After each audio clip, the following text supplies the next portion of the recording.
Hello, everyone, and welcome to the broadcast. Today, we're going to be continuing our game dev project, but before we do, we're going to check in with the kitties. We do have Sky and Molly up in the tree. We have Ember, Mason, and Sammy on the bed. Hello there, Mika. Welcome. Checking around. Can I spot Sherbet?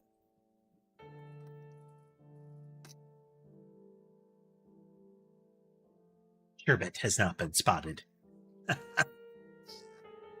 It is many cat cams, Mika. It is many cat cams.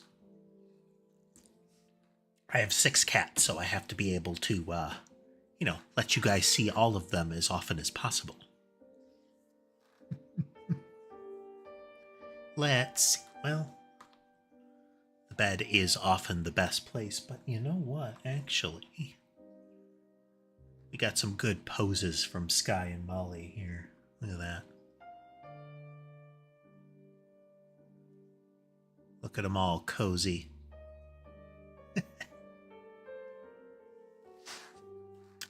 Okay. So, last time, we tried to get our logic for interwoven movement pattern. So, I wanted to recreate a bit of the kind of things we see out of HoloCure using the existing spawning logic that I have available, and it did not work. There were a lot of failure points in it. And part of what I think it's revealed is that the disconnect between how the spawner decides where to put it and the actual spawning process is starting to become an issue. Now, there are a couple of ways we can go about this. One, we can join our spawn point logic into our spawner logic, that instead of defining a spawn point and a spawner as separate things, we define the two as a combination. That this is a spawner that spawns on the screen or around the screen or in a grid, whatever. But it is a spawner that has logic to choose those positions and potentially maintain those positions. And it's that maintain the positions that I think is the important part. Did I break the game when I was experimenting? Let's find out.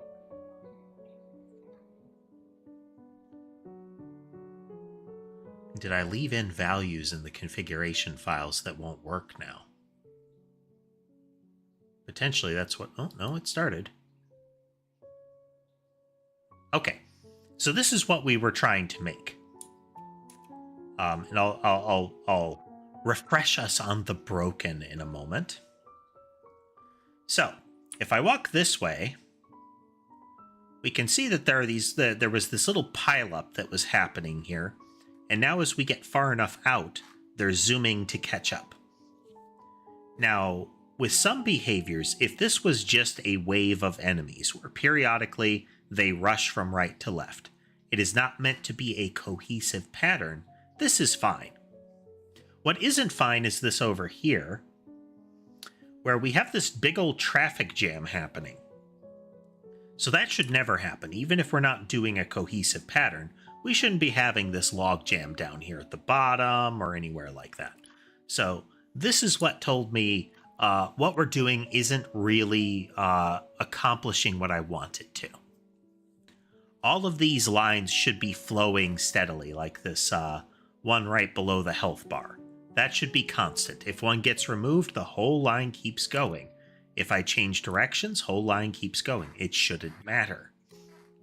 But right now, it very much does. And again, this is fine for just a row of 10 of them pops out and starts marching along. This is just fine, because that's a one-off. I could spawn them all in quick sequence and they march along. But it's when I want this mesh appearing that won't work. We're not going to tackle that today, though. That's going to be another culmination of work, is we need to get to the point where this can actually work. But to do that, we need some infrastructure, which is going to be an adventure. So one of the solutions, there's a lot of backstory going on here, folks. Sorry. If you do have questions or anything like that, feel free to ask them. This isn't a heads down coding session. As much I'm learning as I go. If you want to learn along, you can learn along. If you have questions about what I am doing or why, ask them. It can help you understand what's happening. It can also help others as well as myself consider what we're doing and why. That sort of introspection, retrospection is important to the process. No worries there, Mika. No worries there. We do try to keep it very mellow here. Back in the day, we played a great deal of Noida on the stream. I often used a lot more energetic music for that, but I found that as we've gone along, especially as we've shifted gears to still do some gaming streams, but do some programming streams, that I think leaning into the mellow has been good for everybody. And I do like that we have come around to the very chill violin, piano, well, piano, strings, music, that kind of thing. It's very relaxing. So the first pattern that I think we want to catch... Oh. It broke. It broke.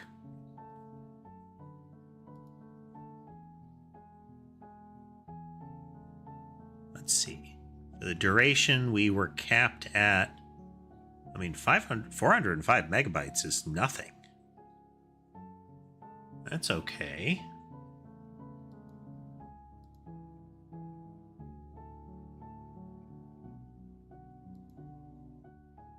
Why did it stop?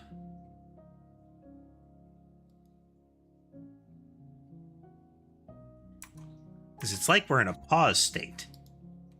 And I could reset it, but I think there's any number of surfaces that could have caused a problem there. The fact that we had hit that many enemies at once is already an issue.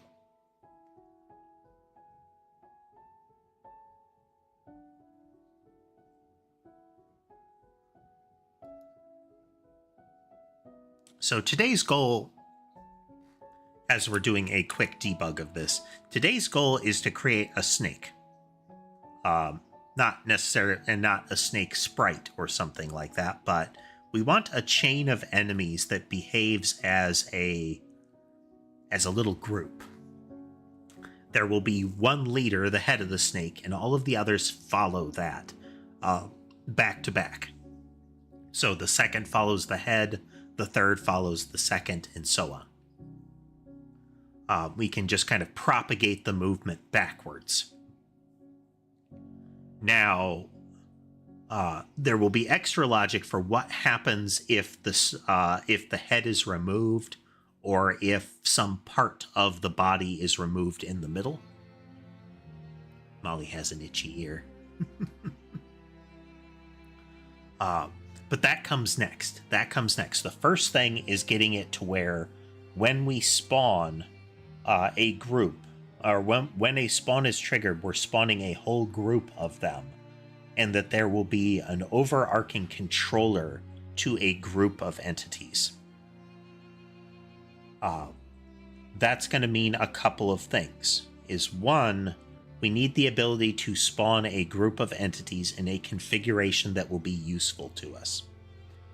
And two, we need the idea of we need a thing that constitutes a group of entities with the ability to manipulate each of them.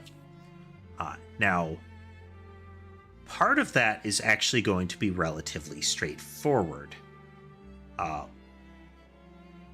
So spawning multiple and whatnot, we've already got a lot of that logic in there. So that's just going to be a matter of merging. I'm leaving this here because I want to see if the glitch happens again. We can see part of the problem is there's a whole lot of things appearing, and there shouldn't be that many of them appearing. Now, part of the problem is... Oh, there was a hitch there. There was a whole hitch there. I think part of what we're getting is this. So as I'm moving along, we can see this number is going up. You can see 3 digits of the number. But that's the number of entities on the screen. An entity has a lot of parts. It's got a shadow. It's got a collision box. It's all that good stuff. Hey there, Schmuggums. Welcome. But when they get stuck on the screen like that, they're not getting to the edge of the world, the edge of the play area as quickly. So now we've got more of them. So I think once I reveal them, once they appear, we get a little surge of performance cost. And now there's more of them. So right here, we've got this traffic jam of the next one moves, then the next one moves. The rest of them can't move because the one they're waiting for can't move, and that one can't move until eventually you get to the top, the front of the line, and now they're all moving again. But because of all those traffic jams, this number keeps climbing. If there is a persistent traffic jam, like it keeps piling up, this number will keep going up, and eventually that becomes a problem. But at the moment, no. What happens if we just purge them all? This won't actually get rid of all of them, but it will do a pretty good job.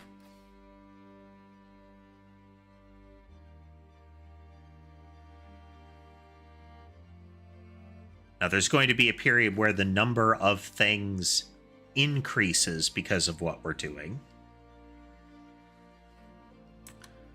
So now we can reduce the number of things that we're creating to let it fall off. But 3 at a time with the chain explosions does a lot as far as clearing out the visual space. There's still a lot of them piled up. Yeah. So these log jams are contributing to a problem already. So we're getting this hitch here. That hitch is generally when we have too many things being processed at once. Every frame, every world physics frame that happens, every one of these things gets a turn, gets an opportunity to calculate something is happening. Now, we can do things like interleaving, all of that, but right now, everything gets a turn all at once. Now, if there are enough things active at once, that can result in some hitches.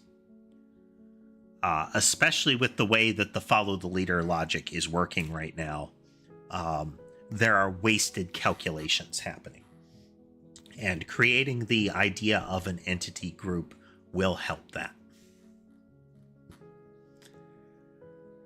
I also do want to mention to folks, like, I'm not the be-all, end-all of coding knowledge or anything. Like I mentioned, this is my first major project in C#, in Godot, in-game development at all. And a lot of what I'm speaking from is personal experience in professional development and similar. That in no way means I know everything at all. It's just from my experience. And a lot of that stuff is thinking from a beginner's perspective. I actually learned programming, formally learned programming, Mika, in C++. In some of my code base, you will see remnants of behavior patterns from that. Hello, is it, let's see, Samstinson, /Samstinson. It's a tricky final set of syllables, but welcome nonetheless. Welcome. Okay. So the first thing we're gonna do is quickly go into the data files and remove our use of that particular spawn behavior. Oh, so Sam Stinson.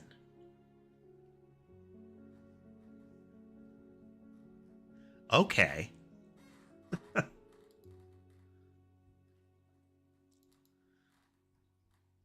Sam is much easier. Nice. Hey there, Laura. Laura has also started making a game, Sam. It's infectious.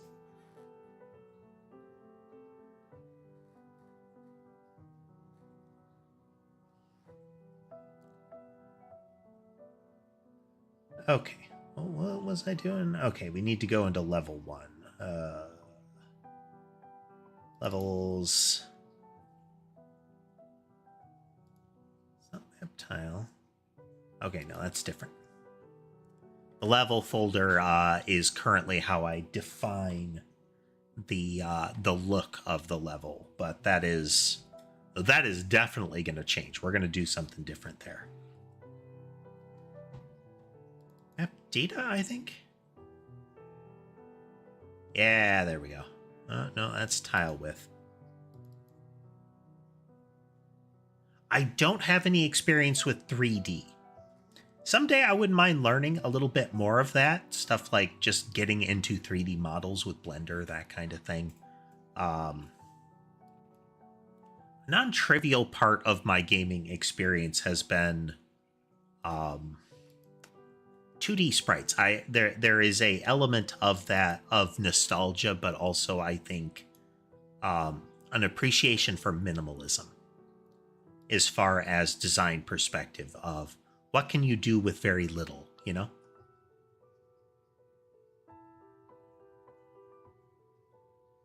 Where did I put that?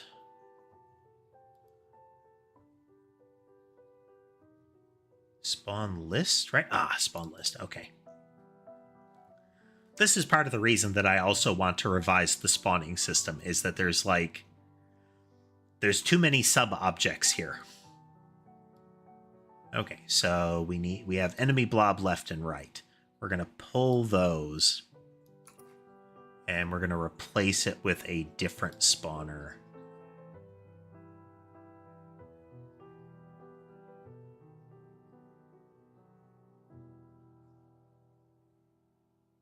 Which is an enemy spawner.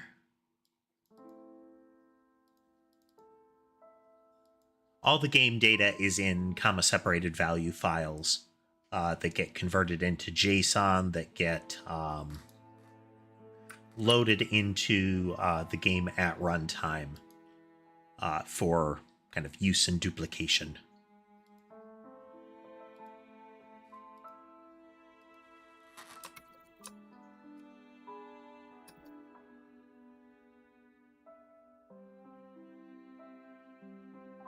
Guy has come to sit on my lap, which inevitably means why not the JSON immediately? File structure, and that's it. We did a pass where there were a bunch of individual JSON files. I could do some pre-processing on them to split them, but one of the advantages with the CSV is that we have editable rows and columns. So it's real easy for me to go in and say, hey, sort this by this particular column and make adjustments accordingly. Whereas with the JSON files, it's a little fiddlier to mass edit them. That's it. That's why I still want to use the JSON. I still use notations and translation to make the JSON work. Because it's really useful. But given that there's already over 100 entries in the game data, maintenance of it was becoming a real problem. Like, I'm already reaching points where I need to consider subfolders and whatnot just to contain the CSVs. I've already done things like split the spawners out into enemies and bullets, that kind of thing, because they're getting away from me. Though technically, the way the format is set up, I could merge all of these files into one giant nightmare CSV if I wanted to subject myself to that.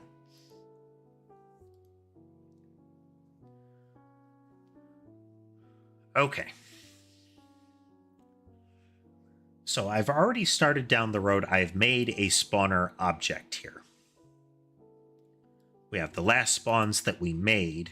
That's less useful to us. The whole method that I was using for follow the leader, I think needs to go away.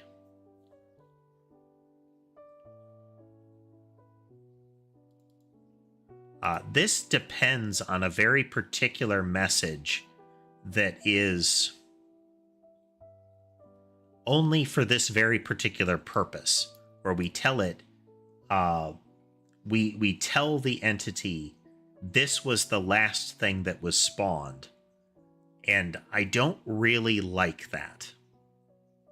There is a whole structural presupposition that something will need to know the last thing spawned, and in general, that is not true. For a vast majority of the circumstance, that's irrelevant data. It's not out of the question to have a message that does that, but it shouldn't be something that is intrinsic to the entity or similar.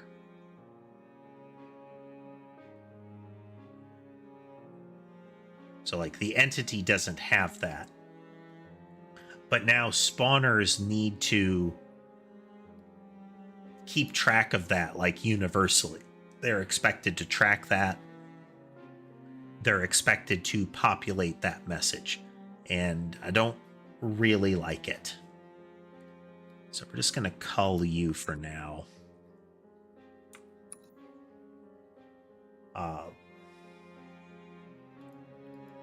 We'll leave.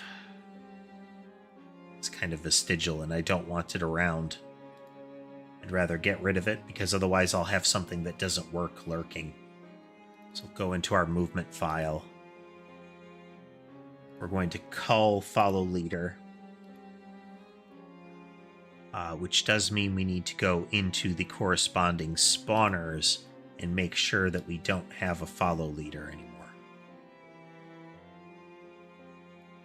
Yeah.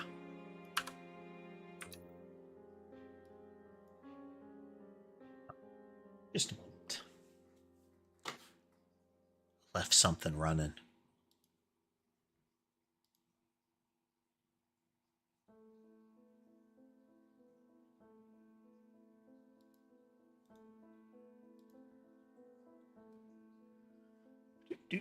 Click. There we go. Molly has joined me on my footrest. Molly and Sherbet have a couple of spots that are unique to them now. Molly has taken to taking pretty much everybody's spot at whim. She doesn't use the shelf. She doesn't lay on the mini air hockey table. She will lay on several parts of the bed. She will lay across from the keyboard. She will lay beside the keyboard. She will lay up in the cat tree. That covers a lot of territory that has thrown off kind of the seating arrangement for many of the cats. But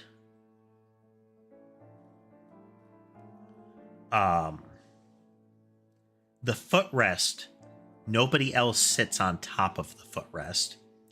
And Sherbet will sit inside the footrest. It's one of those little boxes with a door, kind of little cat hideouts.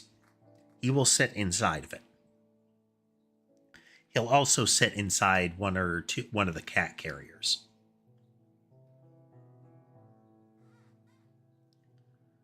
Okay. So when I'm checking for a head count, I have to account for lap footrest, and cat carrier as concealed locations.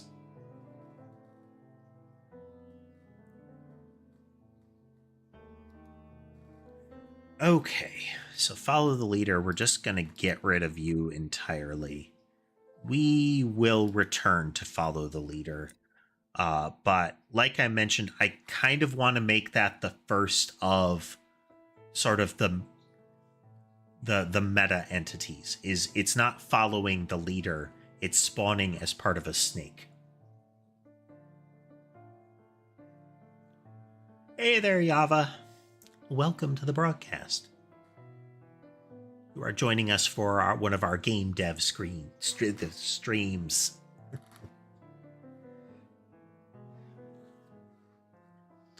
I'm hoping that we get our momentum going again. Been having some problems with that, but the earlier start times I think are working well for us. They let us get longer streams in, and for whatever reason, it gives me a nice motivation bump.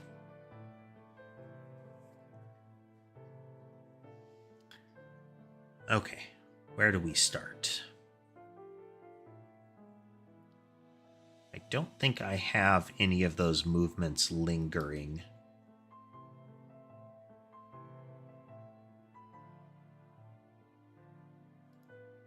Let's make sure I haven't broken it.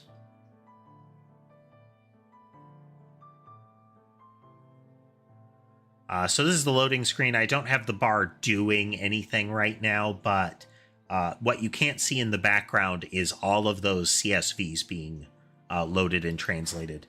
Yava, we are making a Vampire Survivors style game. Okay, I haven't fixed that. But moving right to left is a decent example that shows what's going on. And what I'm referring to is the type of game where there's lots of enemies moving at you. You are emitting lots of projectiles with the goal of keeping the enemies back. Sometimes it's referred to as a bullet heaven, with the difference being that you are the one emitting projectiles with the goal of removing enemies, as opposed to enemies are emitting lots of projectiles, and your goal is primarily to dodge those. So you keep away from the enemies. What's this? Okay, they're still following, but they're emitting from a particular point on the screen. Okay. Now, our gimmick, and I mentioned Noida earlier on in the stream, is modular weaponry. So the base weapon, like the bouncing yarn ball, is where you start. But the weapon where you start is not fantastic. It's not going to carry you to victory. What you want is to find little power-ups that make it behave differently. These are just kind of like atomic examples of power-ups. We have a loop somewhere. We've got a loop somewhere, but it's finding it.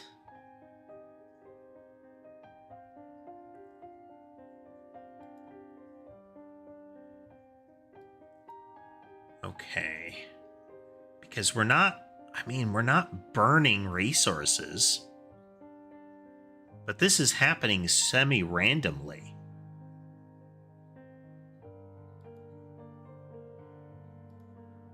Okay, let's remove another variable here.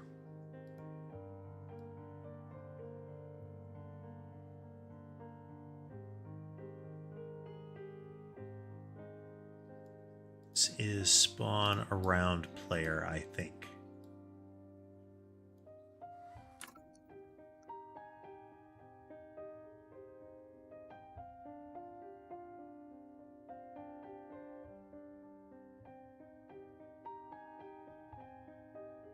We're removing another variable. We have logic for generating spawn points. Okay, there we go. All right, we're going to set the player to effectively invincible for a moment here.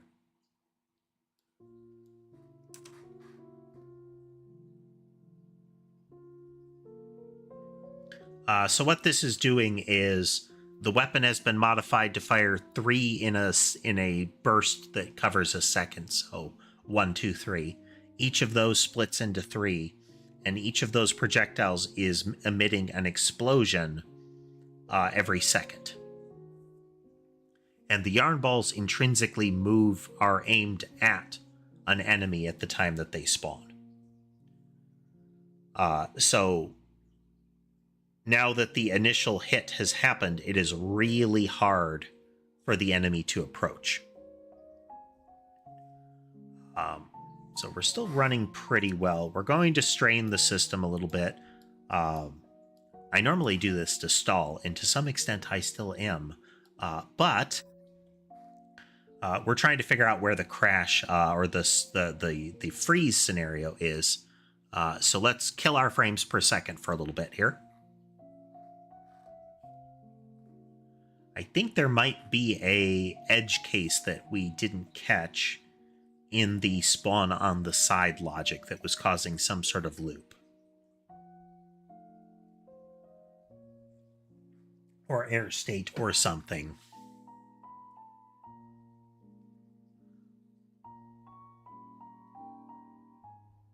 Completely separate of what we're doing right now, I have considered making the entity update asynchronous. So there are parts of the game flow that I would want to leave alone, but the trick becomes the physics calculation. We would need to make it so that during a given pass of the logic, that the physics is done. So I get to the end of that, I don't want multiple collisions on the same objects. But that might still be okay within the given processing pass, because I already have some culling for that. What that would allow us to do is make it so that the physics steps are handled over multiple physics tick cycles effectively, instead of waiting for one to complete. There is a risk on that, but the Godot engine should make it so that until a physics tick is done, it doesn't continue to the next one. And that's okay. The fact that we're getting 1 or less frames per second, this is to be expected with this kind of thing, because as might be apparent, the player cannot lose in this circumstance. If the yarn ball hits them, it's enough to remove an enemy. If the explosions, the little starbursts that are happening hit them, it removes an enemy. And the starburst can hit any number of enemies. This is not endgame logic, it's testing state logic, but even in endgame logic, the idea of you having this means you win. And that's okay. I want cool explosions that make you win the game. Again, the origins of a lot of our ideas about this game go to a game and a mod that we made for that game, where the end goal was to make the biggest, most damaging explosion you could to attempt to one-shot a big, meaty enemy. And this kind of covers that territory. Okay, I'm going to go out on a limb here and say that there is a looping bug in the move from the side logic.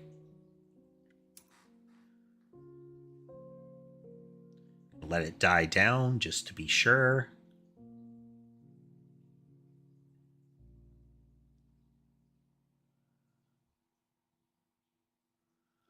Since I'm not actively typing, Sky is getting plenty of attention, which means I'm not getting climbed up and headbutted. I've removed the power-up so you can see there is a growing space in the middle as the projectiles are falling away. And we're back down to 1 yarn ball per second that has no special traits. So frames per second will take a much longer time to get up to its full capacity after that kind of strain, because there is a lot of caching going on. There's more I can do to that cache to make it so that it doesn't either take as long or isn't as procedurally expensive. And you are unlikely to get to a state where it's an issue that it would fall away, because it's never likely to fall away. Okay, well, that resolves one of the error states. We'll have to totally remember to figure out what's wrong with the spawn on the sides logic. But in the interim, so we've created this sort of spawner. We still have the behaviors, we have the entity that it will spawn. I am considering making this a list that would allow a spawner to have multiple different types of entity that it will draw from. And maybe that entity will alternate, cycle through the list, random through the list, something to create a different pattern of them. For now, it's just going to be one entity per spawner. And if we want multiple entity types, we divide up the frequency in patterns. But what a spawner does is we will periodically get a update message. I haven't copied that part in.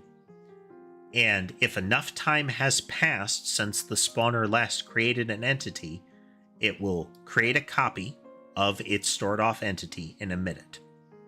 This initialize portion, or at least there is going to be a portion of the code that converts this entity into something to copy here. So we have this list that says, this is what came in. This is what I'm configured to use. This by default with these added. So once it's kind of put together, we're going to have an entity with these behaviors appended to it. If we need to make a change to the list of behaviors, then either we have a new spawner or we would have to start fresh in this pattern. And this one doesn't start fresh. Once you have configured the spawner, it's ready to go and it can't be altered again. Or at least the thing it spawns can't be altered. So I was heading into this, I was in the process of moving some of this logic over. So as far as frequency, start time, end time, frequency, how many to spawn, these things I want to move out of the spawner. Whatever has created the spawner and is making it fire is ultimately, I think, the thing that I want to determine this. We may change our minds on that as we go along. But for the time being, those are going to be moved outside. One strong reason for that is that weapons and enemy spawns work differently. Weapon spawns will likely have their frequency determined by the concept of a weapon. This one by default emits once a second kind of thing.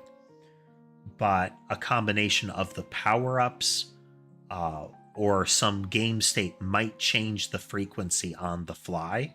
So that's not intrinsic to the spawner. I don't want to be messing with that part of the spawner. We can have a outside thing checking a frequency value each time.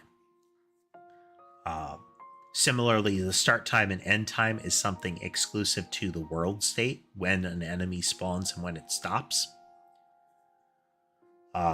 Weapons don't. As soon as a weapon comes into existence, it should be ready to go.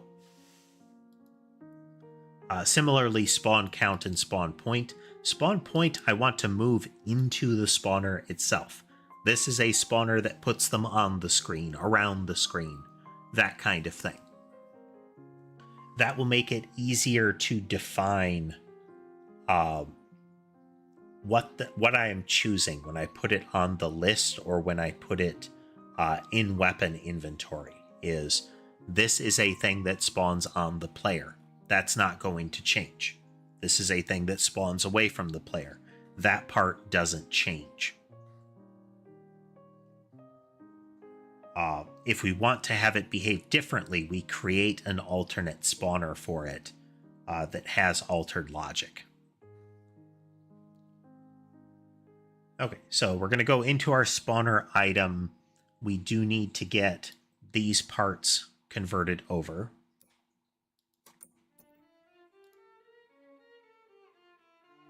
I'm going to be talking through each part.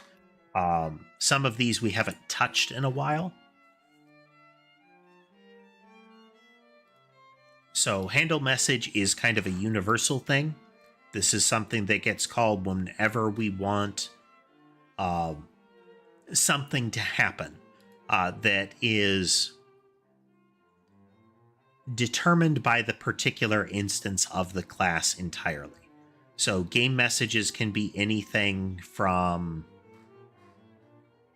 what would the word be? They can be anything from time passes in the game engine. You know, a 1/10 of a second has gone by. Do you do a thing? On to the entity takes damage. We are preparing weapon traits. When weapons are constructed, there are particular behaviors to them that can make it so they kind of consume each other and combined. And those are calculated at the time that we're initializing a weapon. So weapon entities have logic that accounts for that. That sort of thing. Our first spawn preparation, we'll just clear you out because we're not using you. So we create a copy of our base template to put in here. So when a spawner is instantiated, it has a entity from the catalog, but we're making sure that we're getting a fresh copy when we run. This is something that I kind of want to change, that there is that we store off the original so that we could change it. But for the time being, the first time it comes into existence, it ensures it has its own copy of the class. We combine that behavior list with the entity, and we say, okay, we're ready to go, which is that part here.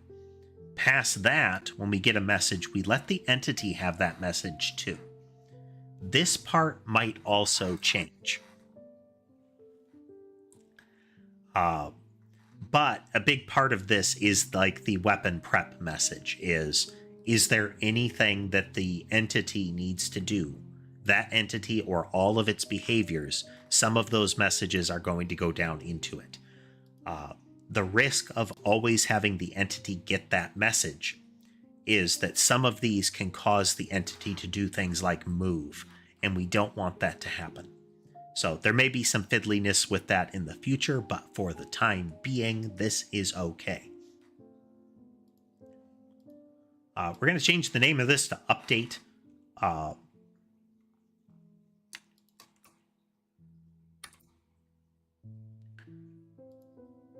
Again, I will cover that in a moment. So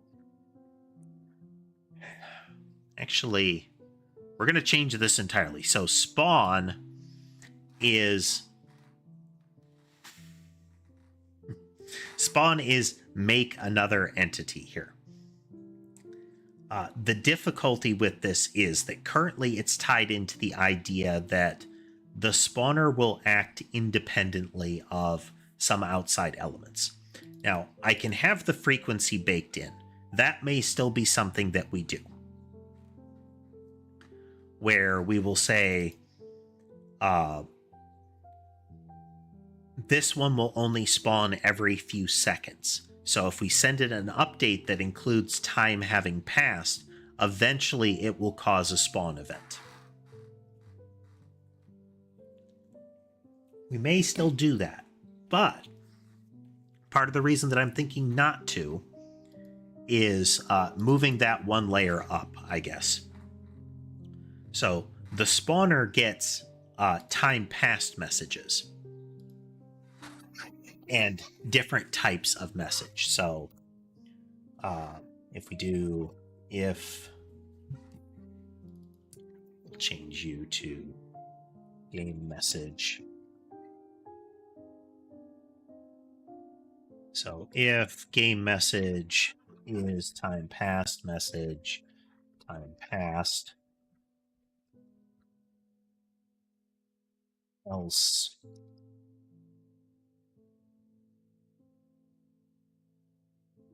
so for the time being, we're saying if a spawner gets a time passed message, it's going to do its thing. If it's not a time passed message, it's going to assume it's for the entity. If it's a time passed message, what we can do is then say spawn time passed delta. So if time is passing, we're passing it to the spawn function. Great. Some of this is going to change, but we're trying to replicate kind of what we had. Ember has now come to join me. Ember is much more disruptive for clinging to me. So Ember is on my shoulder right now. She kind of wants to be held like a baby, so her butt is cradled and her forepaws are on my shoulder. And she wants constant kind of like light stroking. She's purring away as a result. When the noise filtering is working, you can't hear them. If the noise filtering is not working, then other sounds around the factory can be disruptive to the stream. So, sadly, noise filtering on. If I ever find a noise filtering option that allows me to exclude the sound of cats, I will definitely use that. But if I stop, Ember will stand up and kind of get in my face. So she needs steady attention like that. I refer to this as delay by cat. So the reason that having the spawner dealing with time passed is potentially a problem under the current model is that sometimes I want to spawn multiple of them as we go along. But if we change the spawner such that it handles messages coming in, it gets to do what it wants with them. If I put the concept of frequency back in. Hello, hello. So we're going to take frequency and spawn count and put them back in here.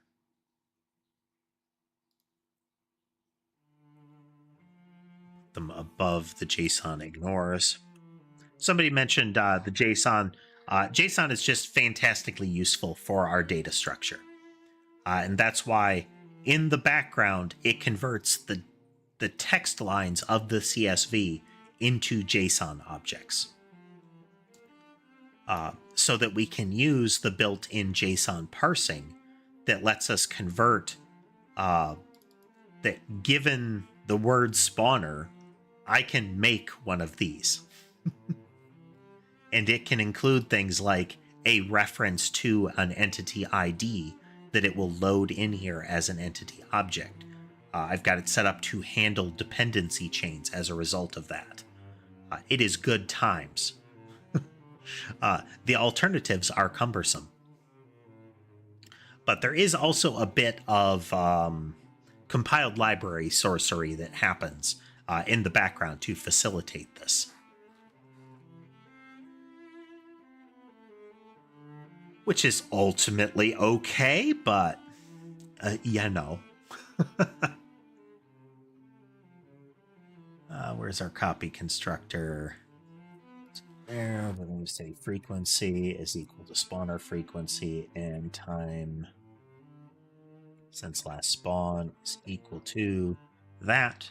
So we're going to copy those forward.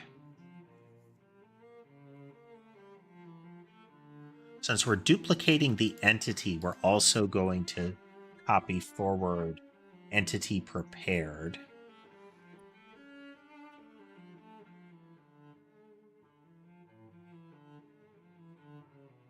I acknowledge you, Ember. I do.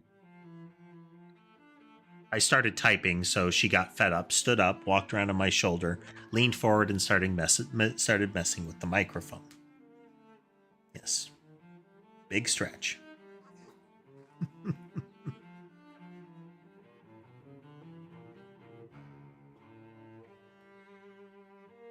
There's a canvas drop cloth on one of my side tables that is there almost exclusively because of Ember.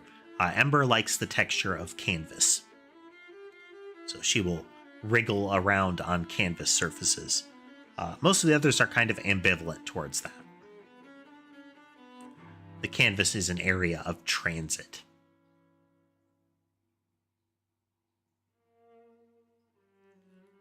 So she's getting some head scratches real quick.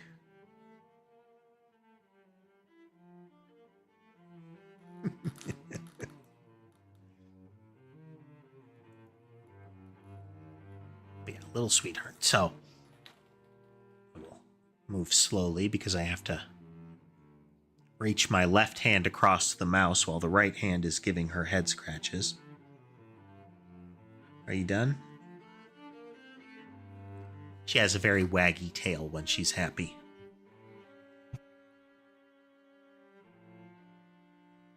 Most of the others are much more of a traditional tail might lash a bit, but otherwise it is tail up. Mason has the very traditional tail will kind of curl at the tip while tail up if very happy. So you get kind of the question mark tail. But Ember full on wags her tail.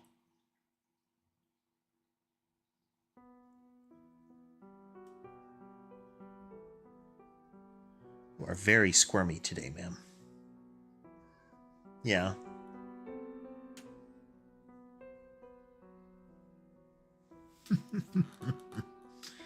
Okay. So right now we're going to pass into time past. It's going to go in and say, all right, if enough time has passed, we make sure we've got our first spawn preparations done.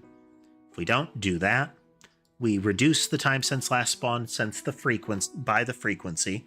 This allows us to have kind of overlapping. If the spawn window falls in between deltas, this allows us to account for that by the remainder in time since last spawn. It doesn't mean that it will perfectly line up with the timestamp, but it's really, really close since we're dealing with like tenths of a second or less. I think right now we're getting 60 physics frames a second. So it's akin to like 0.016 seconds per tick here. Do we need that many? No, it does make it look really smooth, but from a finished product perspective, might tamp it down to 30 to give us more performance, and it's just practical. Now, normally we would say, spawn point, start doing your thing. But like I said, having the spawner be the one that determines how it gets spawn positions is, I think, a better way to go about it. So instead of we could have a secondary spawn function inside of it that says, okay, we're going to have the frequency in the first spawn be things default to the core spawner. But they don't have to, is the thing. Like, the first spawn preparation need not be part of the default spawner. For now, I'm going to leave it that way. Because what this does is it calls build on the entity. Though saying that out loud, we're going to make that a different thing. We're going to make that a fundamentally different thing.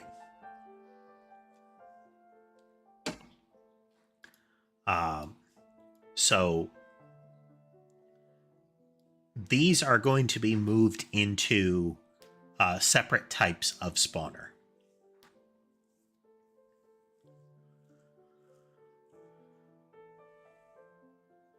But for now, we're going to leave it as is so that we can get this starting to load in.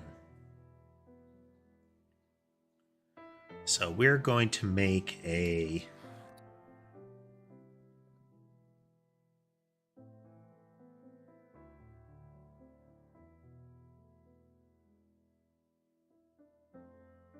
void.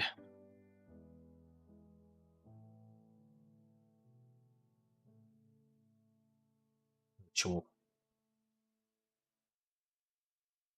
Okay. So once we get to here, that's what we're going to do. We're going to say spawn entities.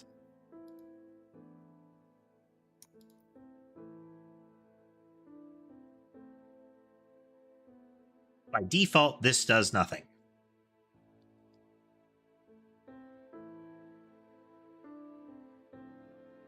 Now, a lot of them are going to have similar logic here.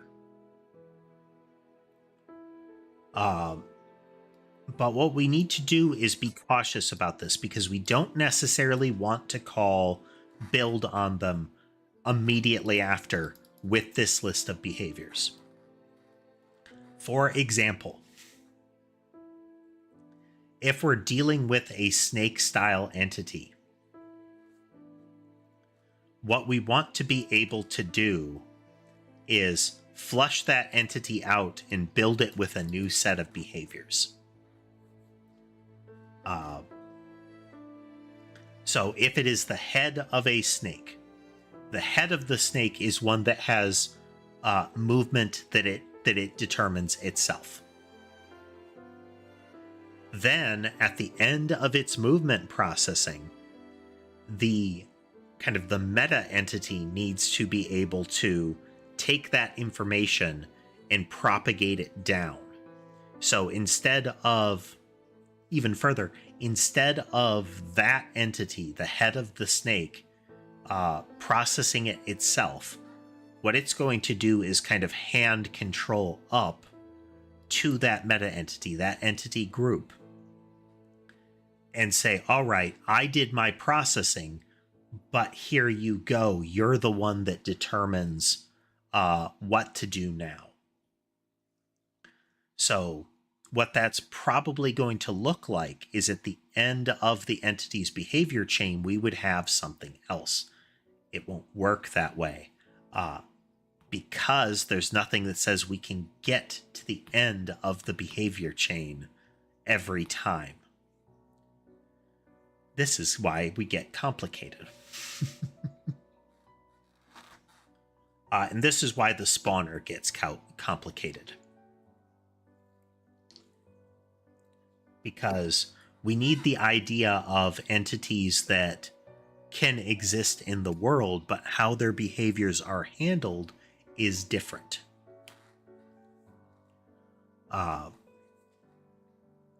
So the entities that we make for a snake are not going to have all of their behaviors. So the entity by default has behaviors, and we have a chain to add to them. But the head of the snake is going to be the one that would normally be guiding the motion. But that entity is not going to be the one that guides the motion. Instead, the entity that exists in the world will be hollowed out. And it is the group entity that handles that behavior. We're going to circle back around to spawners in a moment, I promise. And then propagates the movement behaviors into those entities. So, for example, when any other entity in the chain gets a time passed message, we don't care about it. Nothing happens. But when the head of the chain gets a time passed message, now we do care. Now we take the original behaviors from the entity that we would have built. So we have our kind of acting entity that is acting as a proxy for us, so that we have something that lives on its own that we can run through and say, okay, you get a time passed message.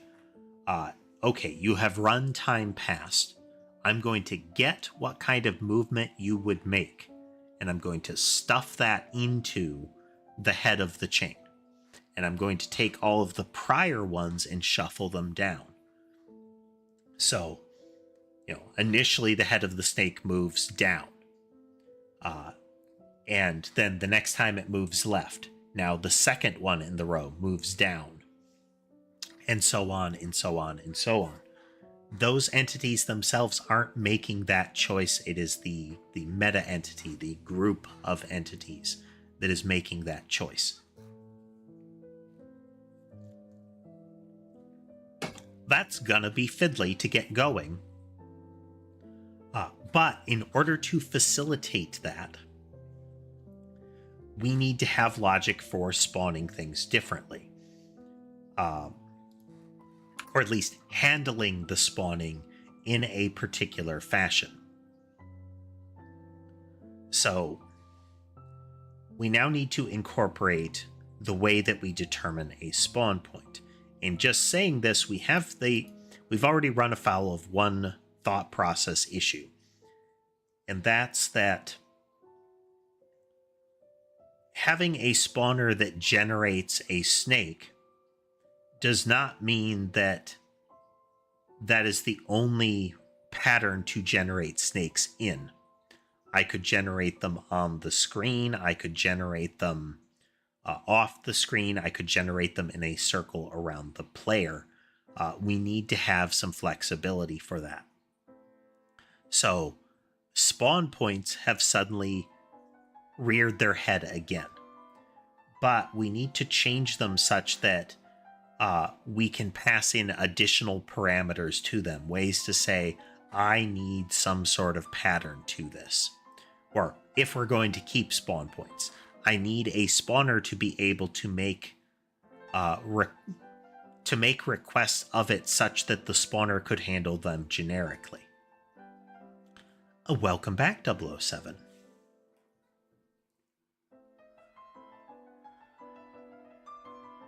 We're going to quickly step away, though, and sorry about the timing there, 007, just a minute or so, and I will be right back, and we'll continue.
And we're back. I'm in the process of negotiating my desk chair, dodging Sherbet, and then resituating my feet on the footrest so that I don't kick Molly. We can see Mason has returned to his spot on the bed. If I get up and move around, Mason will hop down and go over to the little air hockey table and cry at me, so I will give him a couple of back scratches, and then once I return to sit down, he goes back to the bed.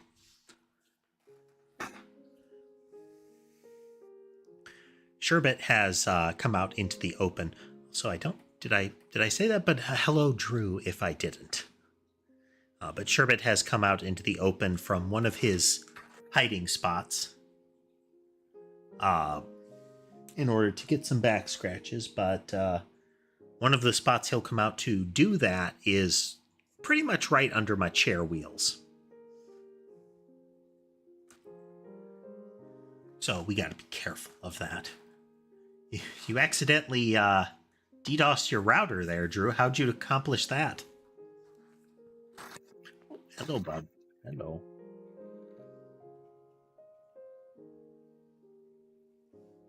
Sherbet scaled my chair for a moment. Okay.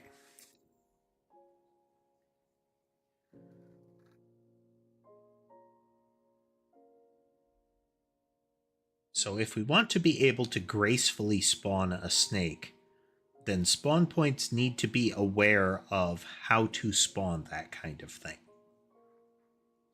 Alternately, we could have the spawn points create a meta entity and have that entity have a way of incorporating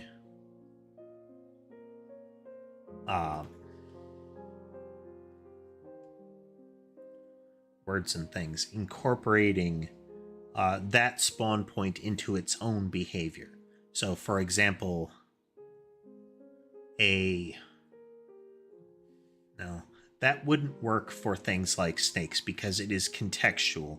It's for some of them, drawing a line straight out of the player and connecting the rest of the snake down that row would work. But if we go with the pattern one that I was talking about, there's nothing that says a snake has to enter aiming at the player down its length. It could enter from the right in a full chain and move down from there. That would influence its movement pattern.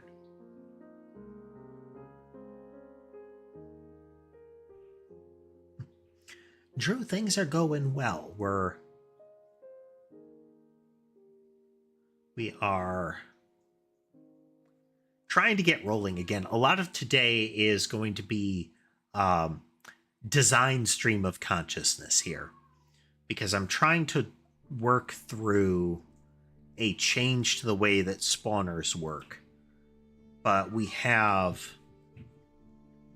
a couple of elements that are necessary to wrangle.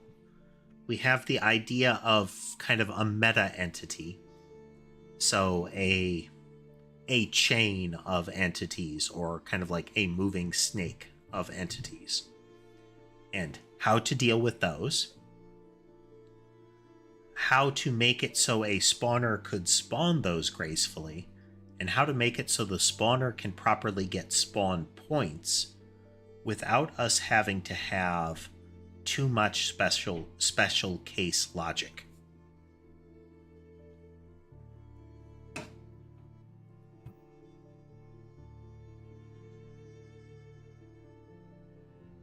That is, does every spawner have to have the idea of spawn a snake, or every spawn point covers that? Hello there, Ghost. If it's spawn points, then those spawn points need the idea of spawn a chain, which is reasonable. I think that is a reasonable idea. That would give me a series of spawn points that I could work with. It does mean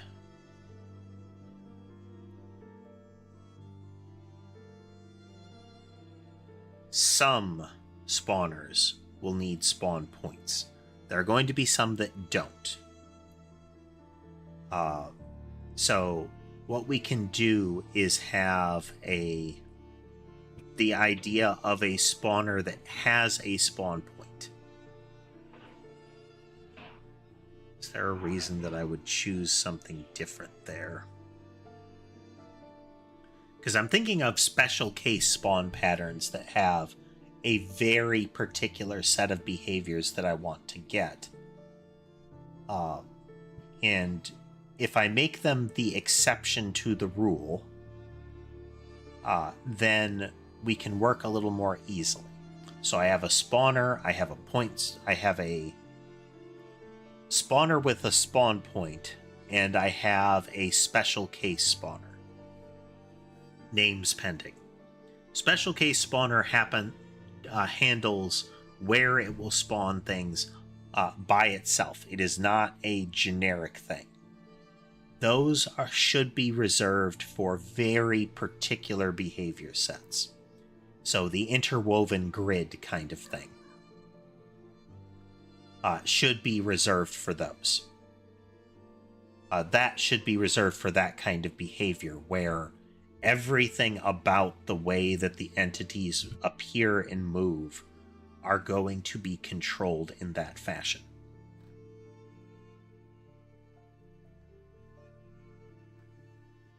That is a way to go about it. We could... So I think that's where spawner falls, is I have things I want to create. I have special parameters for those things. So I have the entity. I have the list of extra behaviors.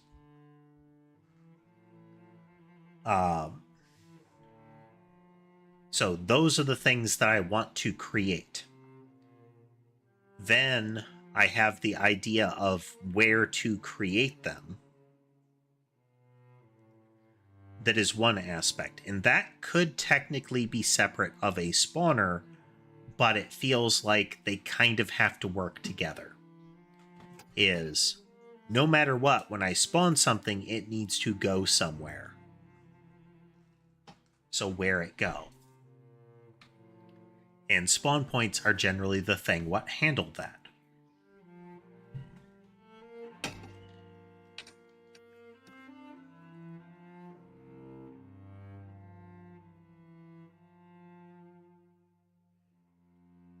There's Sherbet. Sherbet has taken the across from the keyboard spot. I'm still wrangling the camera angles, but they're largely good. There are a couple of them that are kind of awkward. Show that.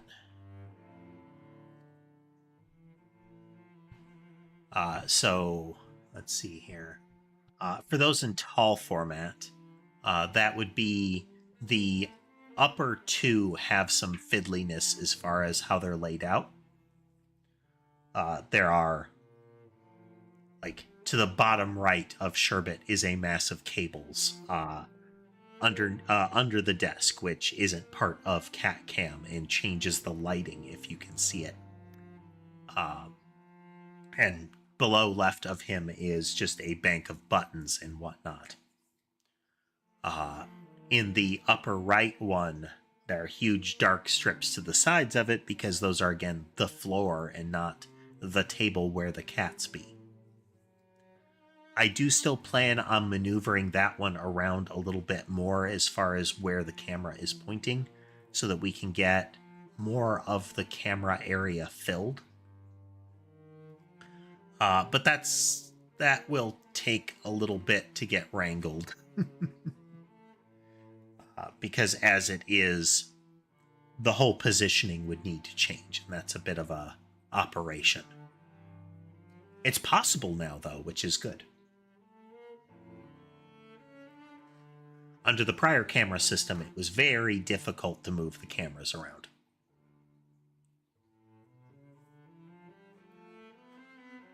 Okay. So we're using the snake spawn, the idea of a snake of enemies, as our example case here, because it encapsulates pretty much everything we want to do. We want to do two parts here. It's technically three, but the first one is the simple kind of atomic element. Create an entity. We then want to be able to put that entity in a group of entities and create more entities to put along in that group along with it.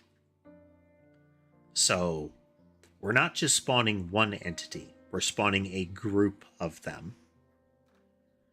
And because we're spawning a group of them, we don't just need one spot.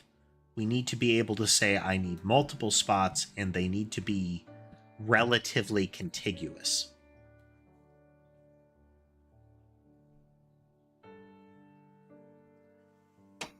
Now, I could move some of that into the snake generation logic, but that gets kind of cross-referential real quick. Is if the spawner says create a snake, then the snake is going to need to know what the spawner is, unless the spawner knows how to make a snake. If the spawner knows how to make a snake, all spawners need to know how to make a snake. Which is not out of the question. But it does lead to increasingly complicated logic inside of the spawner as we add new entity group types. There could be a variety of them. There could be like a ring of entities could have behaviors of its own. A chain, a grid of entities could have controlling behavior to them. But where do we put that kind of thing?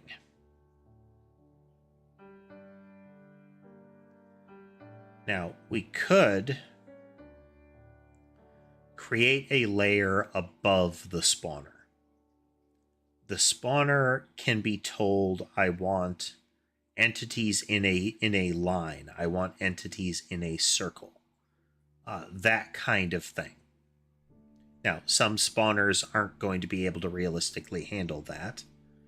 But if I have the idea of spawn points with their start spawning, end spawning kind of logic, then if I say create a circle and I tell it give me 10 points, then however that one creates a spawn point, it can create them in a circle accordingly.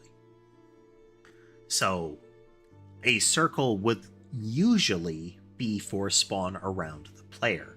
And spawn around the player would know, okay, I need to put them off the screen around the player. Or I need to put them within the window specified around the player. And if it's spawning them in a circle, instead of doing a random positioning, it could do a clock rotation around that. So that just adds spawn line and spawn circle into the spawn points. And it changes their output from being a single point into a collection of points, an ordered collection of points. Then we could take that collection of points, generate a series of entities on the event handler in this whole event, and load them as needed. That event handler, this proposed event handler that I'm thinking of here,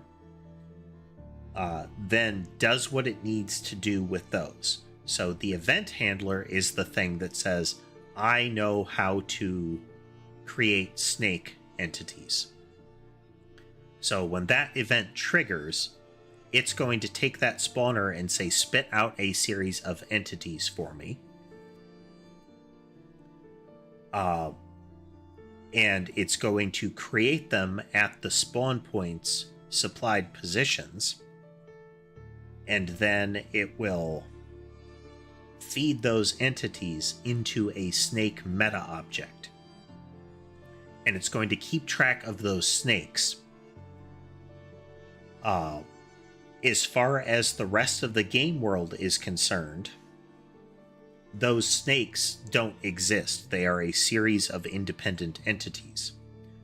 But those entities have behaviors in them that propagate up into the snake. Those behaviors would have reactions to messages that could include things like, this is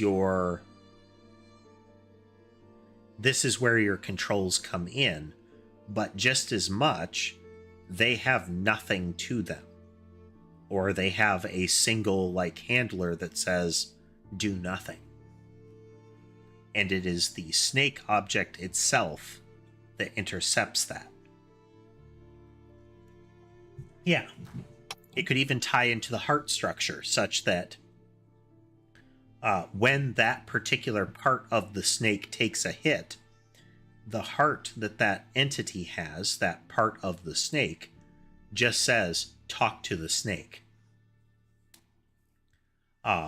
If we want it to be that the whole snake is a single thing, if we want it to be that individual elements of the snake can be removed, then those individual elements have regular hearts. And the snake will be listening for the destruction of the individual pieces. From there, we can progress into what happens when the snake gets cut. Does it split in two? Does it continue along and try to draw the severed pieces back together? Does the some part of it cease to be and another part continue on? So, do we get two snakes if you cut it in half? Do we get a snake that shortens itself to fill the gap? Do we get a truncated snake where the back half of it goes away or the front half of it goes away?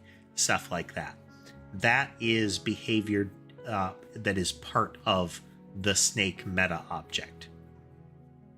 So, a spawner then would create entities. That's all it do. Is a spawner creates an entity. So it's a push button, get entity out. A spawn point is a way to get a position in the world, even if it does not turn into an entity. I'm just looking for a point in the world. That's what a spawn point does. We can of course then change the naming configuration or the naming convention of that to be like world point or something. Because I'm getting a position in the world. I don't care about what I'm going to do with it. That may prove useful. Okay. So we have a world point generation. We have entity generation.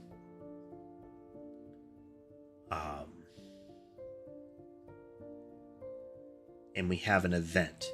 The events are going to be, I think, the most hard-coded thing we've got. Such that there is a spawn snakes event. Now, it can have different spawn points, and it can have different base entities to work with.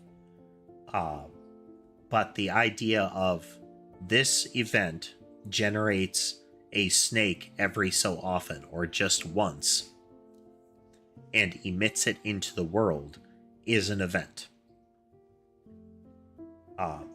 So that particular event wants a spawner, and it wants a spawn point, and it rolls with it from there.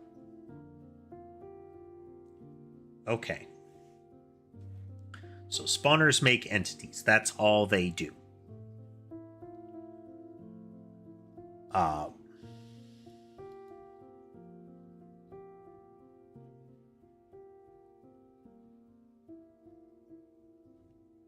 Do we want...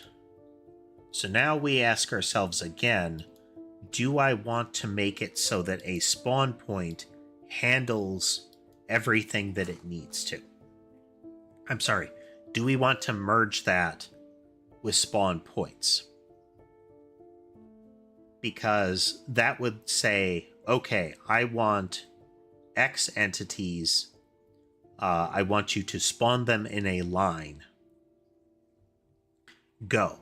Or I want X entities, I want you to spawn them in a circle, kind of thing.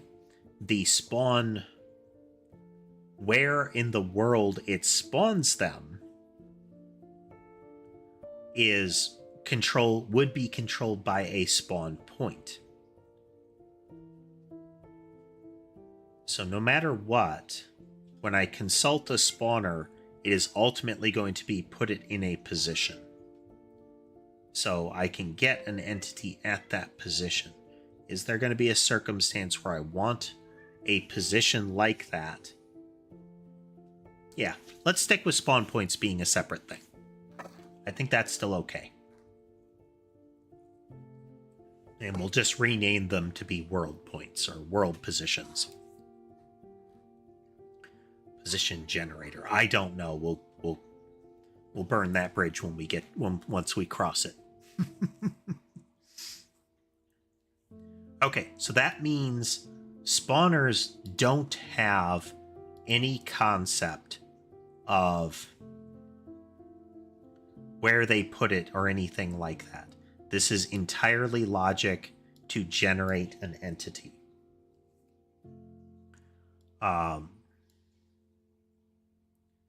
Because of that, do they need behavior sets?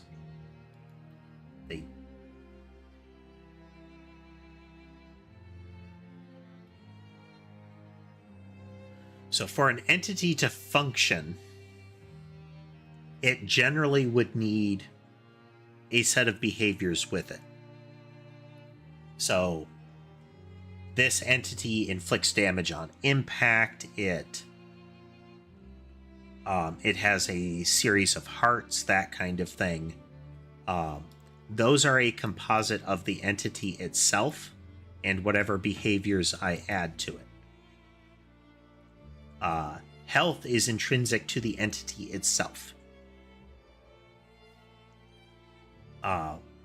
For the snake pattern, what we're doing for the most part is kind of lobotomizing the entities when we get them.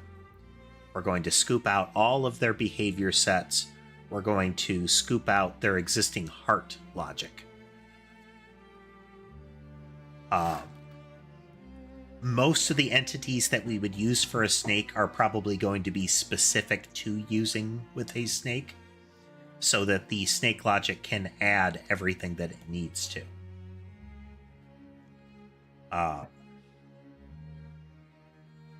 So in that regard, I think having spawners still able to create the composite entity is useful. So I still think that's useful. The event could have numerous spawners that it triggers in different ways. And we wouldn't need to have the event specify each of those. We could still make a spawner that says, emit a blob that moves to the left. But that's still tied in with the event pretty closely, is having a blob that moves to the left as a separate thing, I think is questionable. But having a blob that by default has 3 hearts and does 1 damage on impact, I think that's viable by itself. And then having a specific use of them that says, during this event, they move towards the player. During this event, they move as part of a snake, is a separate thing. We'll need a way to update the hearts and remove the hearts and similar that doesn't risk killing the entity if it by default had hearts.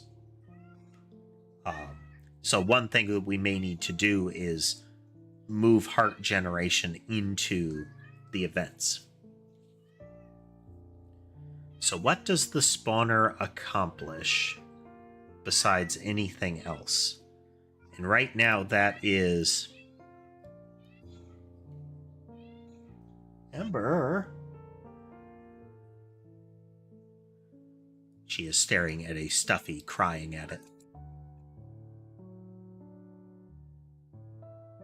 What?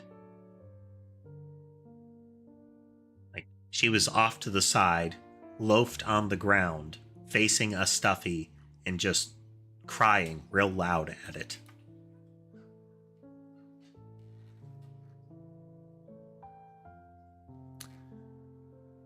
Ember in Zumi's mode is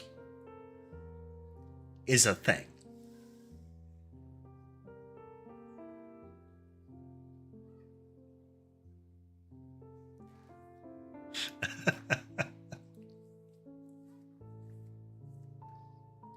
She normally trills. That's her normal vocalization. A loud cry that for most of the others would be "I'm concerned" in some way, is what she does when she's playing. Most of the others are pretty quiet when they're playing, aside from the sound of things being run into and whatnot.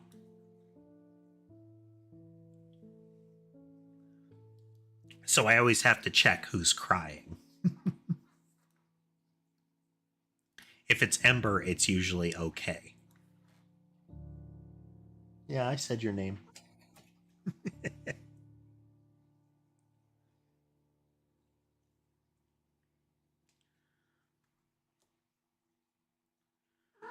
Yeah.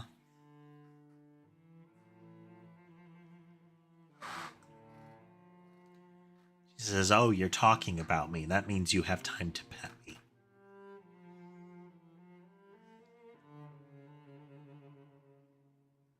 Okay, so once more we can move this out.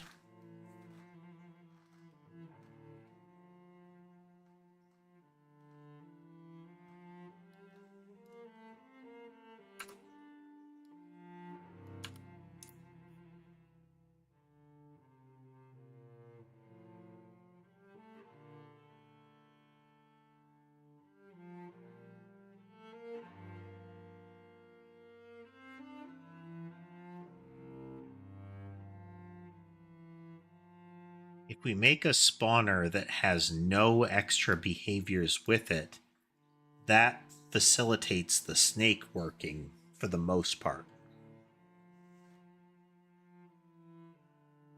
We would still want entities that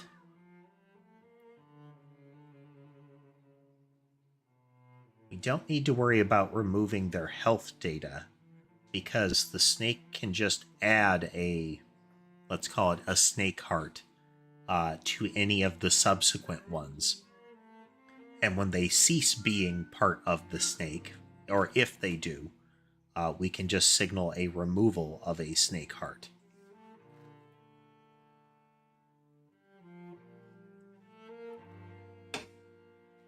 If it's part of multiple snakes, that gets weird, but let's avoid making it weirder than it needs to be.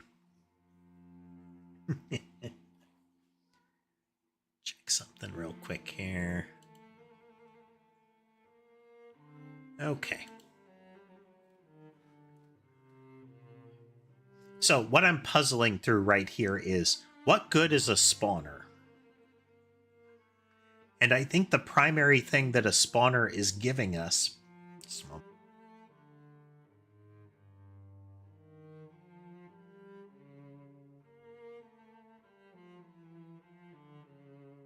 Back off.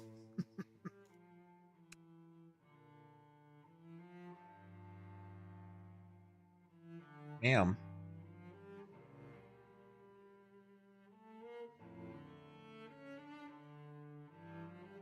She's being very snuggly today.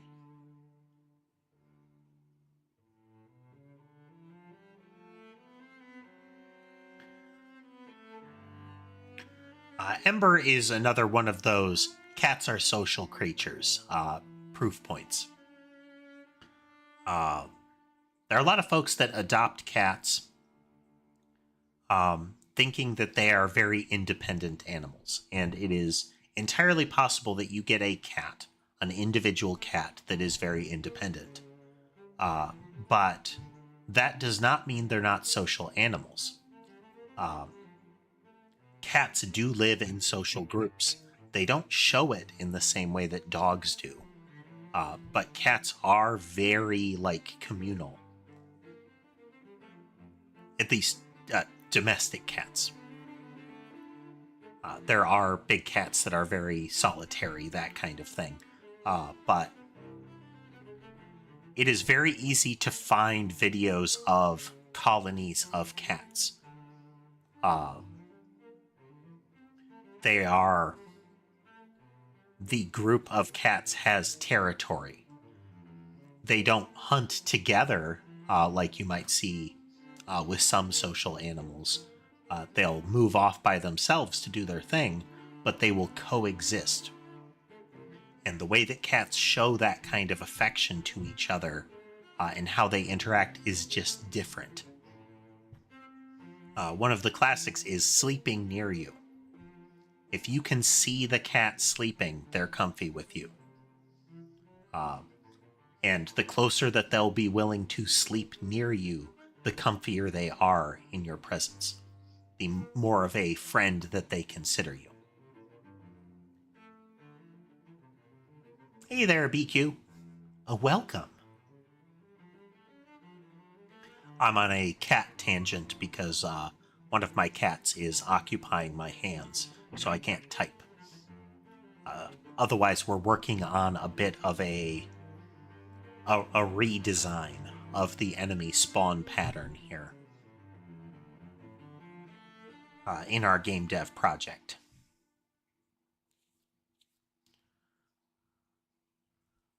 I can very briefly take my hand away from stroking her back without agitating her.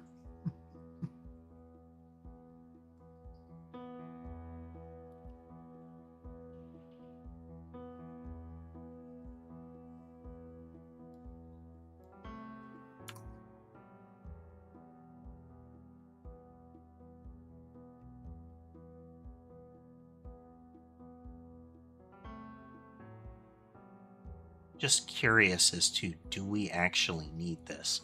Because I have standardized functions for this.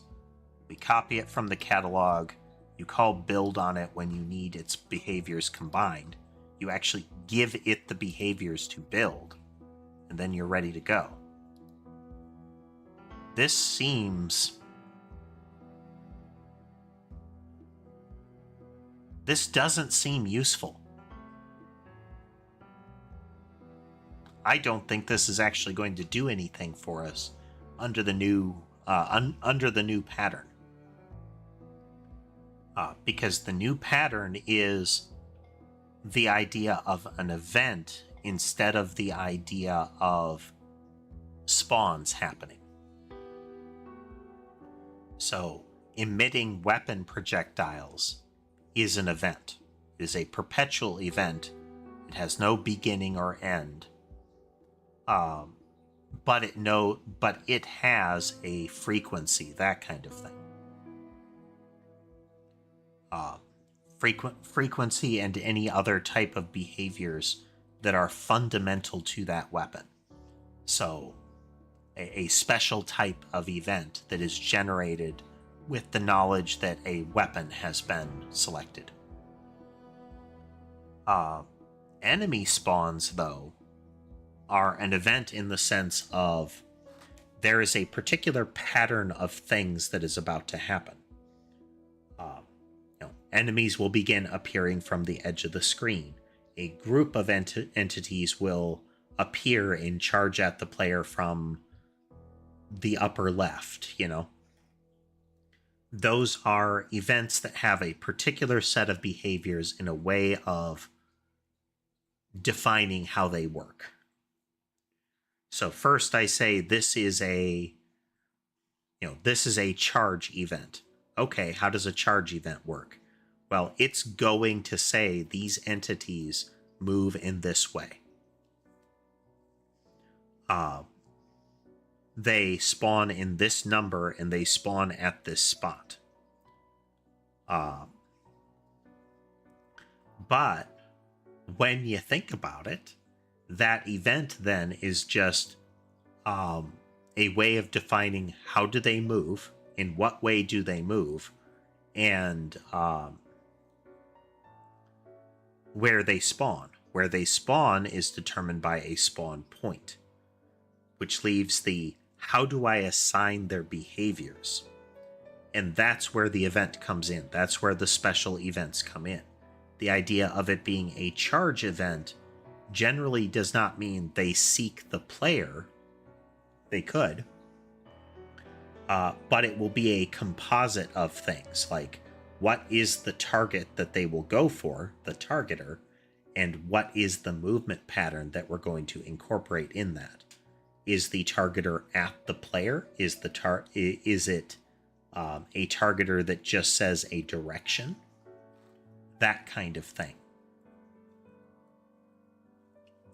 How we do. But those are very specific. Those are, those are known things. So what if... So we have spawning here. This has become extraneous.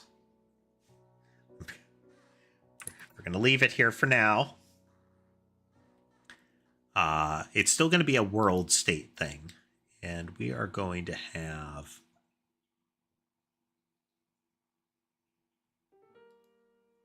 We're going to call these world events. The other advantage here is a world event does not intrinsically spawn. A world event is something that comes into being and starts interacting.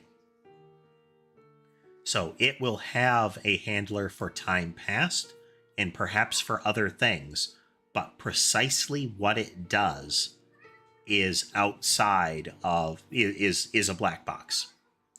As far as the world is concerned, it is not just spawning enemies. That's the first one we're going to make, but a world event does not intrinsically spawn enemies. A world event has no start and stop. As long as it exists, it do its thing as time progresses.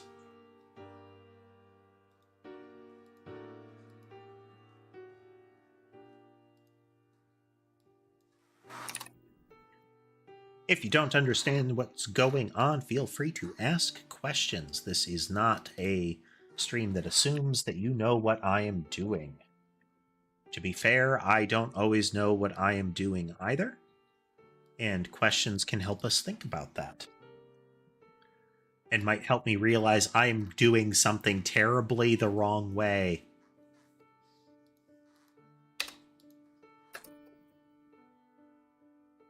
A bull.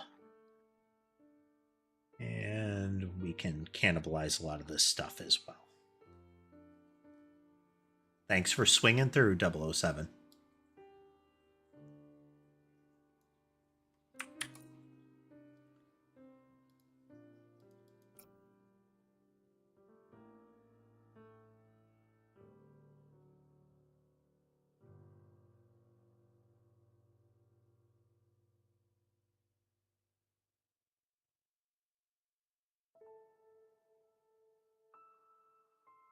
Speaking of something completely unrelated to this, Helldivers dropped its Halo collaboration today, as well as announcing the next big content drop, which includes another Warbond, which is a new thing for them. While it's still...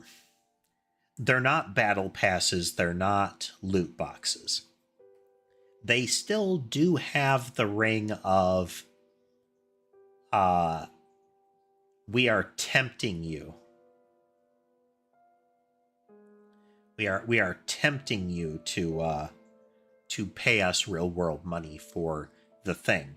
But I don't object to microtransactions fundamentally. It comes down to the way that you encourage players to interact with them. different ways can have different levels of toxicity. Hey there, sharpshooter. That is Sherbet. That is Sherbet. He has come out to sit nearby. Molly is on my footrest right now. The thing that makes Helldivers kind of the thing that puts Helldivers closer to like the questionable aspect is that it does have a real grindy element to getting enough to get the new content, but it's not so much that it feels like you are better off spending the money. It feels like you can actively say like, no, I can grind that out. That's not a problem. Unlike, say, your games like Genshin, where the once you are out of the gift ones, the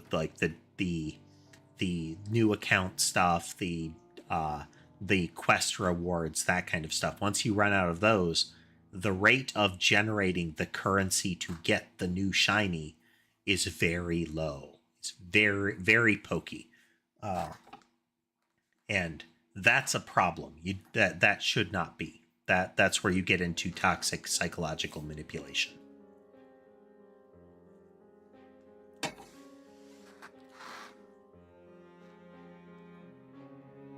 It's interesting. I wonder if...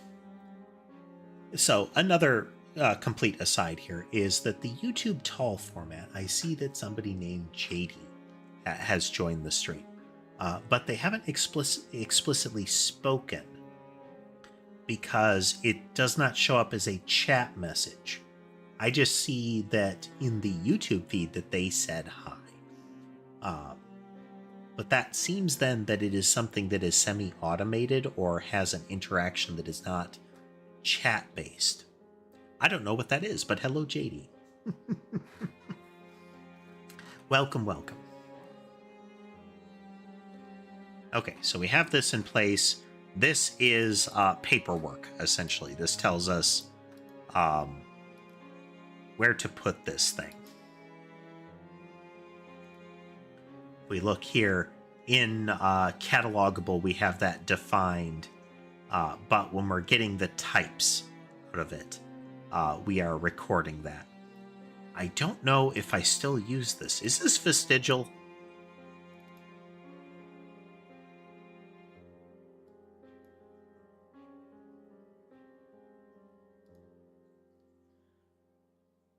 Welcome to my world. This code base has gotten big enough, and the data structure lives only in my head.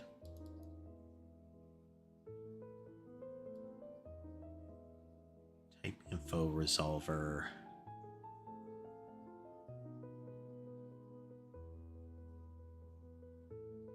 Okay. We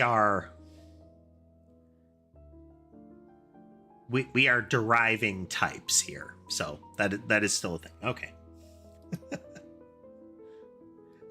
That mess of black magic there was the thing that makes it so that we don't have to, in every single parent class, define what all of its child classes are. Instead, we have a way of determining what the names are and how do they interact.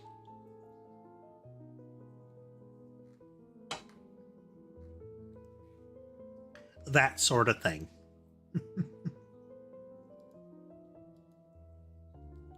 So this is part of the JSON process. Anywho. Okay, so we've got that. Then next we need our constructors.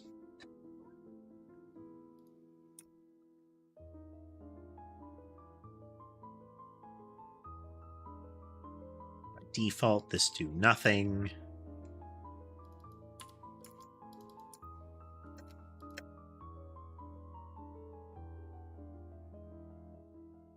Doesn't have that.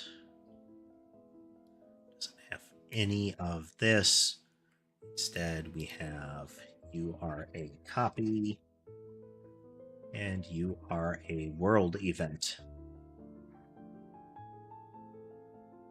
This is the baseline for how a catalogable works. I have what this thing is called.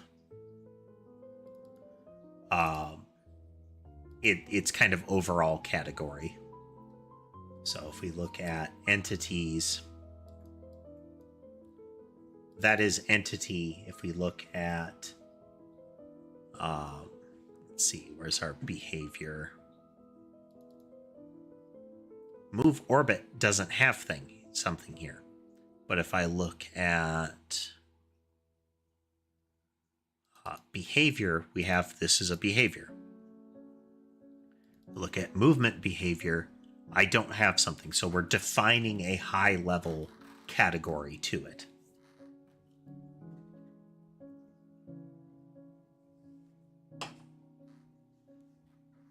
What that lets us do is ensure that when it loads it, that it is loading it as the parent type, the topmost parent.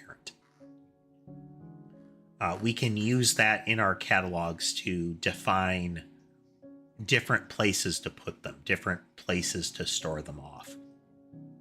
So if I'm looking for a behavior, like moving, rotate, that kind of thing, I can ask the catalog, give me one of these, and it won't give me a bullet because it knows that those are in a different bucket.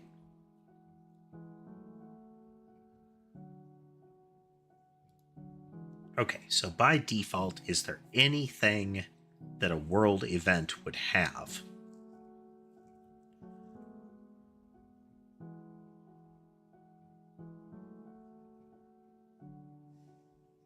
So the start and end of a world event are controlled from outside. That way I can have the same world event used in a list multiple times without having to create an entry for every duration, for every frequency that would exist.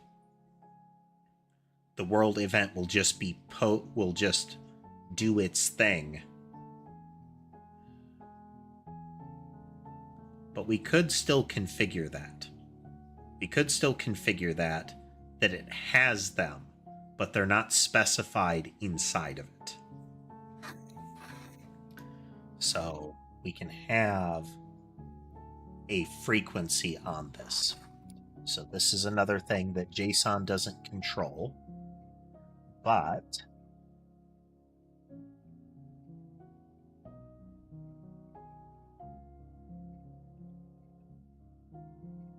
so this is not something that you can configure. It's a world event has this, and I've got it as a property because I want to mess with it publicly. But it never gets loaded into JSON. It's, if you see this, don't load it, don't touch it. This is something that when we're setting up our list of events that will happen,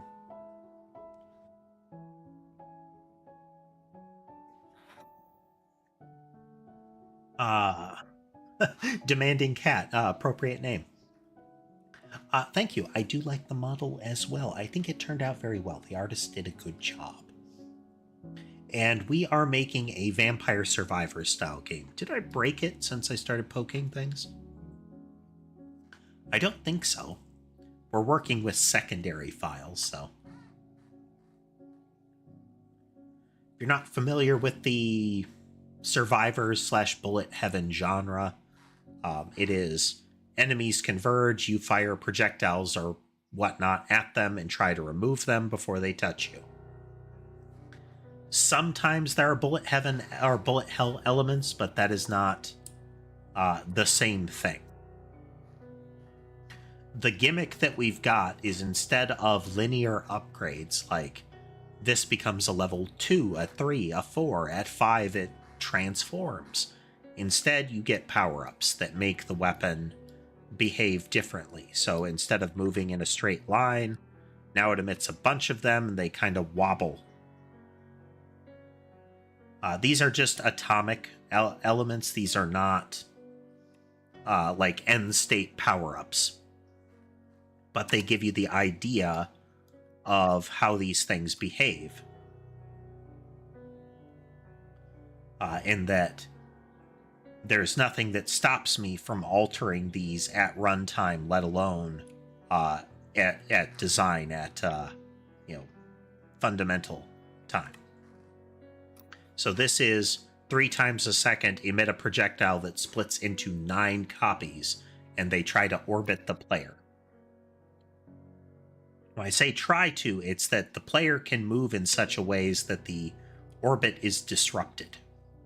So if I'm moving this way, you can see they're spinning out in a wide arc, trying to get back into position.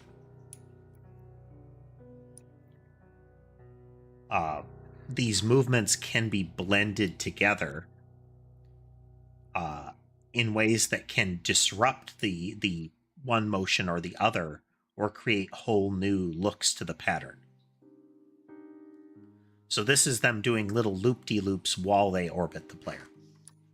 The yarn ball isn't...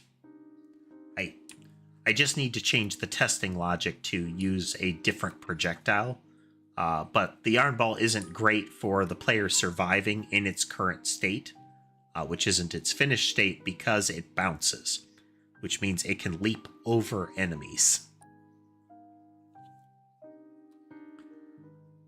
Maybe one day I'll remember to update that so it do what it's supposed to do, but for now it illustrates the bouncing behavior with the little shadows shrinking and growing as it goes up into the air or not. And it demonstrates that collision only happens between things that are on the ground. If they're in the air, they can't bump into each other.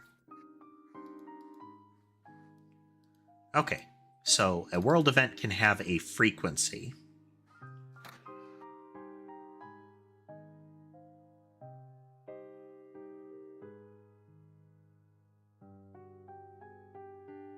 Off has been coming back.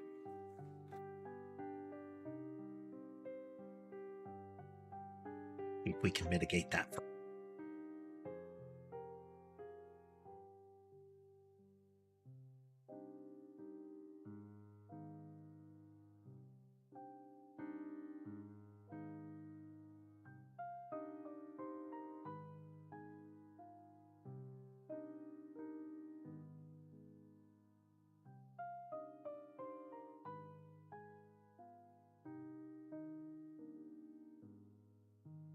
Sorry about that. Off has been showing itself again lately. It is mildly disruptive. Okay, if we duplicate one and it has a frequency, then we'll duplicate the frequency. If not, we keep it as it is, and by default, it's 0. Don't need to do that with 0, but we'll do it anyway.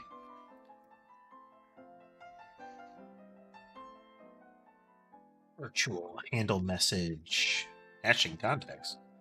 Virtual message reply, handle message.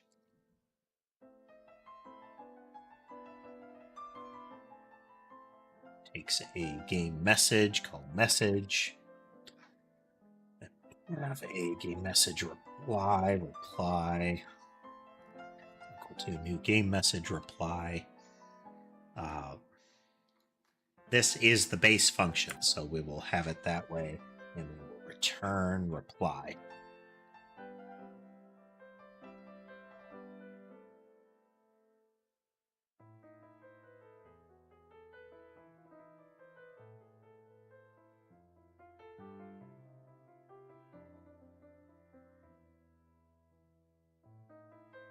Do I need a subfunction to that? Is there anything that fundamentally happens with handle message?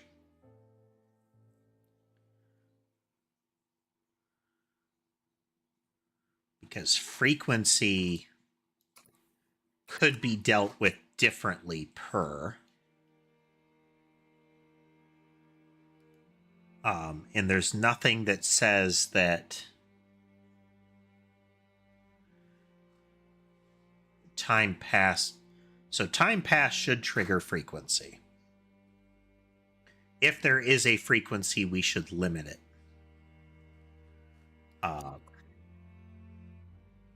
But what about other messages? So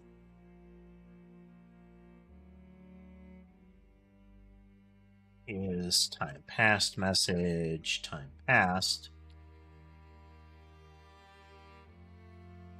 else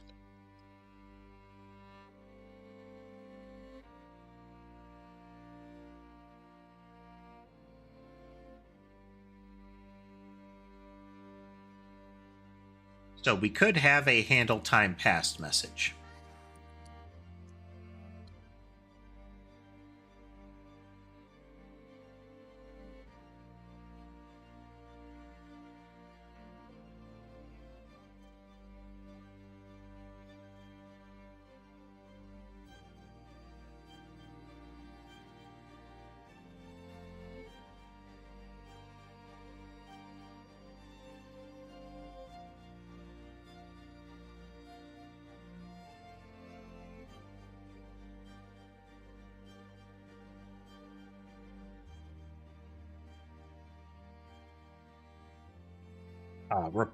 Game reply messages are game message replies are effectively did I do anything with this message and did I eat this message?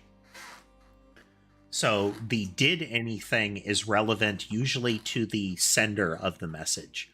It's did anybody care that I sent this message can trigger behavior. Like if a bullet tries to inflict damage and the entity did not do anything with the message, then with the bullet, we can safely say a hit did not actually register. But if it comes back and says, I did something, then the hit is satisfied. During processing of the message, an eaten message generally does not continue. So even if there are additional handlers that might do something with the message, if it's consumed, we stop there.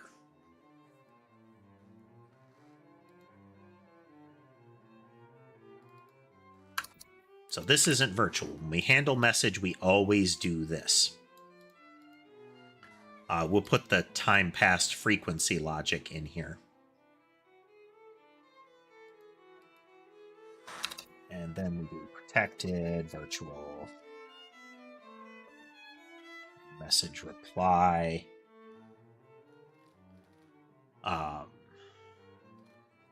Stuff and things handle, time passed, message.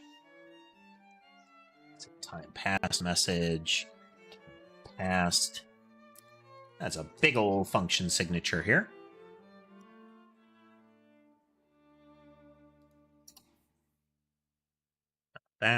That. And right now we have no default handling logic for this, so that's good.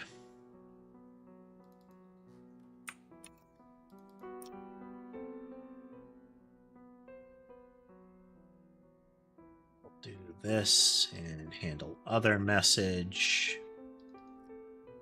And this will just be a game message. So by default, these do nothing. They are expected to be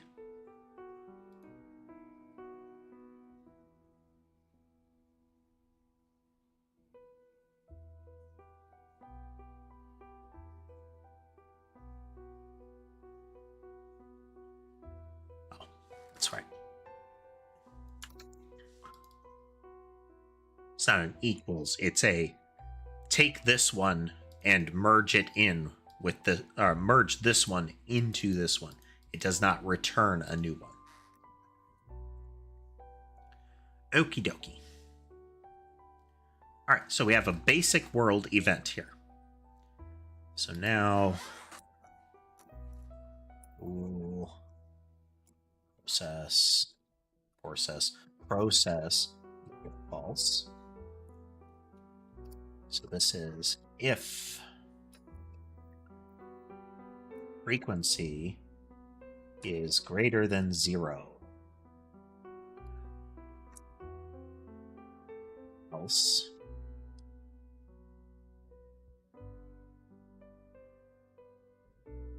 if process do the thing. If we do not have a frequency, then we will always process a time passed message.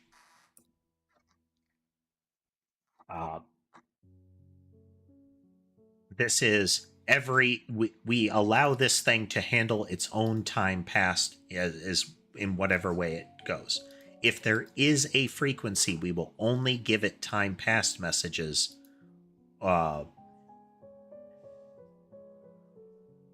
once enough time has passed. And this is where it'll get interesting, at least a little. Jason. Ignore this, Jason.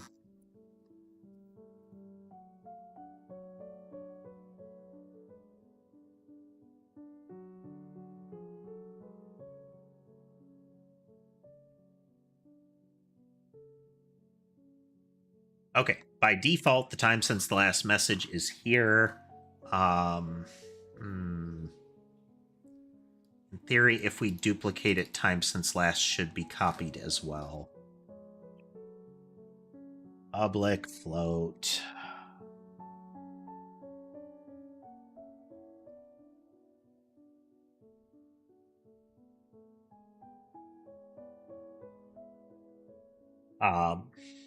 If it's truly a local only variable, a local member variable only, that should mean it doesn't get copied. And so I would use the protected underscore notation for it. But since if I duplicate one, if I have one and I'm making a copy, then that copy should be on the same cadence. Same frequency and the same time since the last event happened.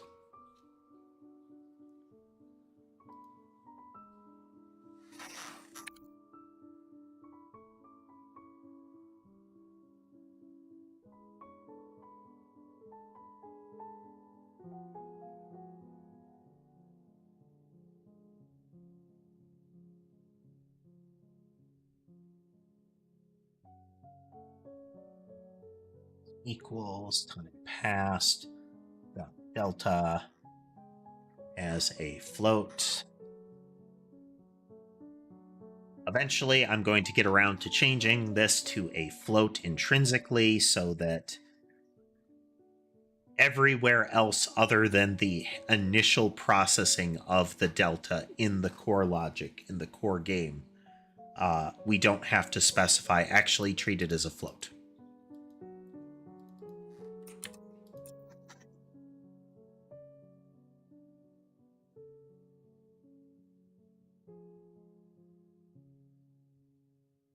So this is float time.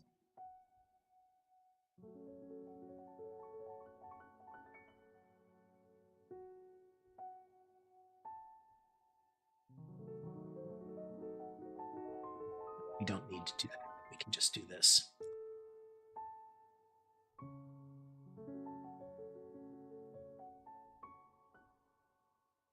Total time passed.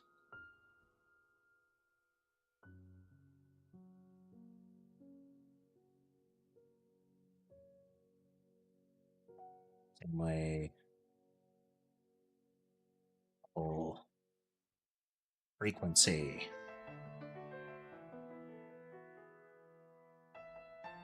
Okay.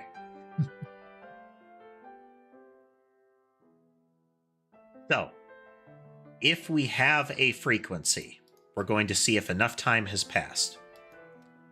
So we increment it by the delta. We check, has at least enough time passed? So if the frequency is once a second, at least 1 second has to have passed. If it has, we're going to pass in a time passed message that says the frequency is the amount of time that has passed.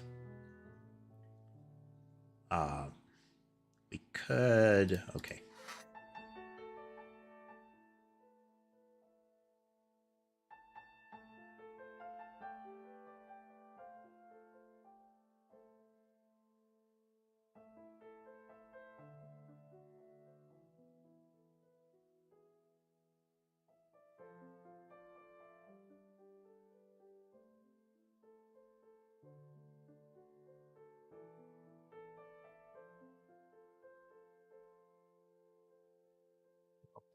Is equal to frequency.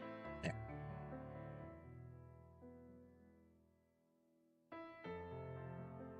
Okay, why did I change that? Because I want to ensure that if there is anything else in the future in a time past message, that I preserve that. And I'm saying, here's a new one, but the time that is passed is not just the delta, it is the entirety of the frequency. Which should only matter for, again, things that would have a frequency. So that they can say, hey, a whole second passed since the last time we did this. Handle it accordingly. They may not care that that's what happened. It might say, hey, every time one of these time passed comes in, I'm going to do my thing. In which case, you could do it this way and get more incremental changes, but there might be something else that you want to do. I could also have another method here that says, instead of handling it as time passed, I have handle frequency triggered, which would make this much cleaner, I think, actually.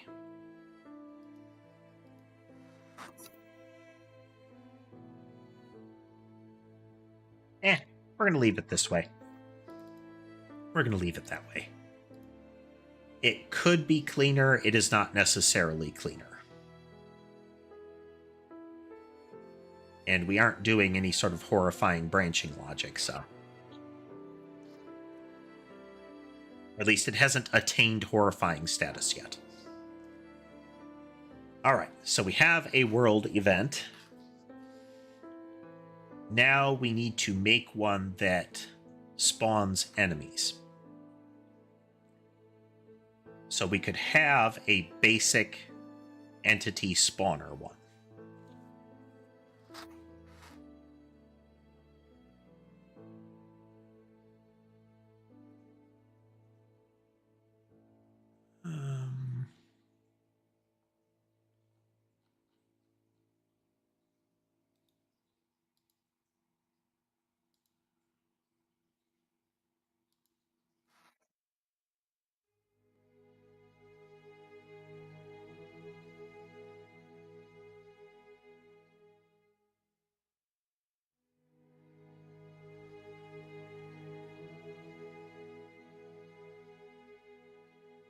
Down.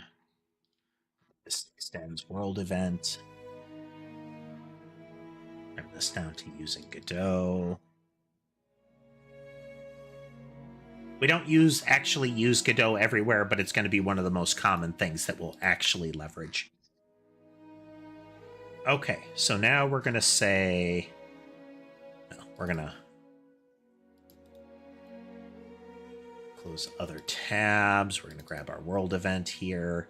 We're going to get the relevant bits.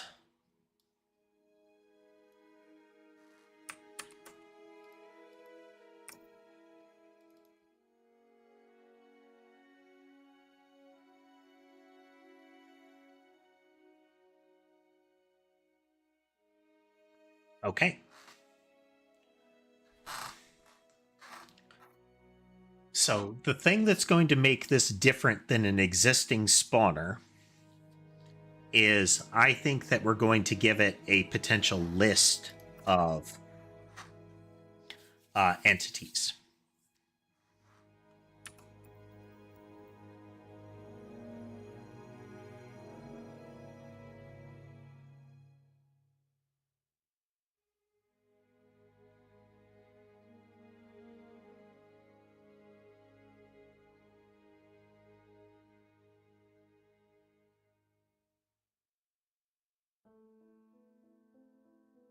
You don't need to. This will get handled by the JSON logic. We're going to need a... Where's an example we'll have of that?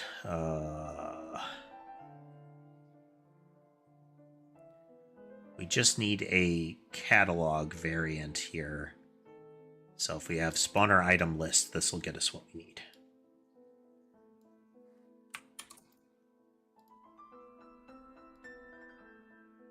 It's actually entity list. So what this does is it says when you are parsing this out of JSON, this is the thing that you're going to use to interpret the data from JSON in the JSON object into a list of entities. This particular one takes strings of catalog IDs, fetches them from the catalog, and puts them in a list.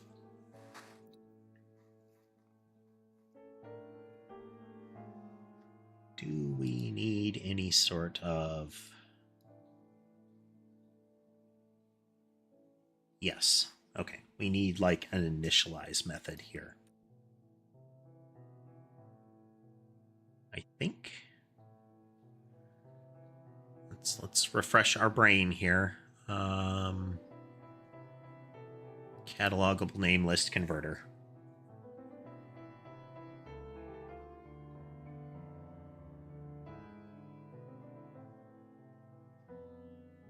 We shouldn't actually need to initialize it in the case of a JSON load here, because we're going to return the list when we're initially reading it from JSON. When we are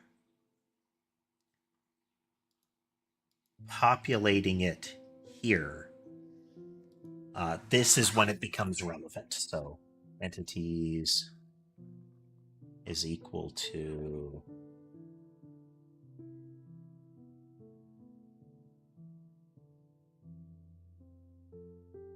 property.entities be a duplicate, right? I might have to do a copy too.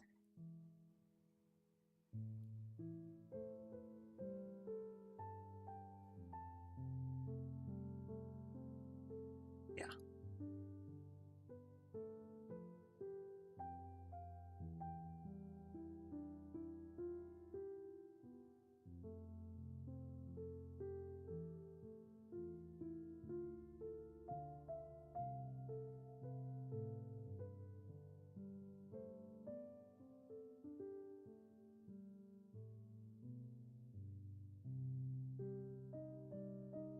Return we're going to be dealing with a void anyway, but I think we can do new list entity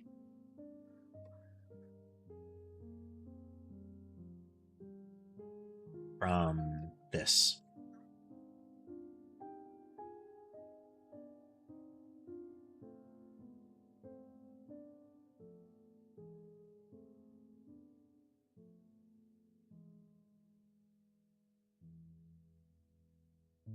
But I don't want the... Okay, yeah, we still need to do a for each.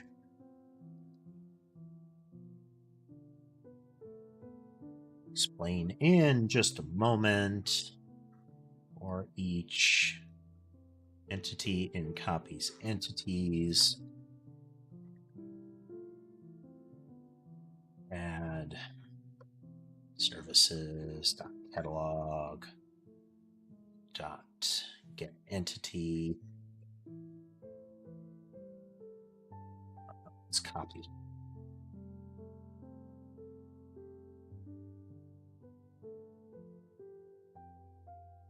This is as an entity.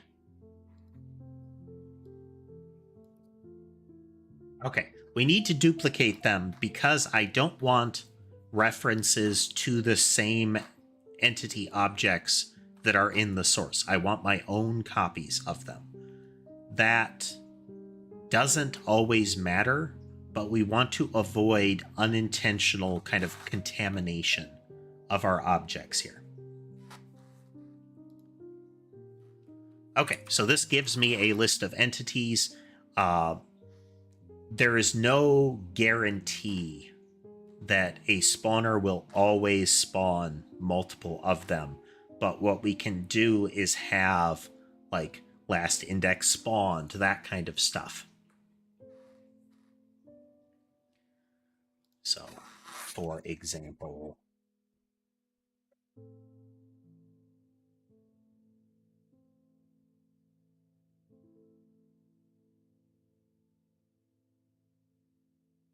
ma'am,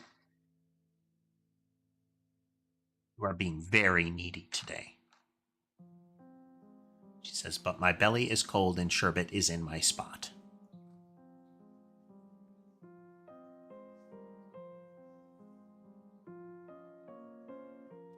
I try to get her to sit on my lap, but she really does prefer crawling up on my shoulder. Let's look at the kitties while we wait here. So sherbet is across from the keyboard. He is the splotchy tan and white one there. You can see Ember's favorite toy by the food bowls and the water. It is a little... It's like a plush sushi.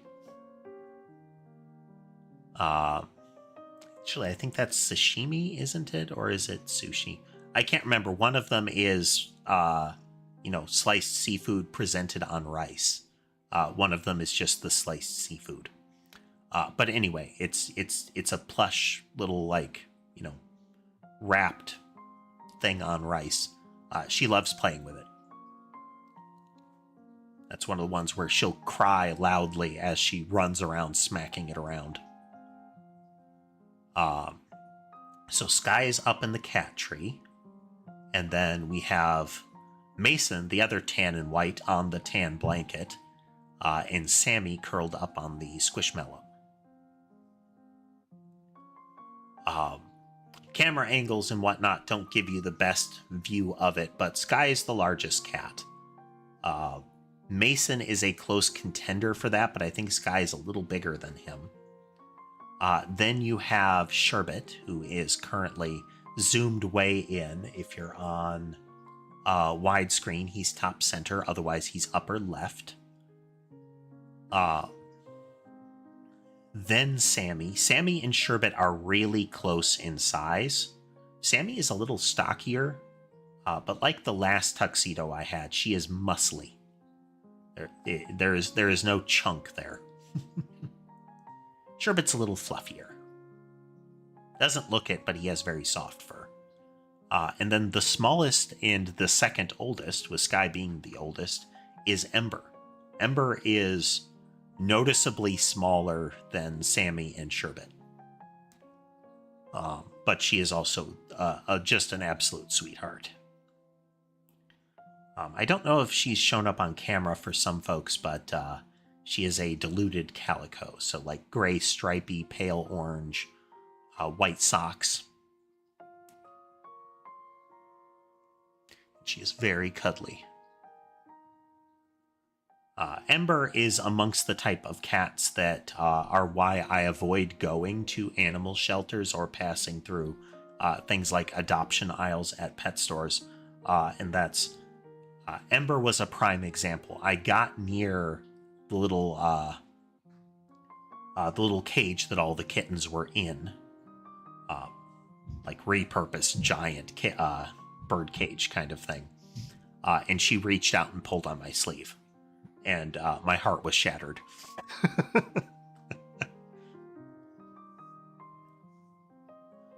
Mason and Sherbet were adopted at the same time because they are siblings, and I would not break up the sibling pair.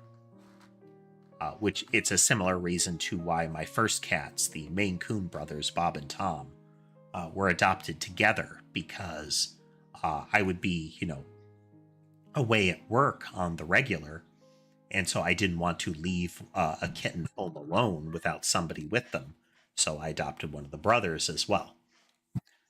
Mason and Sherbet, similar reason, but it's just that I didn't want to break up the litter.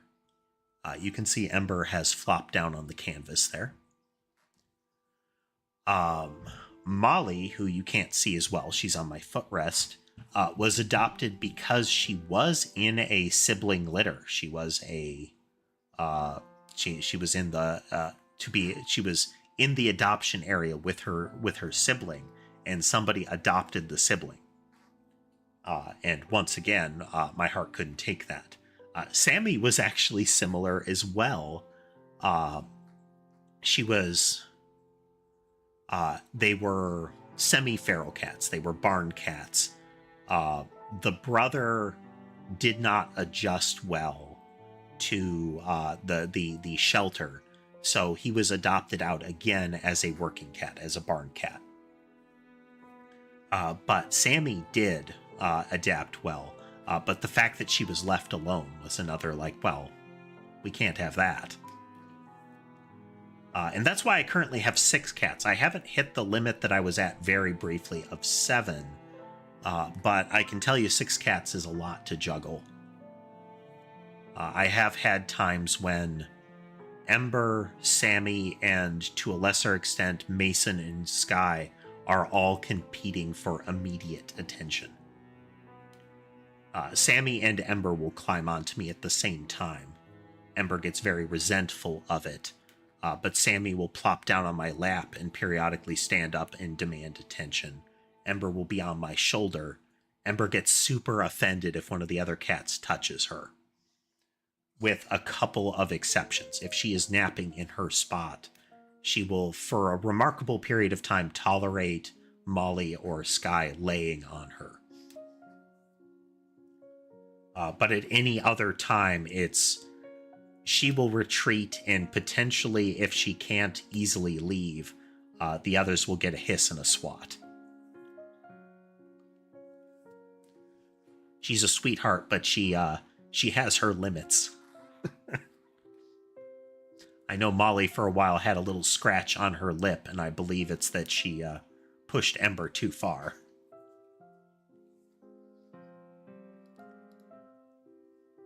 Okay, so this one we're going to have...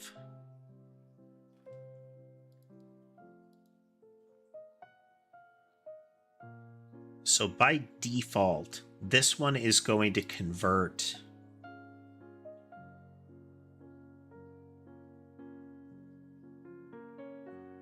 Because the world event already handles the frequency for us, a enemy spawner one does not care about what time has actually passed. So it's going to handle time passed no matter what. Or at least, I'm sorry, it will do the same thing. It will do its thing regardless of how much time has passed.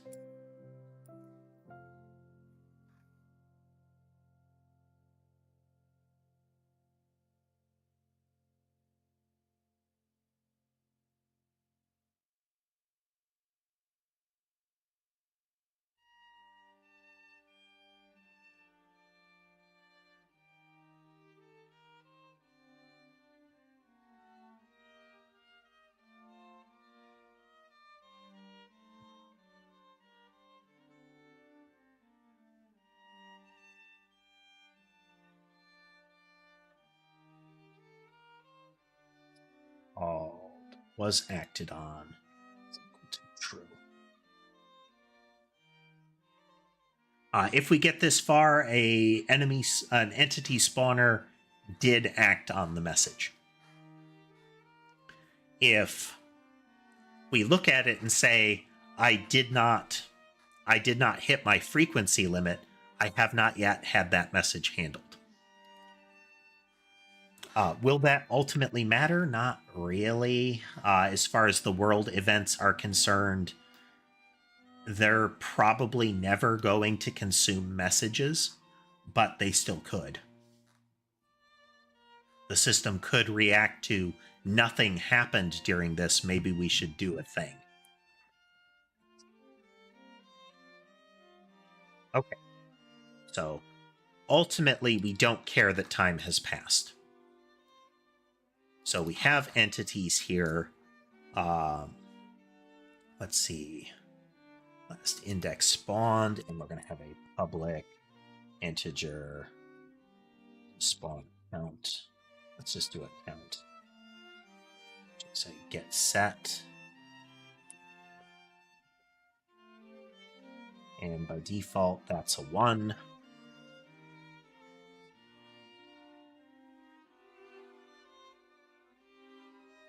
If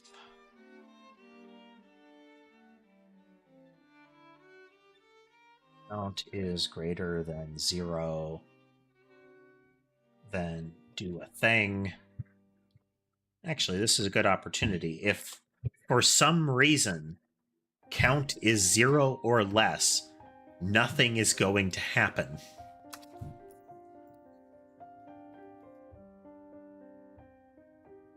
So then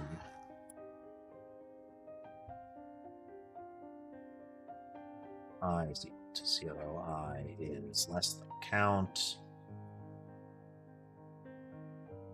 I plus.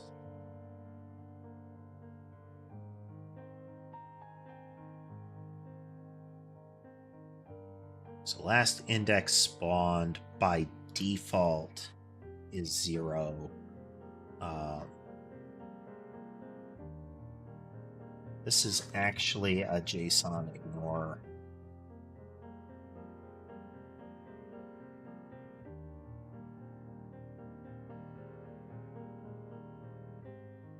Similarly, this is a JSON ignore. We'll touch on that in a moment.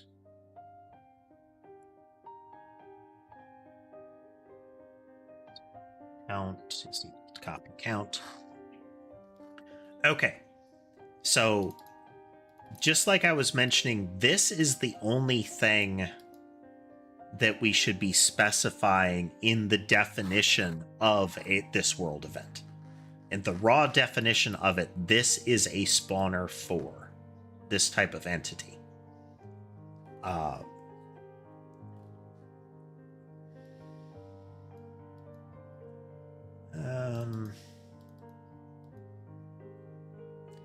No. Because count is not intrinsic, entities is not intrinsic. As in, there's nothing about this particular one that tells me what will go in a row.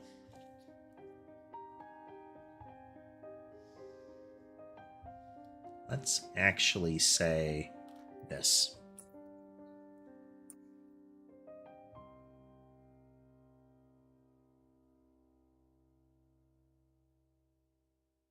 So there's a tricky aspect to this one. And that's that I don't actually think any of this is going to be directly in JSON. I'm sorry, as a thing in JSON to load. So there's not going to be a file that contains a row that defines this as an independent thing. So a world event entity spawn should show up in a list of things to spawn.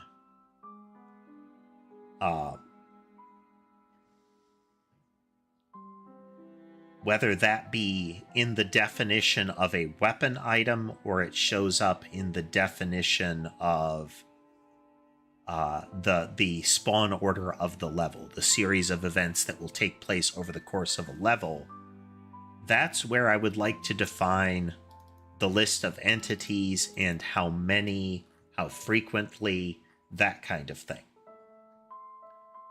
This will turn into a different structure, though. So we may have them listed in a file for the time being, but ultimately I want to come up with a pattern for being able to cleanly specify a list of things to load into an individual item, but as individual lines in a file. So the ability to define this is the level, this is level 1, and then subsequent rows that say these go into level 1. How will we do that? That's tricky. That's a completely different thing. So for the time being, we're going to have it where you have to define them up front. So when it comes to an entity spawn, we need a way to determine how many of them, and that means we're going to have the JSON contain a number. So for as many that we spawn, and we also need a public spawn point.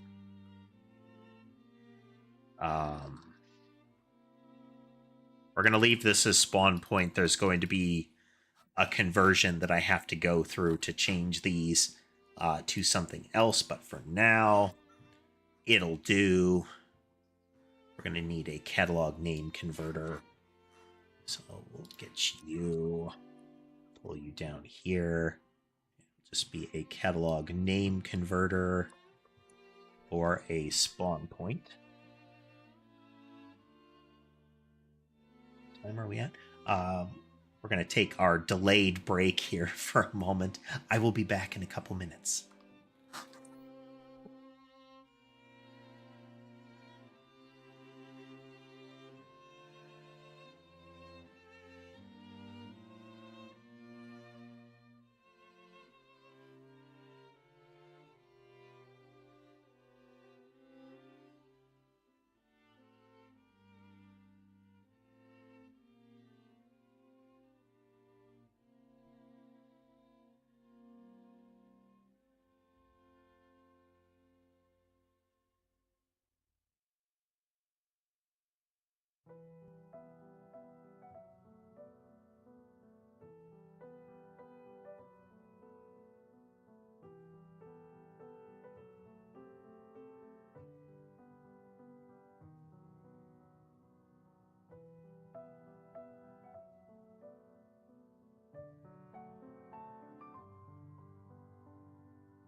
Okay.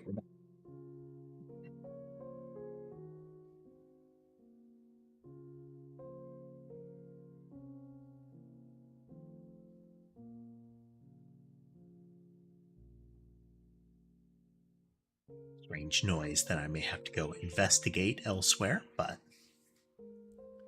for the time being, let's continue. Okay, so we get a spawn point. So during this, first we're going to say spawn point. Wow, those hands were way off of home position.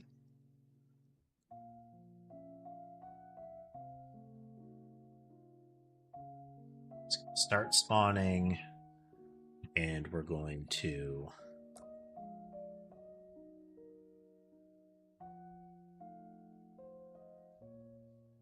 stop spawning.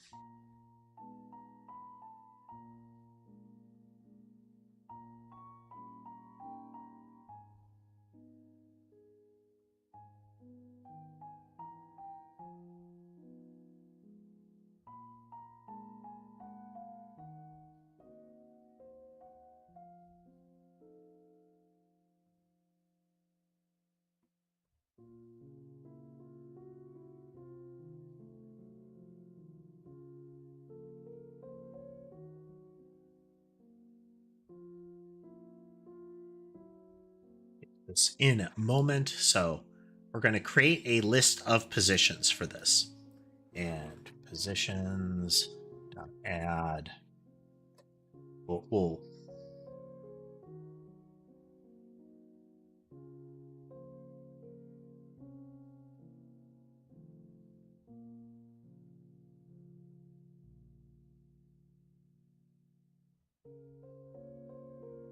need to change this again. Oh.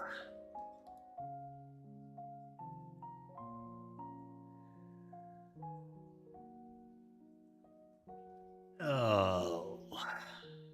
Man. Well, I brought this on myself. Let's go.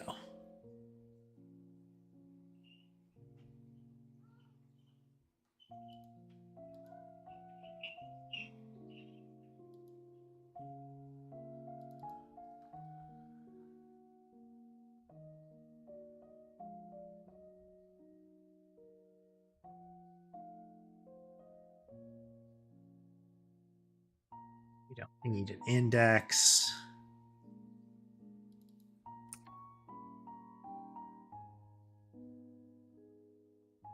This. And we return position.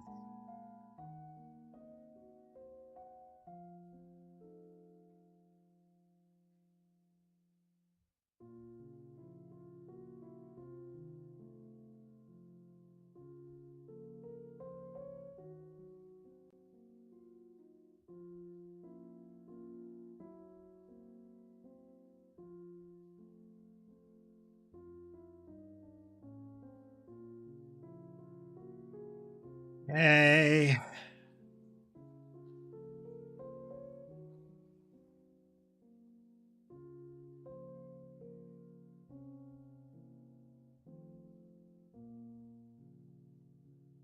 We are ripping out a sort of hack that we had in place.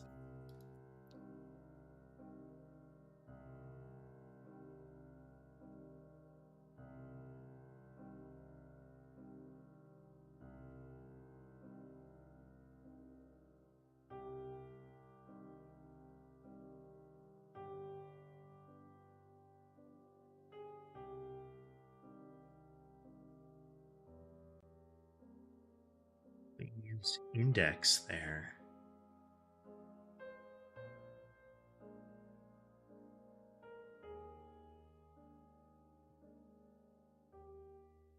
Because previously,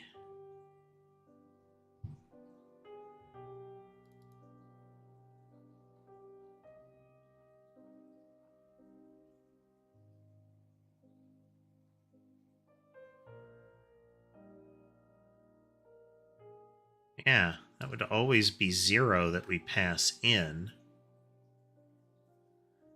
So in spawn point by default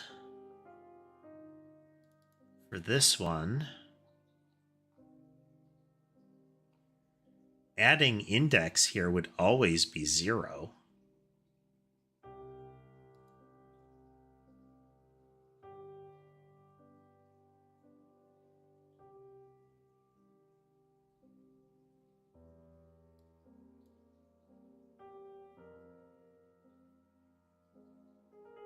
Oh, I know why we were doing that, and that wasn't working. Okay.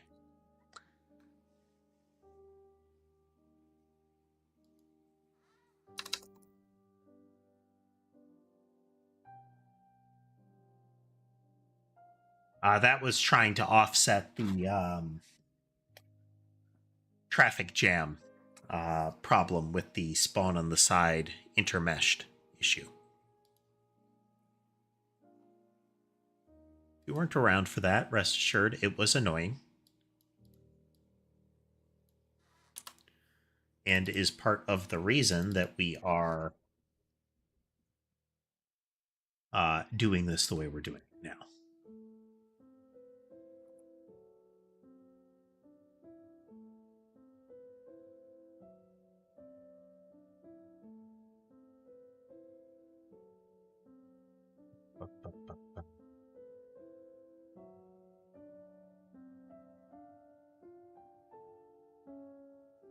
Do this as a more complex operation to make it concise, but we're not gonna.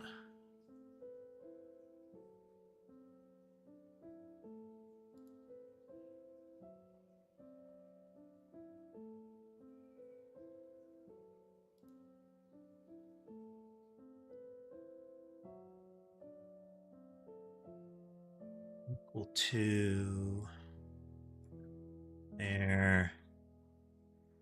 Remove index.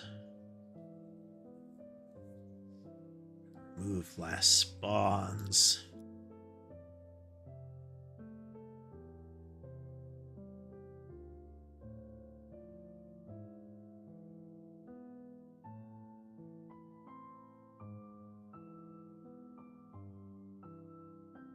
Okay, because we'd already removed last spawns.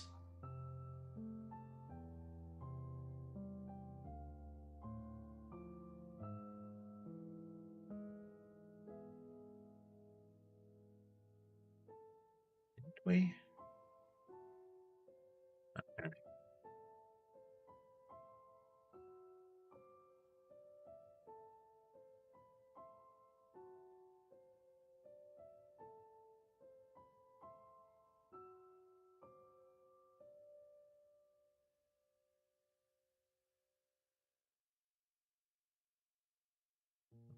Okay. Quick build and see if I've missed anything.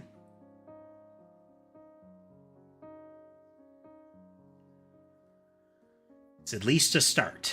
Let's make sure that it still runs.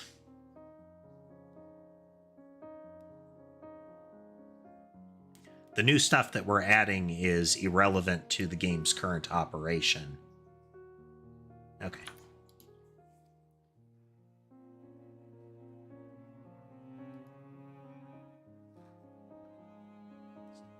Here.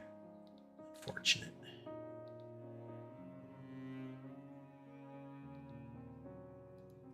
There we go. Okay. So we stopped spawner item from going haywire here, and we did that so that in world event, for spawning enemies, we can just get the spawn points, get spawn position. So we're adding each of those. Why is this relevant? Because when an entity spawner operates here, it's possible that we want to deal with the individual spawns differently. Or at least we're going to be able to do this. Let's just simplify here.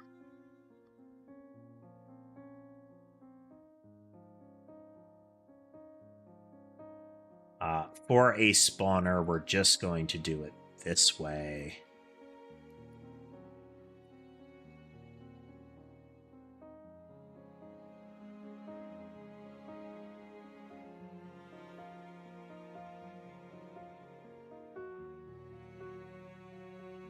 This is catalog, copy, entity.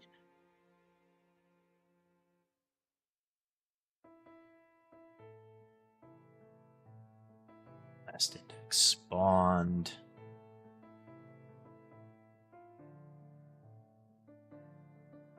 As an entity.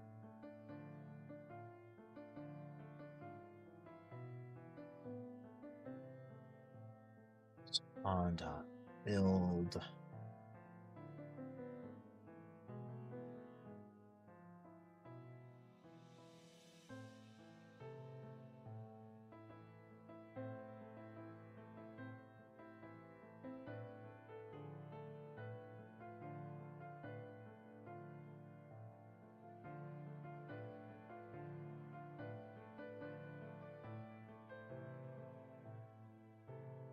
If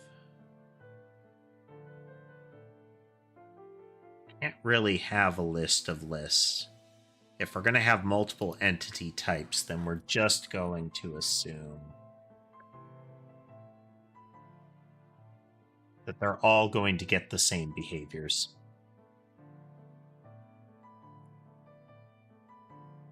Which in general should be movement only.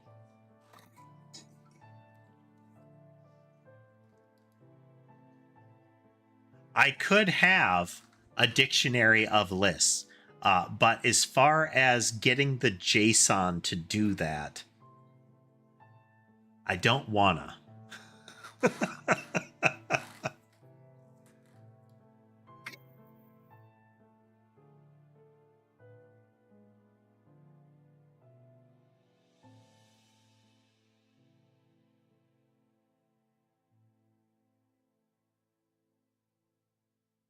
But the assertion will be here is that if I'm going to have multiple entities, is that they're just going to be those different entities, but they're going to behave the same way. So if I create a snake of multiple different types of entities, then they're all going to be part of the same snake. Just straight up, that's it. And in general, you wouldn't have that, because there could be variations in the entities that could get weird if you do it that way. But that's down to configuration. What I don't want is that the behaviors would be different. So all of them are going to be part of a snake, or all of them are going to converge on the player, that kind of thing. If we need multiple spawns of different types of entities, then you can create offset spawn frequencies.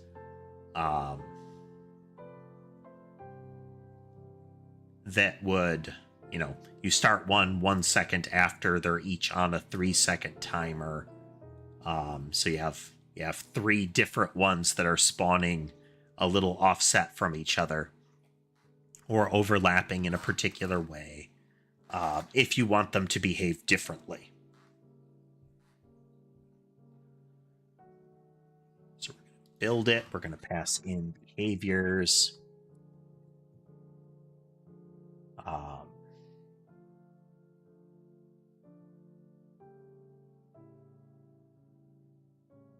This should still be a 4.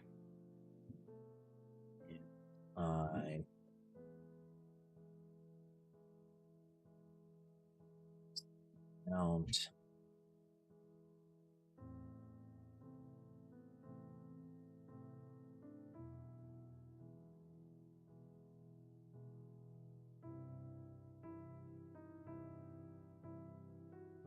Index spawned plus equal, or plus plus.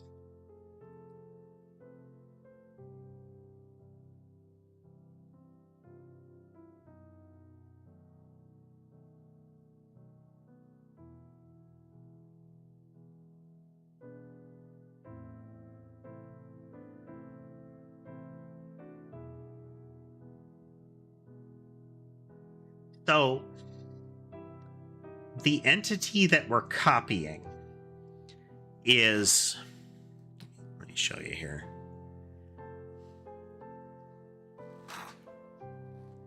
We could get it by name.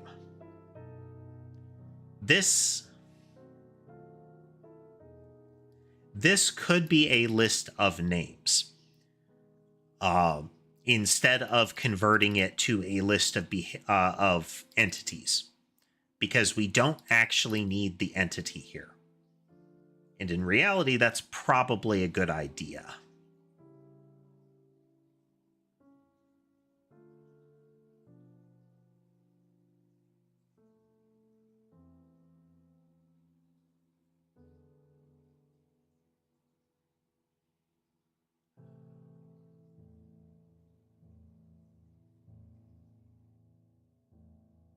To think how we do. Yeah, I could just have this be a list of strings, and I can fetch it by ID by doing a get entity on it.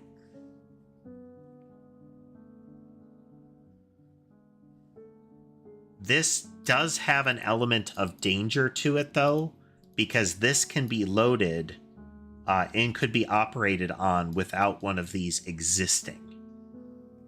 But at that point, you've messed up your scripts.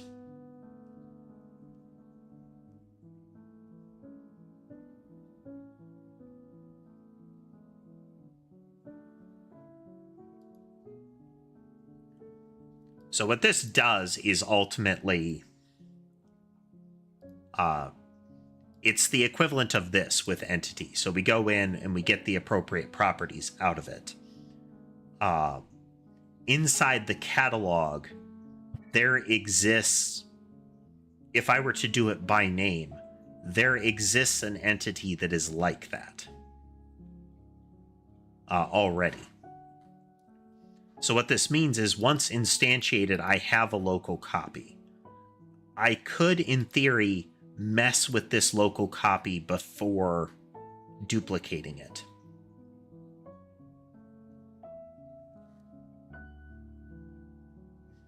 But that kind of ruins the point. Better that I mess with behaviors when I build it. That's something that I should consider, is having a separate data validation system that can say, okay, look over the contents of these and make sure they exist. So instead of having a convert them into entities, because I don't need them to be entities immediately,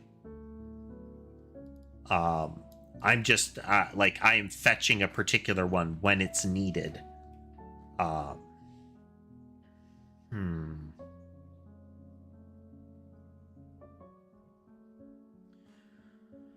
We're going to leave this as is for now.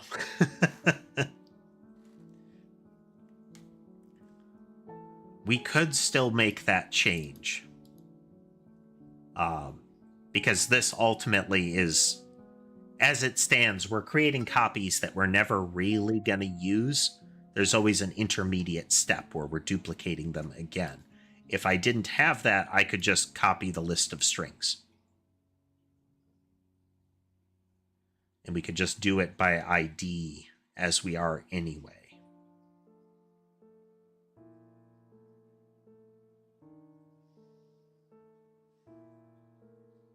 Would save us some song and dance too.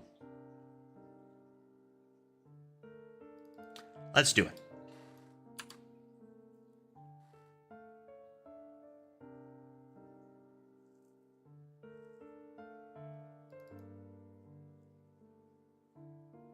If we get into them needing extra properties, in this scenario, if they needed extra properties, there's a whole lot extra that needs to happen to make that work.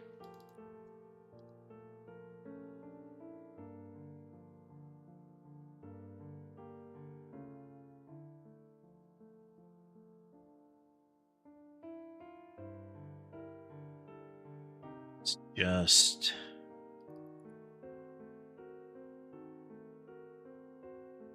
there.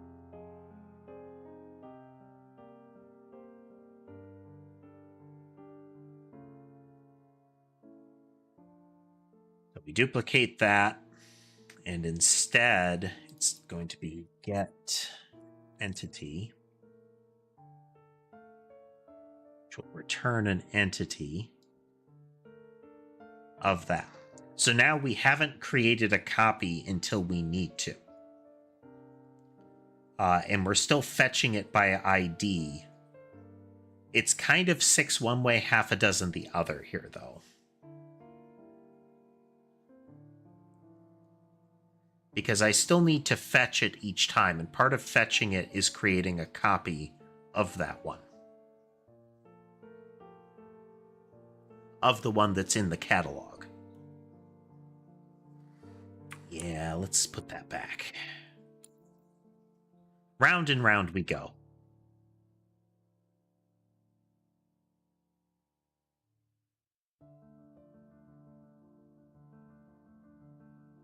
We'll keep this. Yeah, there's a bit of stuff that I could still do with the catalog to make this cleaner. Like I could do a get entity with the expectation that you, or copy entity that you pass an entity in and you get that back out, yada yada. Okay. So when it's just this kind, when it's a entity spawn, then this is all we're going to do. So now we have a world event entity spawn. It is a world event. It has the same category there. Then for the list, and the list is, this is the one that I really want to change. So list of spawner items here is a mess, because even if I clean it up the way I want to, such that this list object would contain our world events, and I could have parallel arrays for things like start time, end time, that still creates big, long chains of entries if I want to have a robust level. Where you got to assume like every 30 seconds, I might have a different event get triggered with overlap in them. For the time being, what we'll do is update to create a world event list that has those parallel collections. But we're going to need a special way of parsing that particular one in order to deal with it properly. That there would be a entry that that first has to get the parent object so that it can manipulate it. But the collection or the catalog currently doesn't allow for that kind of manipulation. That is a whole other thing. It's a whole other thing.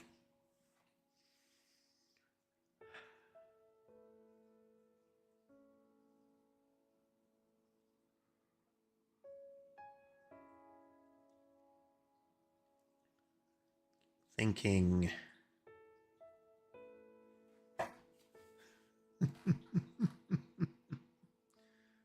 Push some buttons, push some buttons. Okay.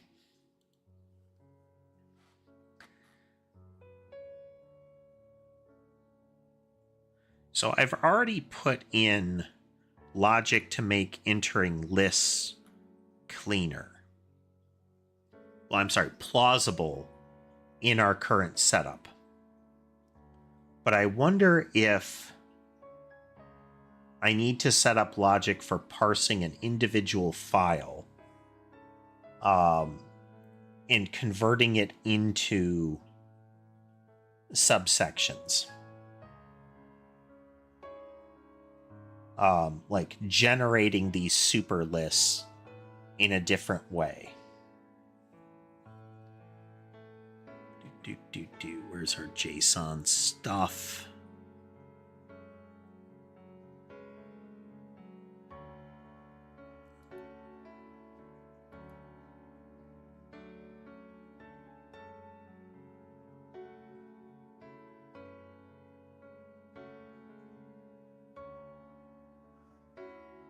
It's something... I totally remember my own code base.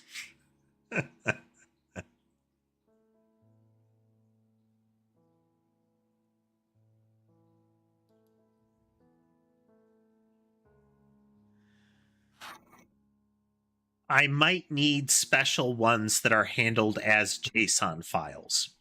And the loader might need to be able to differentiate and say, is this a game data file or is this a JSON file? If it's a JSON file, it's a JSON object. If it's a game data file, then we do the song and dance. Because some things are complicated enough that I think you're right. They merit being handled differently. As far as the code is concerned, the JSON files would just be data files that don't need to have the line-by-line conversion done to them.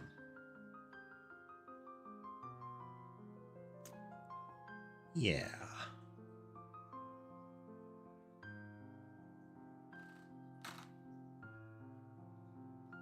Then I could still have sub-objects defined in them that cover some of the oddities. That is, the sub-objects inside of the parent object could have full definition out of them, because a event list item, so a line item in the list, can be complex because it would include the full event specification as well as its start and stop time.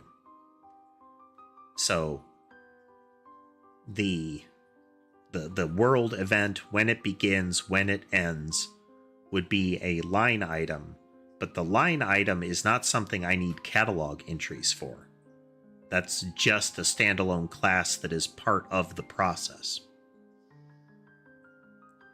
Yeah.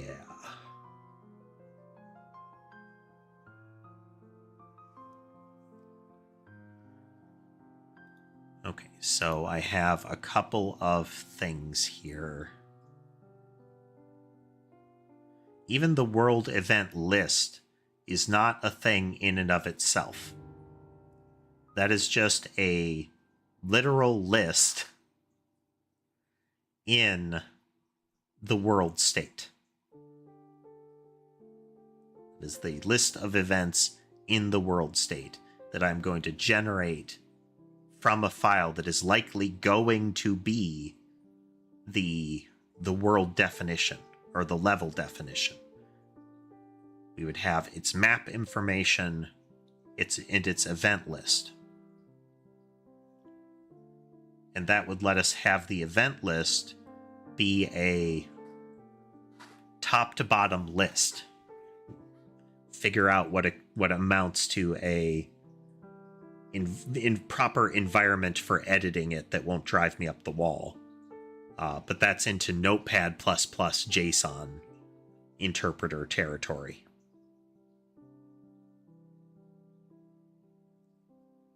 I could still have a wrapper for a world event list so that I can do things like do the sorting, do the which ones are active versus which ones aren't, pass the events to them. So I may still do that and put them in their own thing so that the level can reference its level. Level 1 can have a level 1 list parallel object that it gets fed. Because the level list could easily still be a game data file, but each level's list of events is too complex to be in a game data file. because they can all have their own stuff. And that also opens the door to us having just more complex world events, more complex other things. Like, it would then be viable for us to have the list of different behaviors in this. So each entity could have its own added behaviors in a world event entity spawn. Is it going to for now? No, I just don't think you should do that. Again, that sounds more like you should have overlapping interwoven events instead of one event to try to handle all of it. That would get messy.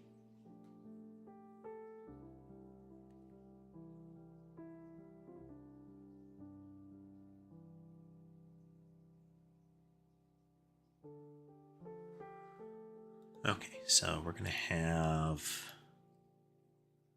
get more of these defined conceptually for now.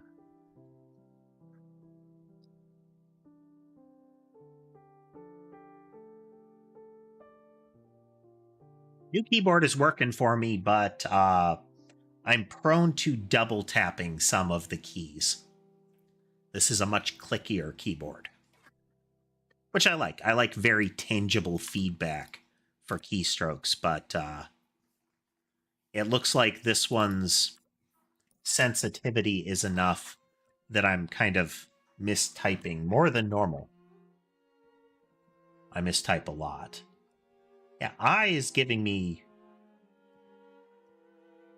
some trouble. Weird. Anywho, so this is not a catalogable. This is just part of the data structure that we're going to use. So we'll have a public world event.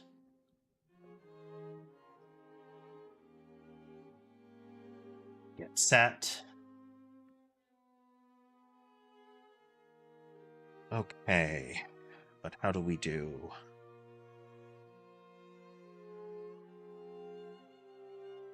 World event is a known commodity in the system because it is part of the catalogable chain.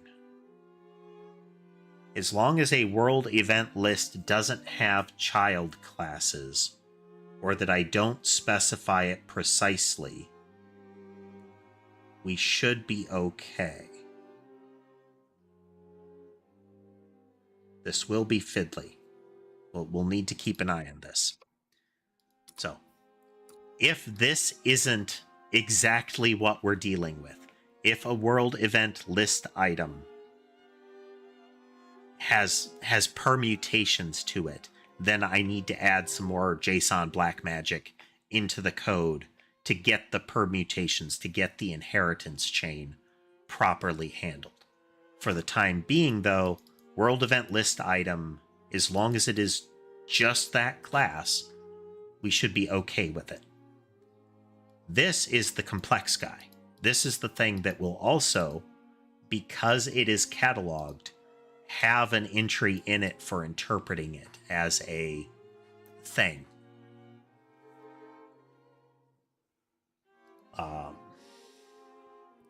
do we do that? That's a catalog name converter.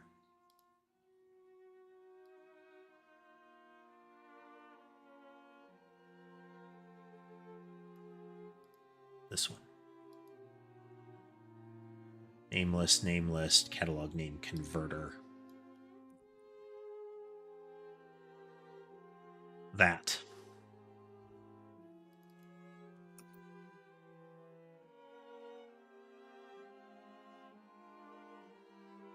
So this is also where things are going to get a bit fiddly, but we should still be able to handle it in the same way. Okay. We're getting there. We're getting there.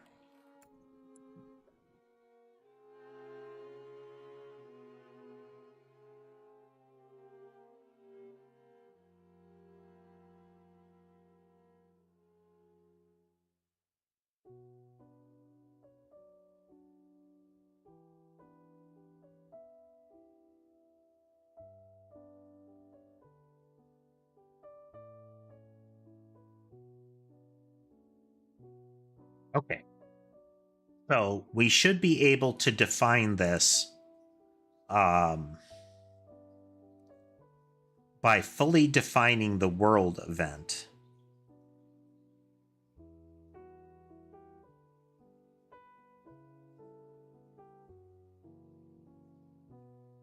By supplying the world event here, we may need the ability to add some extra properties here, though. But that should be okay.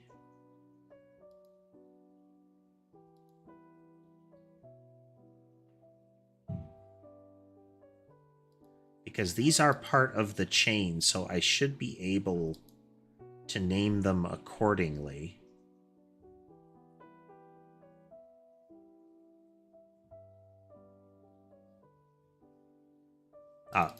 So there's logic in here. I can't remember where it lives. Here we go. So when we begin the JSON process, one of the things that we're going to do is add our derived types. So catalogable types info.types here. Let's go and find that guy. So here's the sorcery.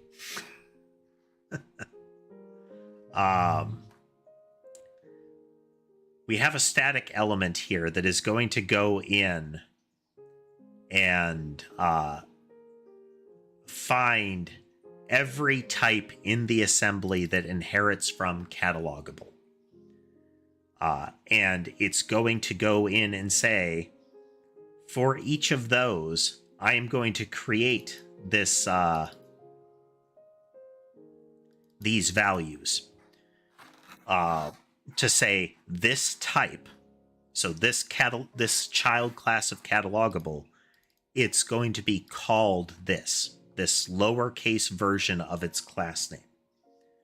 We use that in here to tell us what kind of thing to load, what kind of class this actually is. So I get the type name and the type, and I load that into the JSON parsing process. That means that inside of the data files, I can tell it, this is a spawner item. That way the JSON knows that class and its whole inheritance chain is what this is. So I don't have to go into the parent class and say, all of your child class iterations are these, and do that for each layer of the process. That is a gigantic maintenance nightmare. But in this case, I just have to know its class name. But this is ultimately a look at the assembly at runtime and find these things. This will be referenced almost immediately during the startup process. Anywho. So I have this, so I will be able to either do this by name converter, or I could have this just be a world event and fully define it inside of the list entry. So I could have a JSON object that fully defines this. I don't need it to be a reusable. Is that fantastic necessarily? I don't think so. But I also don't see a circumstance where I need to say that it's a real hassle for me to say, and now we're going to spawn bats one at a time around the player, kind of thing. If I need to write that multiple times, that's okay. I wouldn't want to have to redefine a bat every single time I do that, but just saying 1 bat a second for the next 30 seconds, that seems reasonable as a rewrite of data. That doesn't feel like a onerous repetition. So if we do this, then as far as the JSON is concerned, I define this fully, I define this, and I define this. So this one becomes a sub-object that has a type string of world event or one of its children. And because the JSON has that defined, we should be okay with child classes. This is an atomic thing by itself. I could also add another type parser that looks for metadata elements, but let's not do that for now.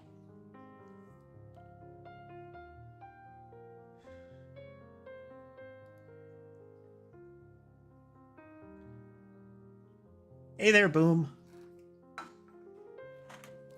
think I'm going to need to go get a beverage here. We'll do that in a moment.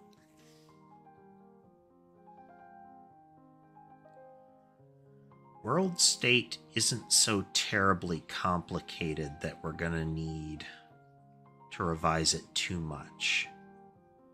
Let's get our world events defined in the system first. Let's get these loading.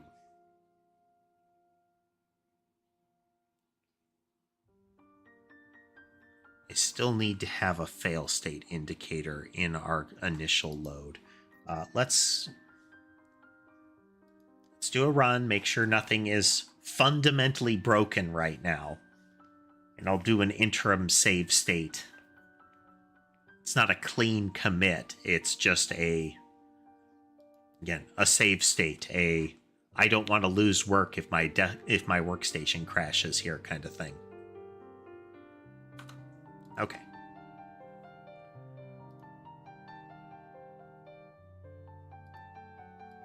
We'll leave these all as is.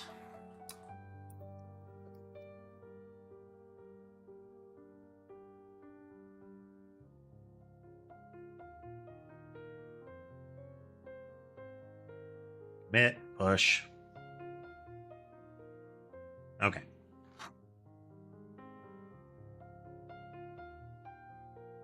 But welcome, welcome.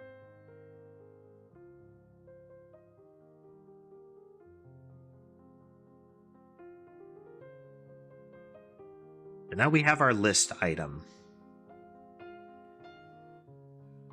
We are going to change our loading process here.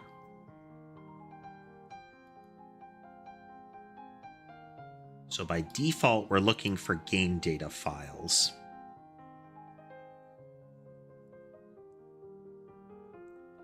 We have create JSON string here.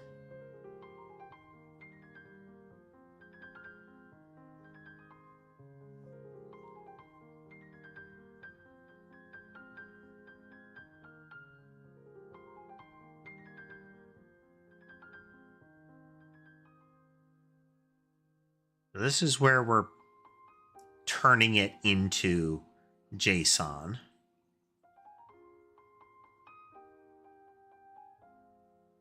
These are line items, line items.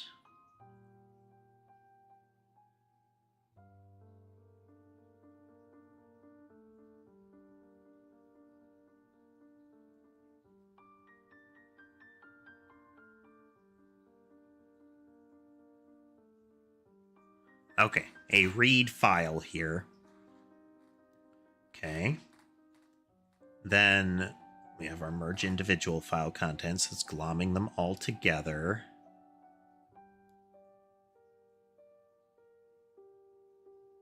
This is our parse of the... Okay, load catalogables.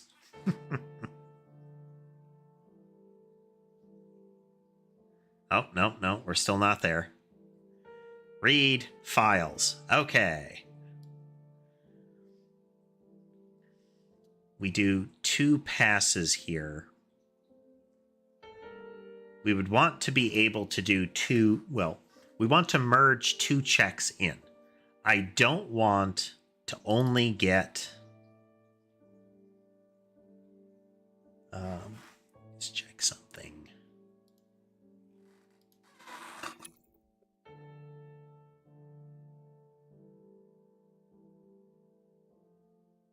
Do I do an OR in my file search pattern?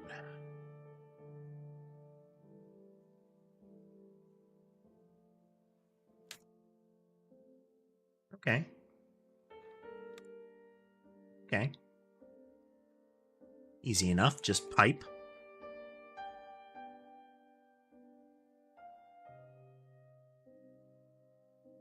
So our get individual file contents.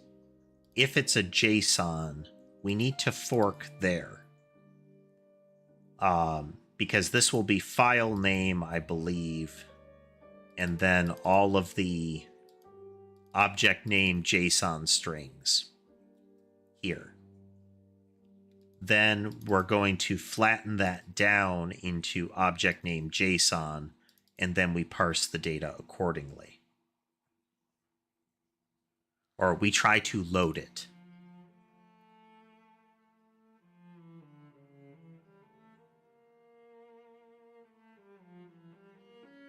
And load catalogables.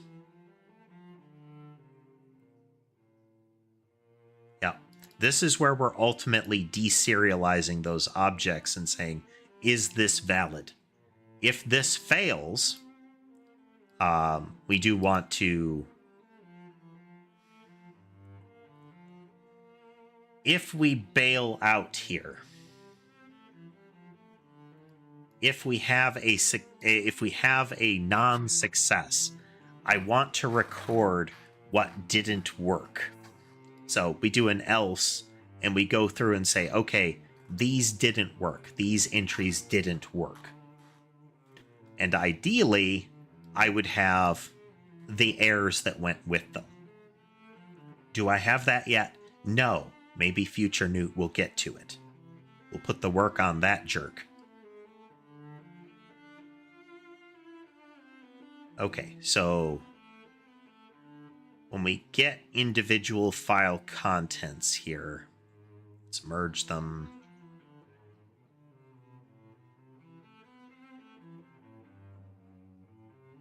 So we're going to get a string, an object to JSON, or an object name to JSON, and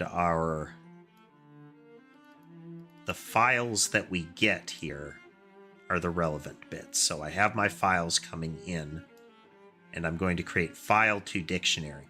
For the purposes of a JSON, it will be the file to a dictionary of one thing.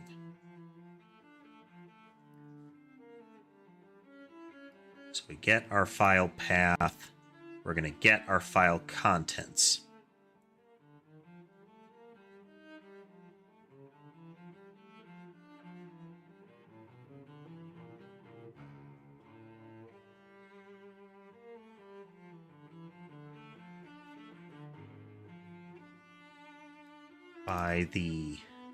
That is the file name. That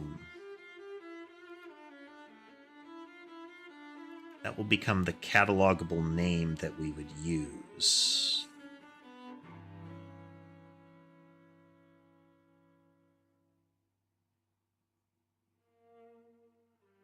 Individual file contents. Each of those is a string to dictionary of dictionaries.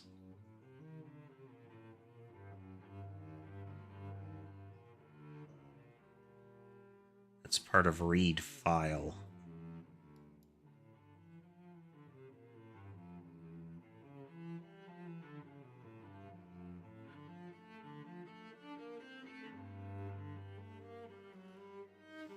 So first the file exists, we load it in.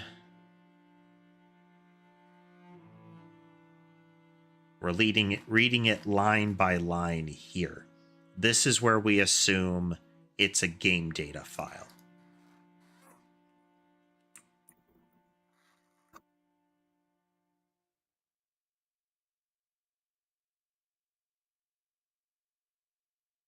So this is the line by line read, which will ultimately go through the process of creating the JSON string. But we won't need to create the JSON string here.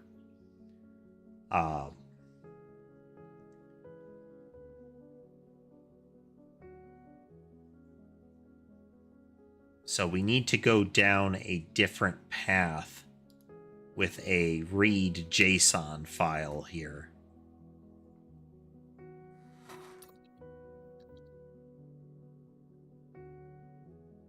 That needs to be part... yeah.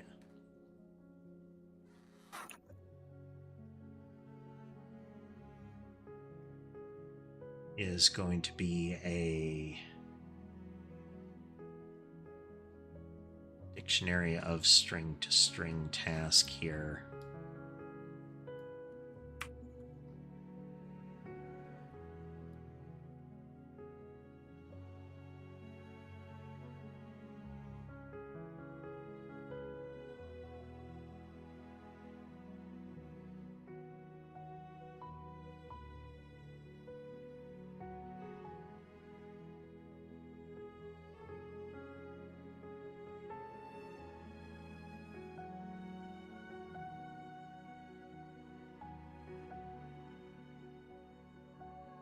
We still need to return a dictionary, but it's going to be only the one thing.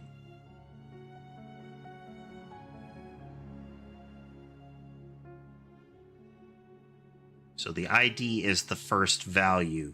This is going to be the file name.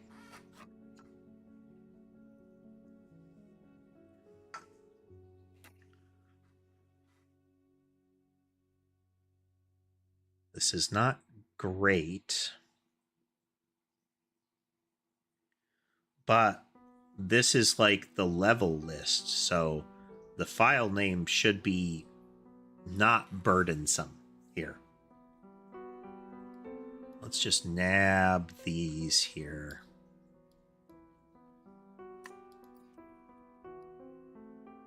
Does the exact same thing.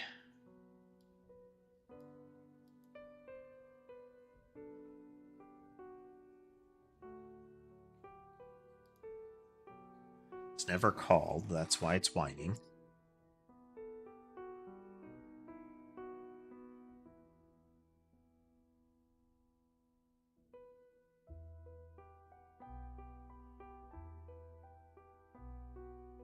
Need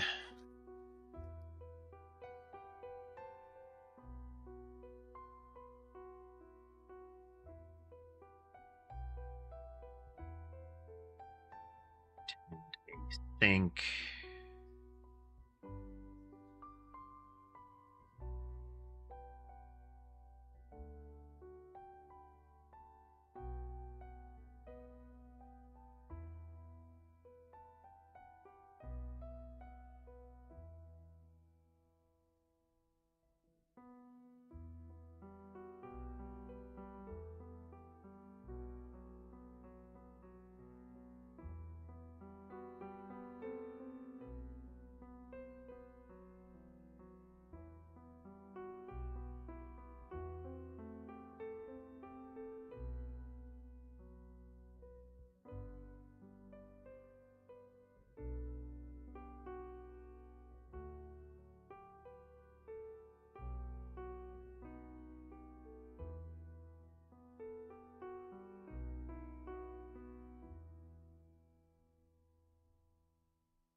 so this is if there is something in the file.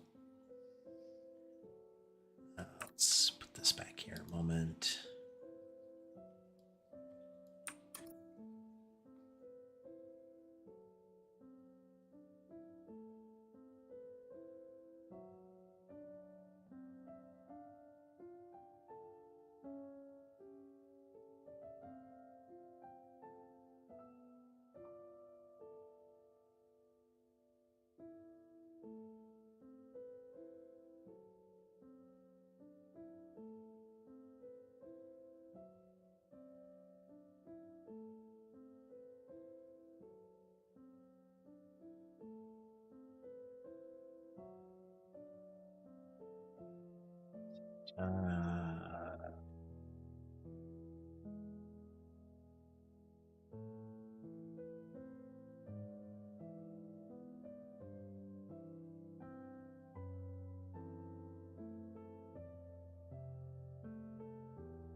Yeah, I need to actually,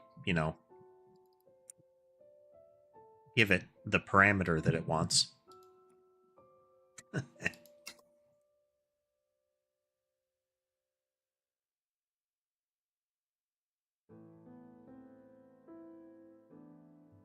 Think, and we just load it directly into contents here.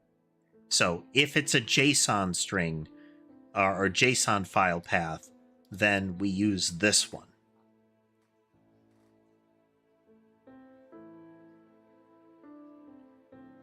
And those will load as if the file name is the catalogable ID of the whole thing.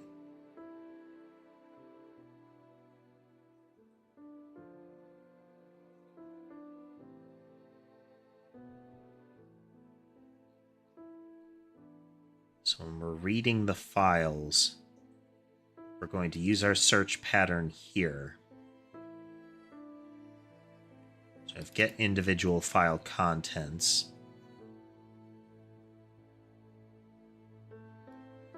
which is here. That's where we're getting all of the files for each.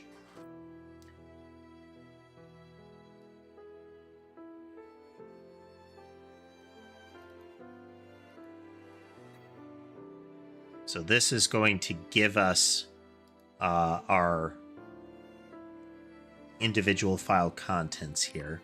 So we're going to say if dot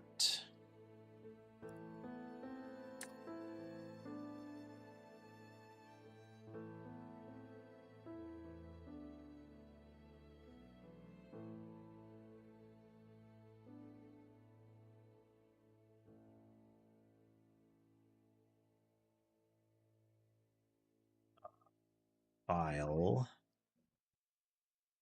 dot invariant. Hey there. Hey there, James. Good to see you again. To lower invariant.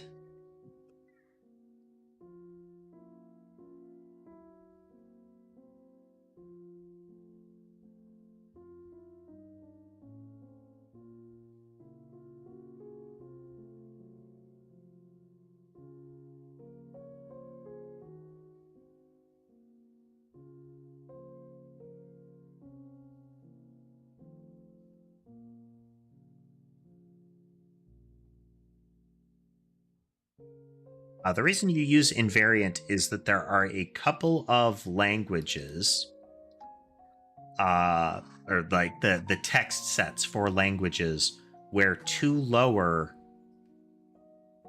will not give you the same character that you think it is. Like there are variations on lowercase r kind of thing that won't come through as the same string if you don't use invariant.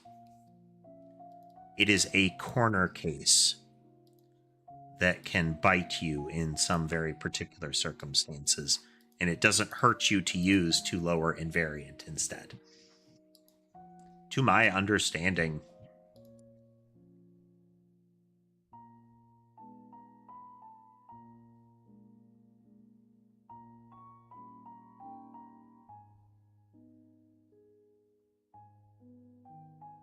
All right. Do.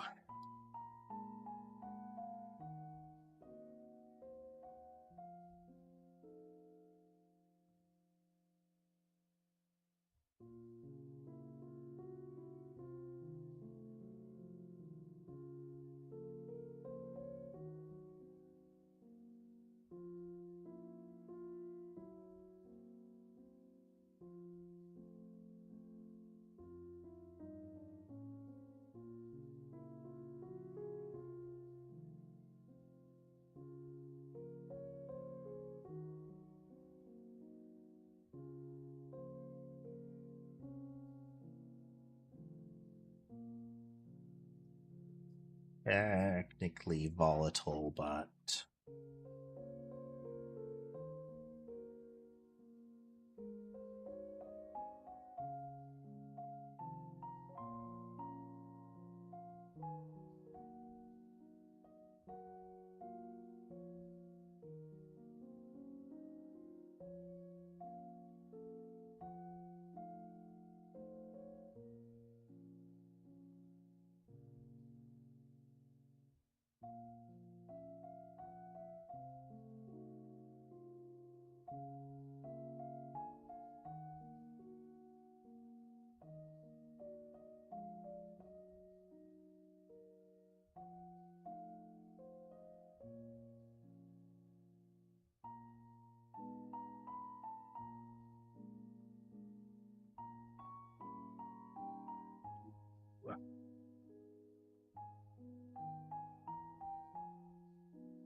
contain nothing.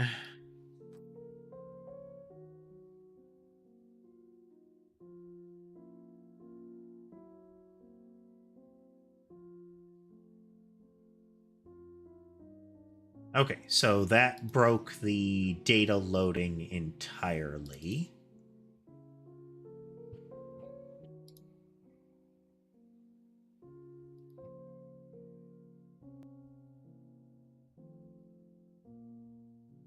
Okay, we never even got here. Which means it's not getting any files, which probably... Oh, I think I know where the problem is.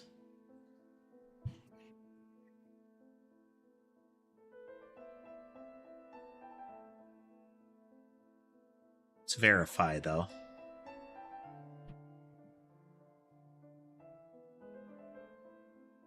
This catalog should...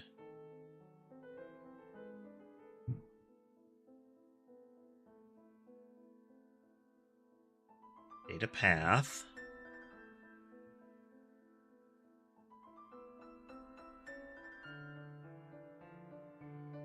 Let's go all the way down here and find our root file here, read files.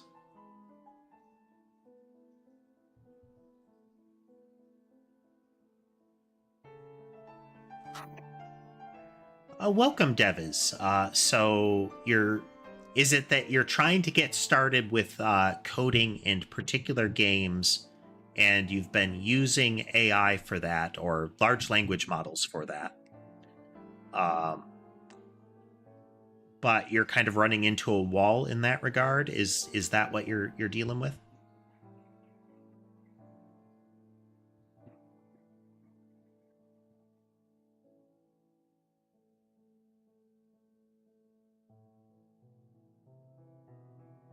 Search pattern, which is equal to that.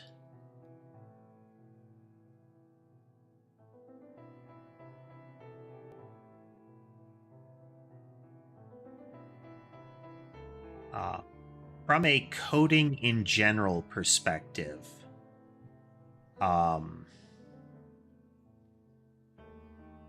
things like large language models, your chat GPT and the like, almost universally, the place I'd start with that is to use them as a web search assistant. As far as coding, as far as game dev is concerned, prefixing it with that again, pretty much every question you would have getting started is already out there in some form, and the trick is finding the answers to it.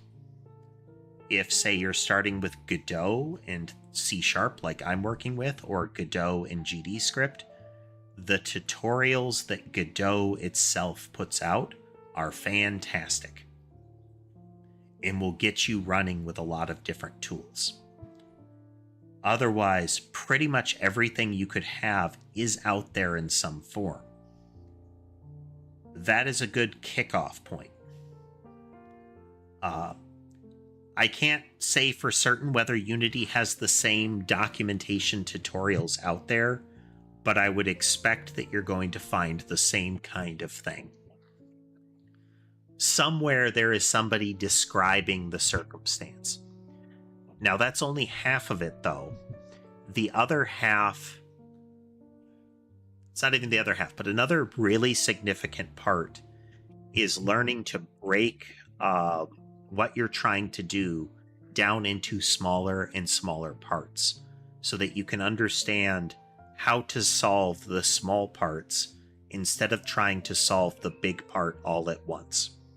The entirety of today's stream has been breaking things down smaller and smaller and smaller until we reach a possible solution that can expand out from there.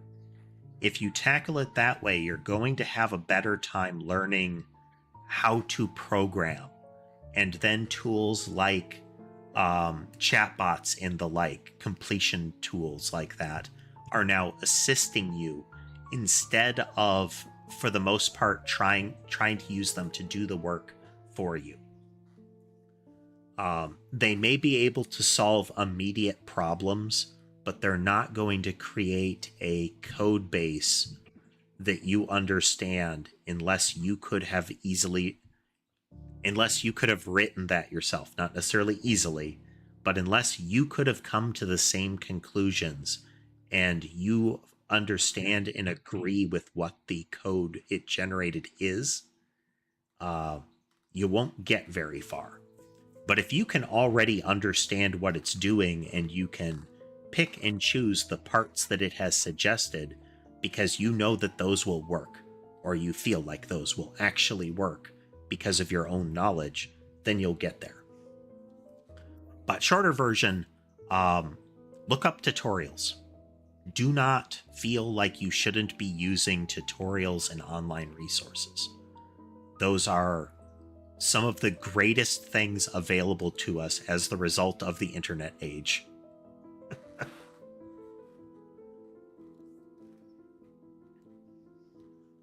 If you ever get the impression from somebody that real programmers don't look something up online, do not trust that person as far as learning programming. Now, don't believe everyone out there any more than you should just plonk ChatGPT code or, fill in your LLM of choice into your code base. It's just a bad idea. But knowledge you find like that can be a kickoff point to learning how to solve the problem. That is my convoluted and long-winded suggestion.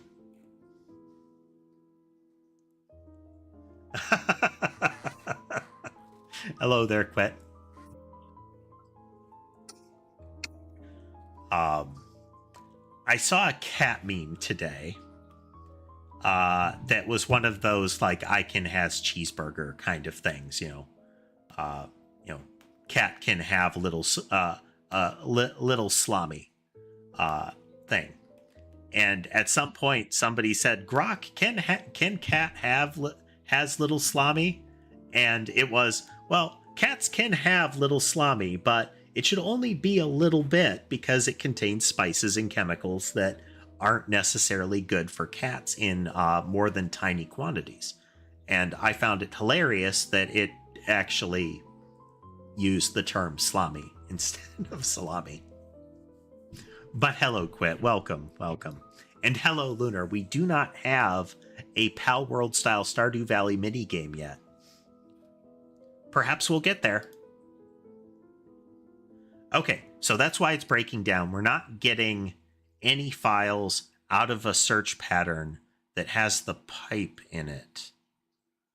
But why is...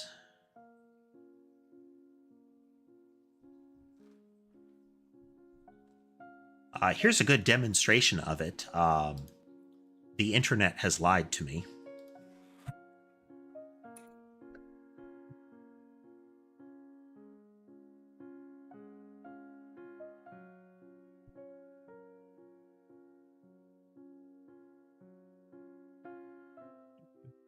Get files out of dictionary. I am not subjecting you to me doing internet searches at the moment.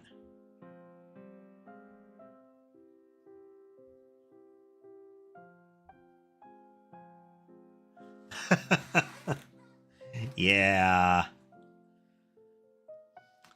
People have started to, like, we're culturally anthropomorphizing completion matching programs at this point.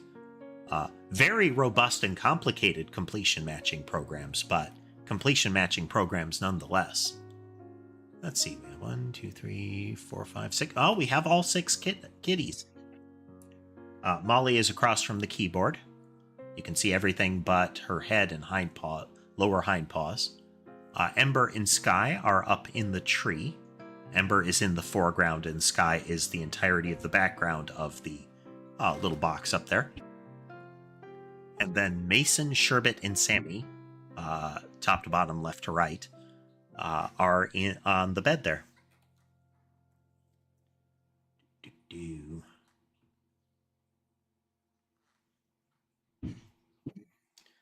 Yeah, it's akin to the humanoid robots where people are like, "Oh, they've made amazing advancements." Yes, they have, but they're still often bad for purpose, and some of the things people are trying to make them do are ridiculous.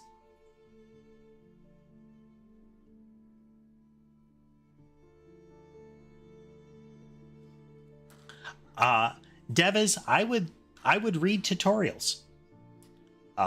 Again, I understand you're using Unity, and I'm not suggesting you switch off of it. But to give you an example of the kind of things you can find in tutorials, and like I said, I'm sure there is something like this for Unity, but for Godot, I found tutorials that are how to make this kind of game real quick, like a really simple how to do this using this dev engine. Go ahead, look at those. Even if you don't just replicate the exercise, even if you try to kick off into your own thing right away, that will give you a lot of knowledge every time you do it. Sometimes that knowledge is, well, that won't work at all. But sometimes it can lead you into interesting solutions.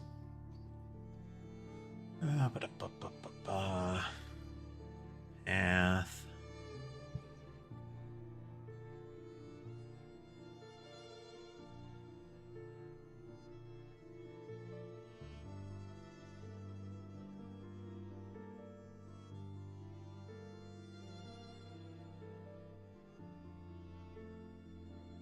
Search pattern. Doesn't support regex. Okay. How can do? I could just do 2 gets and merge the arrays.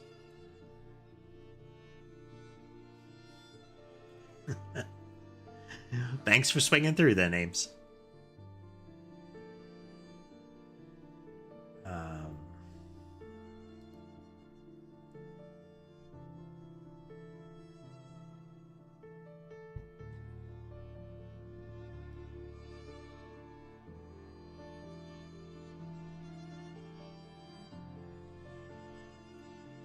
Okay, we could brute force it. I don't necessarily like that.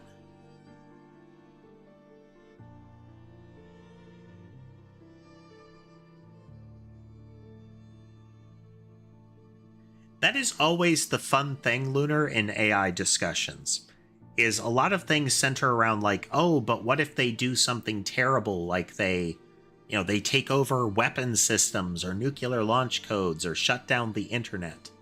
And that presupposes that they have become intellectually people, and then we gave them the power to do that. But why would you do that? Why would you give an AI like a fully autonomous, intelligent computer program access to the launch codes? And I mean, that's kind of the scenario. Yes, yes. Quit and Lunar. Because people are stupid. And that's not a problem with the AI. There are stupid people that we put in charge of critically important things.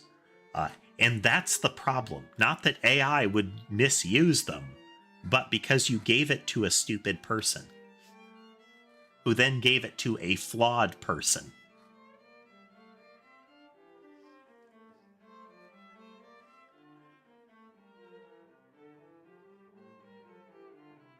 But why?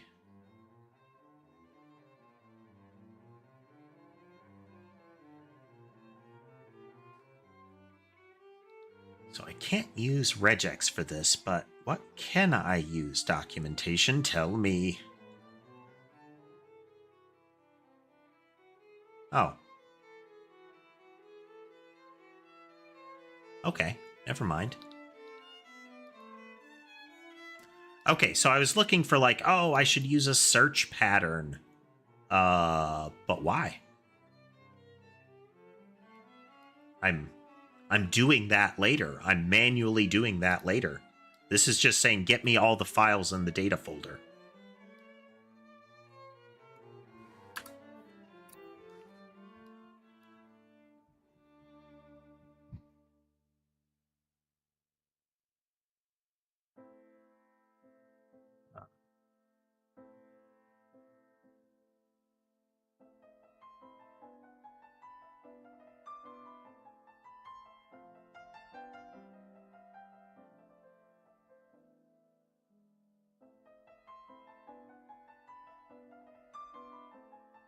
Well, I'm glad I could help, Dev. And don't look at it as, let me switch over to game view while I'm saying this, so that I don't forget. Asking for help is not a fundamentally stupid thing. You can be stupid about it, but asking for help is a positive thing. That is I'm looking it up online. I am reading a book. All of those things are seeking help. And not being willing to do that is, frankly, the stupid thing. It's better to reach out for help. Now, you can be annoying about it. You can pester people about getting help. But that's not fundamental to seeking help.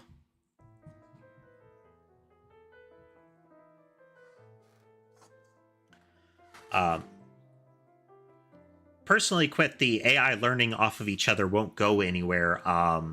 The problem that we're facing right now is diminishing returns and local maximums, where the data that we're pulling is starting to reinforce behaviors that we don't necessarily want in these kind of models.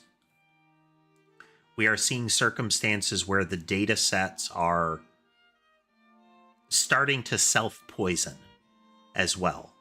So we are reinforcing its information with information that is skewing the probability of getting the right thing. So in a grossly simplified fashion, LLMs often have, they have their pool of information. They have the most probable solution.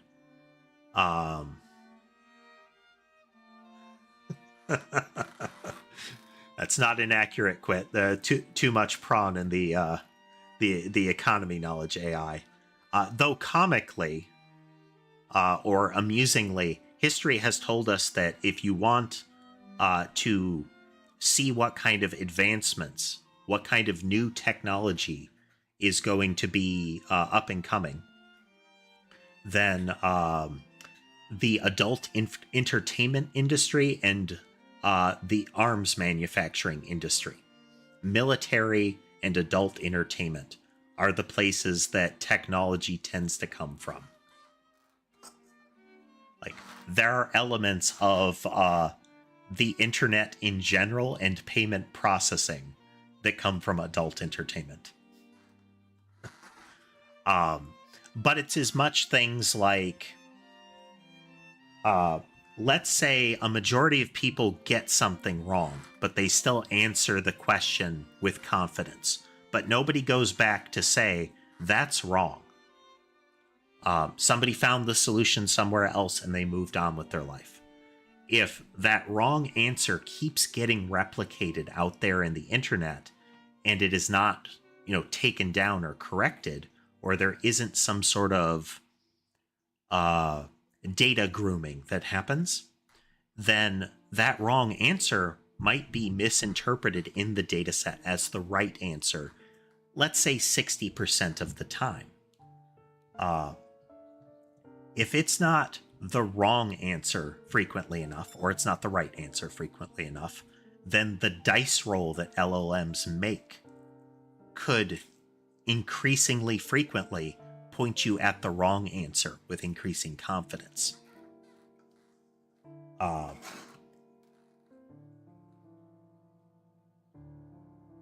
That kind of thing, yes. Where the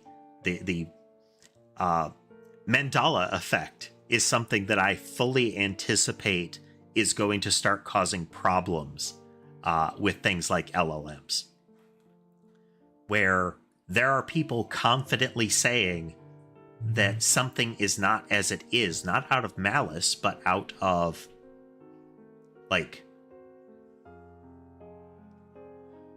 they're being genuine, and there are people that believe them. Doesn't need to be crazy conspiracy theories. It can just be things that people that think are right but are wrong. 8 glasses of water a day. You're going to find people saying that that is true like crazy. While it's not fundamentally false, it is also not accurate. But that's not going to stop it from making assertions that it is perfectly accurate. If there is not enough contradictory information, or it isn't pointed at data sources that are given precedence. But we also now are having an increasingly big data set of stuff that that LLMs have generated themselves. So we're going to have LLMs that are generative AIs, or generative machine learning algorithms that are trained on information that other generative tools have produced. So if they get it wrong in any way, that data is getting piped back into it with tags that imply it's correct. So if it's the 6 fingers on a hand thing, if that happens frequently enough, then a hand has 6 fingers. X% of the time. Or, they hold the sword upside down, or nobody has feet because we crop off the feet because the feet always look weird. That kind of thing. The data set is becoming increasingly toxic, and that's also without people actively poisoning it.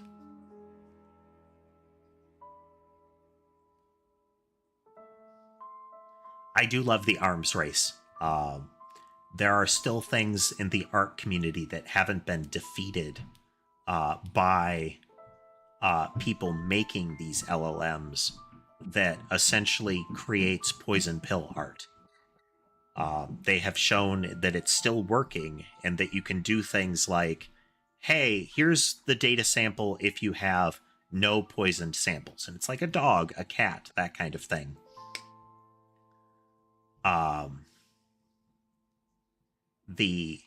And then they're showing that with not a lot, but a sufficient number of poisoned examples with extra data applied to them that is mostly invisible to the human eye, you can have things like, as far as the generative program is concerned, when you ask for a dog, you're going to get a suitcase or a car.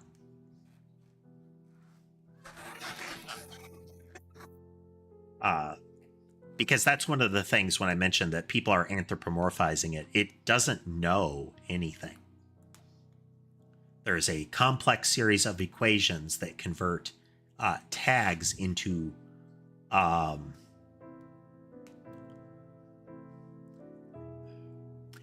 fuzz, and then complex algorithms that turn that fuzz into images.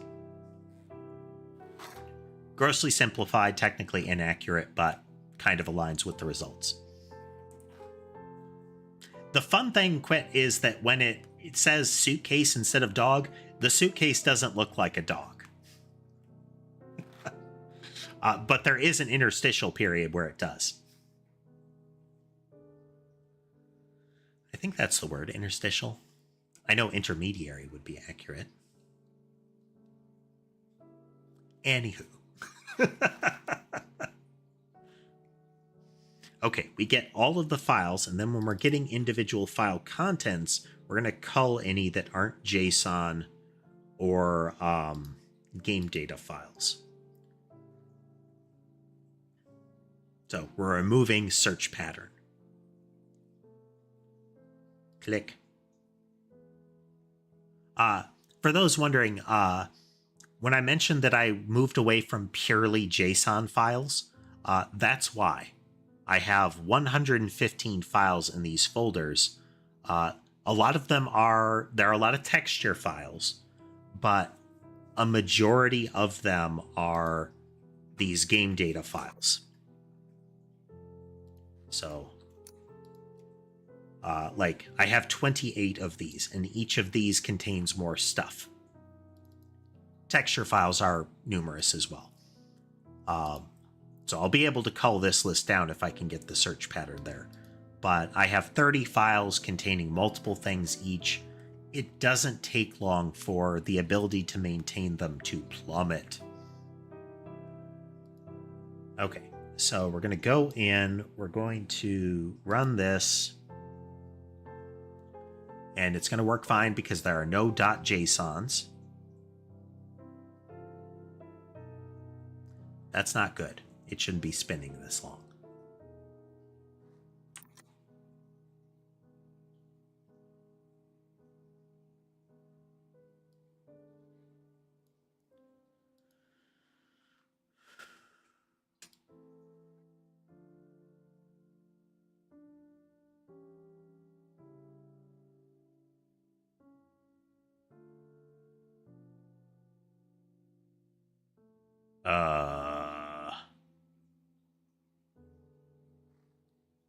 Oh. Okay, I didn't filter it properly. Sir.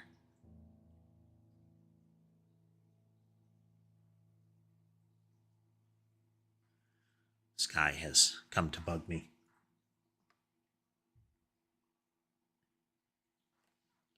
Okay, you've got food, so it's not a food thing. It's actually a chin scratches thing. Okay. That is the back third or so of Sky. So you get scratches.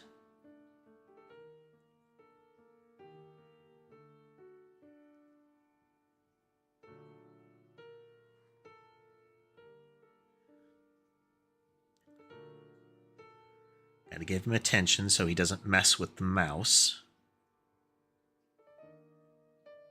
Come here. Come on. He says, no, I want to sit over here with my butt on the heating pad. And my head resting against the mouse. Okay. My hand is not on the mouse. Cursor is in the center of the screen.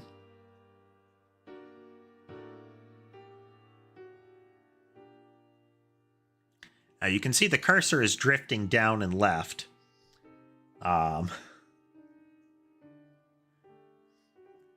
He has one paw braced against it, and the other is, doing the "this is very nice cat" flex paw thing, but it's pushing on the mouse.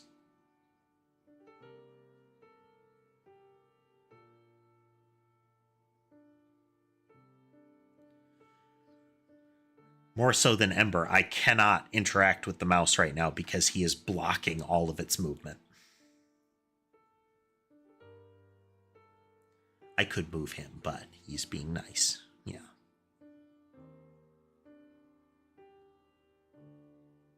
Give him a little slow blink.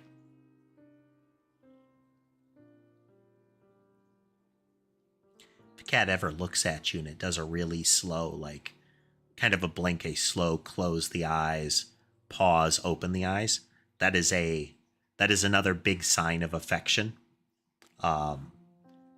With cats, a lot of their signs of affection are displays of vulnerability. They are in your presence closing their eyes. They are removing their ability to see you if you were to take a hostile action.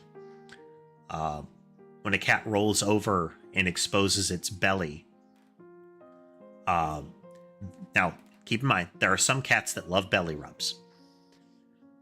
Let's say 50-50 at best on that. But if they expose their belly, that is a sign of affection. That is them saying, look, I trust you. And that's why with some cats, if you touch their belly, they then flip right out and start like mauling you. Because that is a you have betrayed me reaction.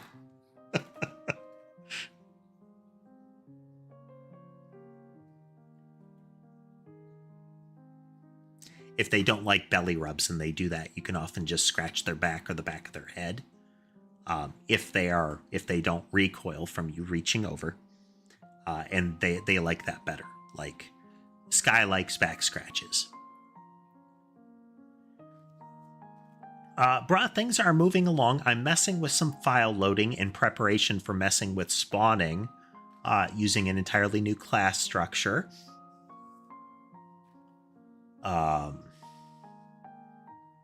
Let's do a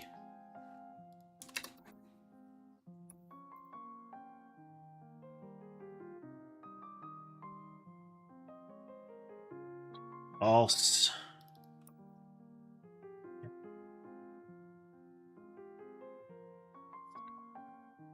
Okay, we have a cat head on the mouse currently.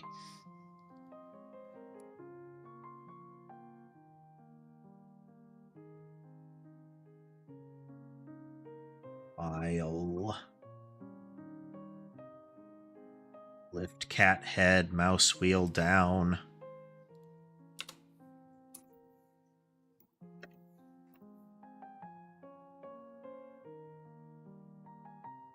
Actually.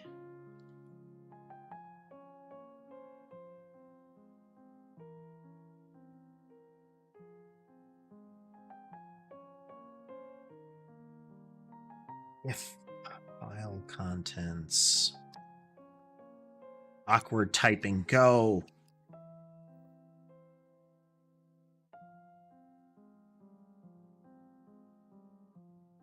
Here.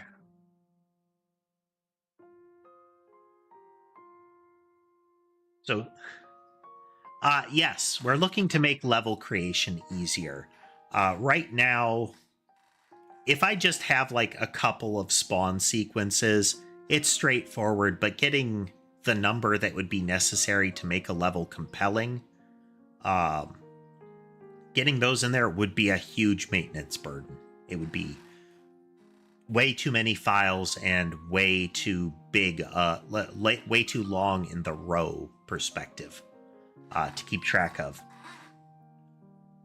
File contents. Count, yes, it's greater than 0. If we have something to load, let's load it.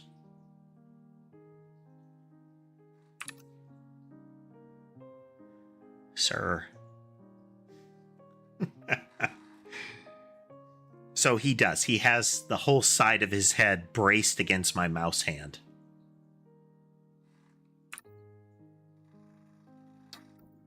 Run code.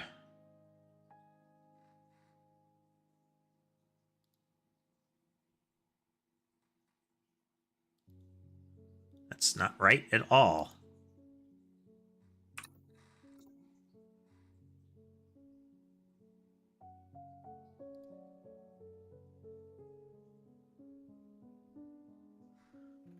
sir, sir, sir.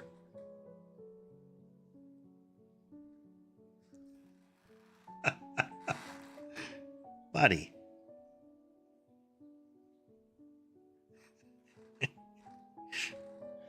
Oh. He has his head smooshed up against the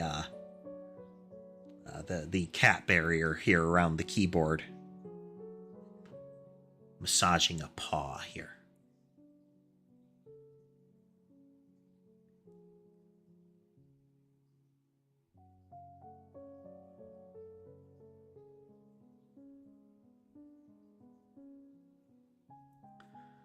Okay, those textures are not being loaded in.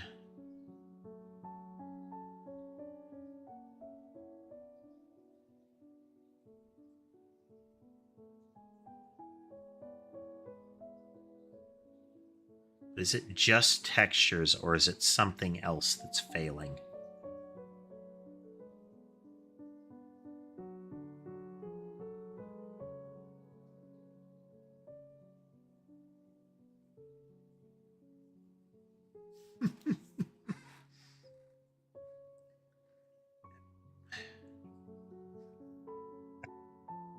You goofball.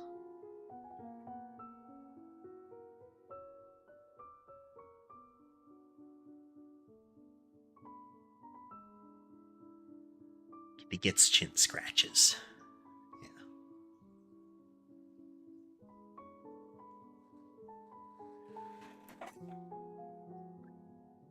Sometimes he really wants you to just really work your thumb against his ear. Just like really get in there. Not into the ear, but, you know, against the surface of it. But pressing against the opening. And he will just lean into that. Yeah.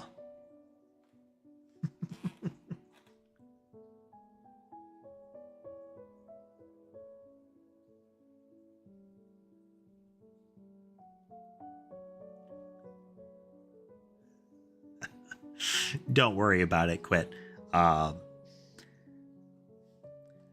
When I launched the stream today, my assertion was generally that since it was a redesign day, that there would be a lot of despairingly staring into the distance.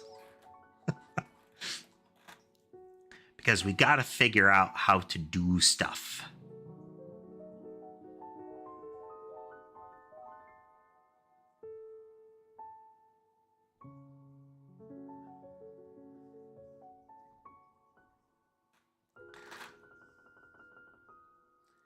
For me, Sammy is the loudest one as far as yelling at me when she wants attention.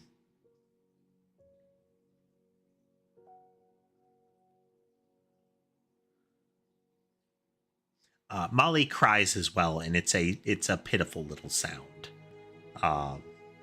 It's a very sad kitty sound. Mason, with the addition of Molly after Sammy, but Molly especially, Mason has taken to trying to cry as well, and he just has the meekest little squeak. Like, you can hardly hear it. He is a big sweet lummox is what he is.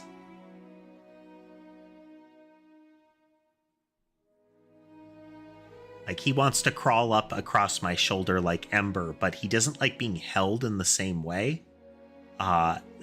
And he'll just kind of stare off behind me while he's doing it. It's got this, am I doing this right? kind of vibe.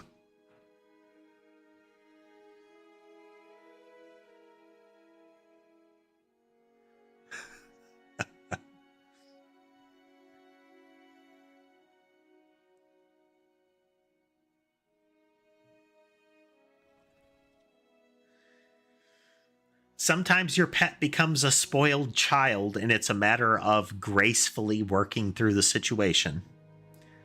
Sometimes expressions like that can be indications that there's something else that they actually want you to resolve. Like sometimes Sky gets really needy like this, and it's why I always check over at the food dish whenever he is. He can get really needy and a little bit more insistent about it if the food dish is empty and he wants some food. Not always, but that is a possibility, and it presents as almost the same behavior.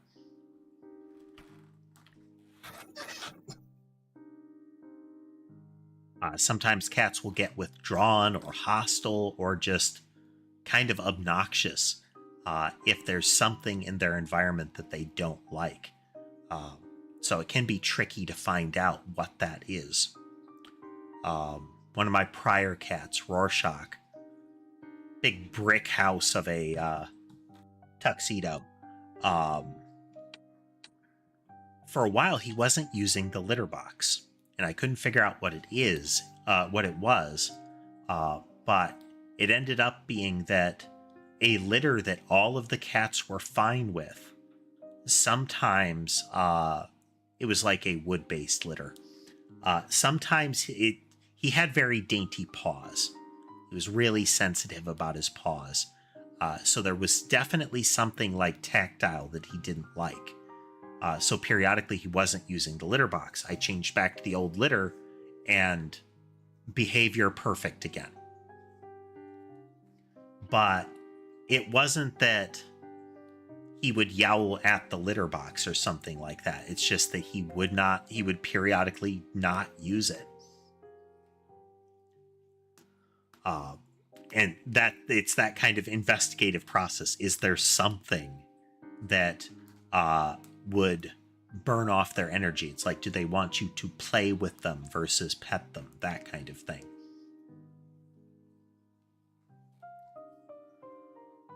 Active, like, play with a cat wand play is tricky with mine because Sherbet, Ember, Sammy, Molly, they all will just like grab and briefly pull at things. They kind of dart around and chase things. Mason and Sky, though, they try to catch and kill. So if they catch the little toy at the end of the wand or the line or whatever, they will get a death grip on it and try to pull it away from me. Full-on dog tug of war, trying to haul the whole thing out of my hands. And if they get it, they'll growl at the other cats and run away with it. So it's with that, it's acknowledging that the different ones want to play in different ways. So finding ways that you can do that for them, kind of stuff. Hey there, spectator. Okay, why is file not loading?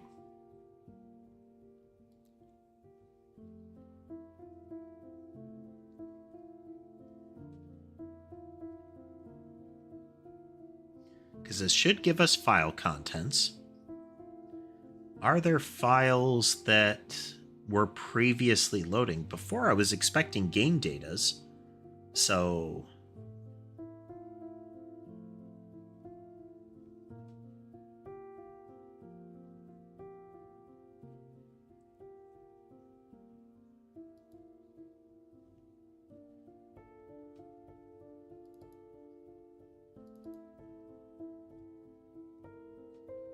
got our textures, and it is in visuals that we're defining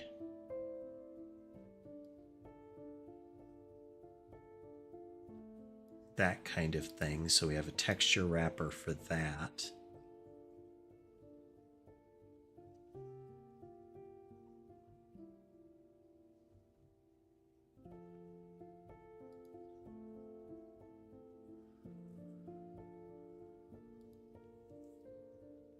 Let's run this again. Okay, well, we're not spinning on them, but that doesn't mean we're actually reading the files. So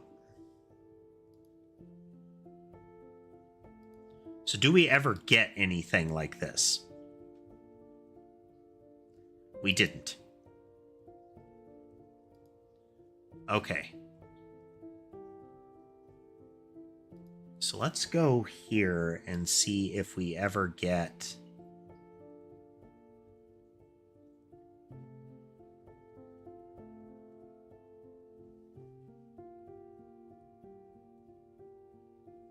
Ah, okay. That's why. Because it's... the extension includes the dot. Oops.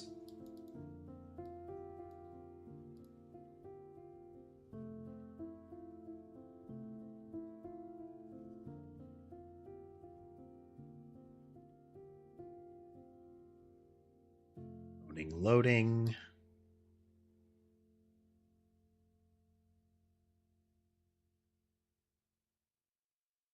Functional.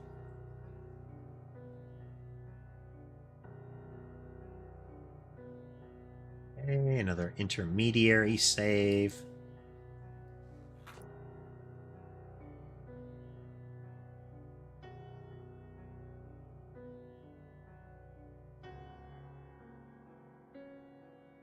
Okay, we need a test JSON file now. Let's do a simple one here.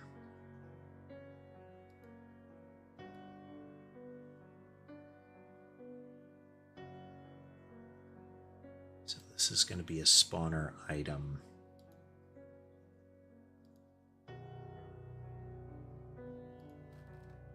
Mess with this a moment.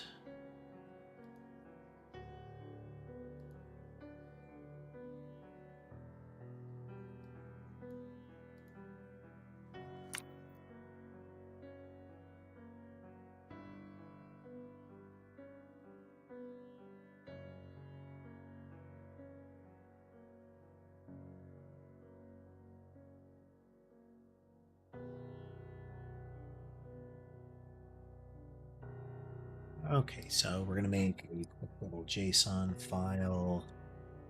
What is our type discriminator here?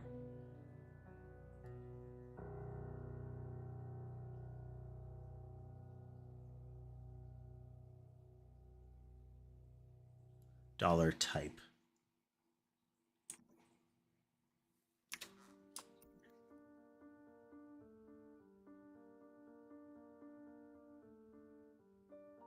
This is how we're going to have to do it.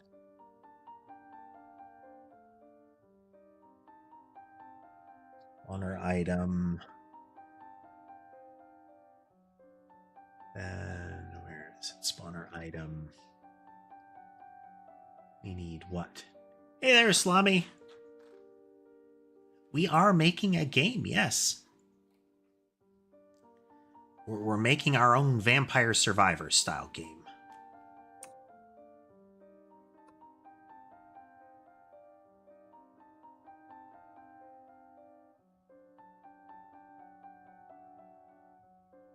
What is that one called?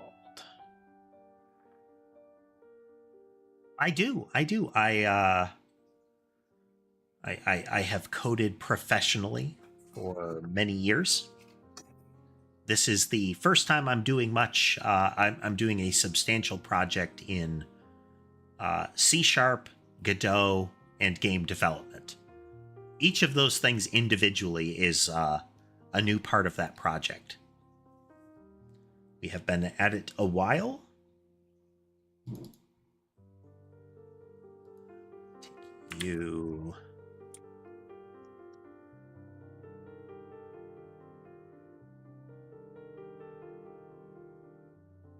I have not. I have worked on no games in the past. We're winging it.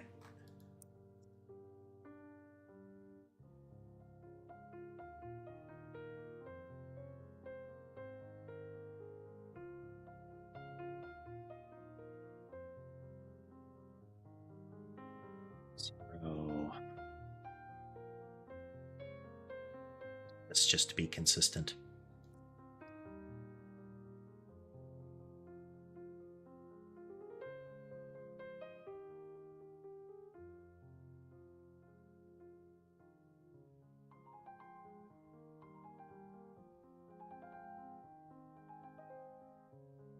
We still do some game streaming, Salami. The most recent one we've been playing is Hitman. We started playing Hitman. I'd never played a Hitman game before, but I consider murder simulator games kind of relaxing, and Hitman is a great murder simulator.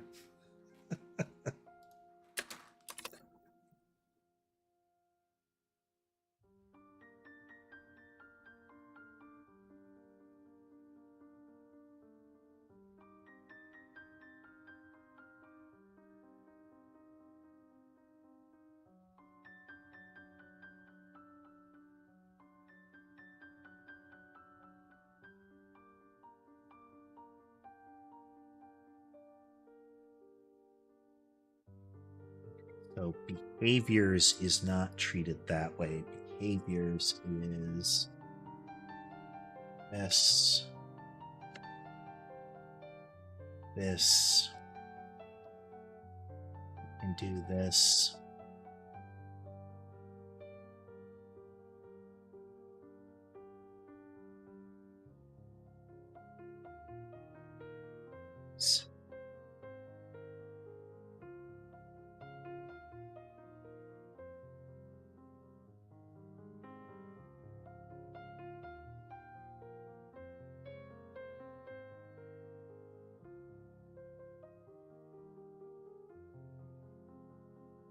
So this is a spawner item. It should create something called spawner test in our list if this works.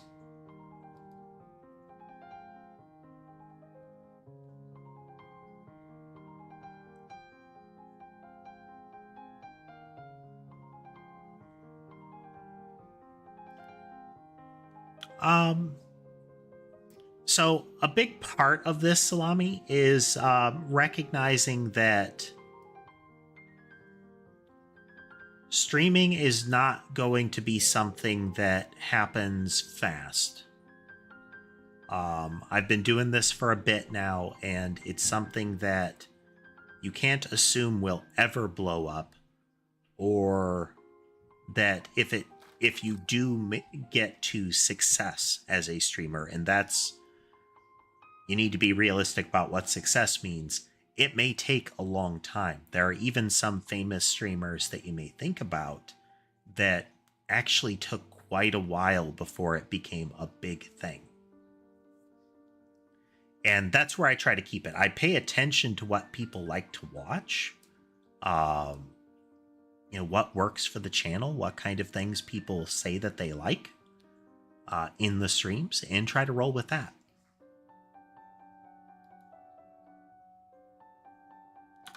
Okay, well, that didn't explode. That doesn't mean that it worked.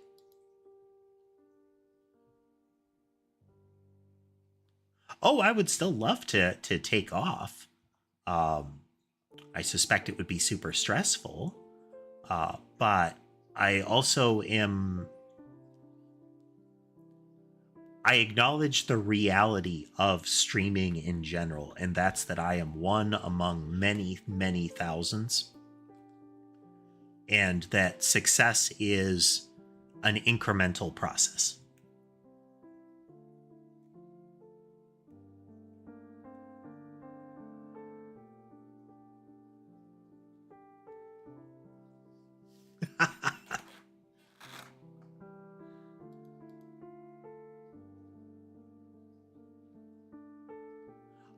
Yeah, I should do some puzzle games again.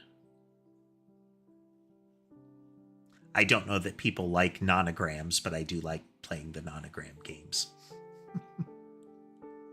They're very relaxing too. I did play Deltarune. I've played Deltarune off stream. I have decided that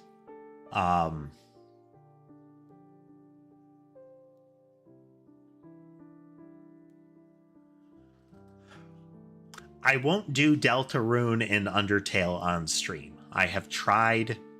I am greatly offended by the rights management company's behavior when it comes to the music of those games.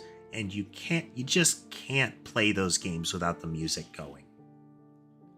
That is a reason that, like, when I was playing Hitman and whatnot, this is the music you will hear. When I'm playing Monster Hunter, even though Capcom is really good about it, I don't trust. I've come to the point where I don't trust them. There are a lot of people that have had no problems with particular games, but I've been dinged too many times that I don't trust it. But as for the games themselves, Undertale and Deltarune are fantastic. Deltarune is really running with the learnings that they got out of the quality on Undertale. It's that much and more. Okay, in the catalog file reader, I want to go in and I want to look at the read JSON file.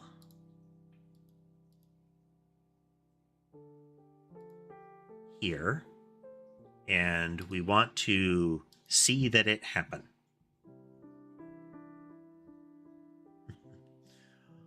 Well, thanks for swinging through, Salami. Hopefully I will get onto schedule once again this week, and the next one will happen soon. Okay, we never read the file.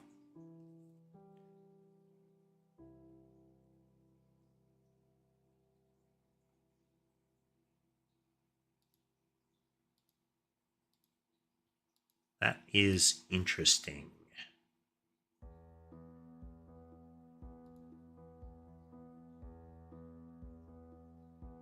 It's in the data folder. Let's close it just to be sure.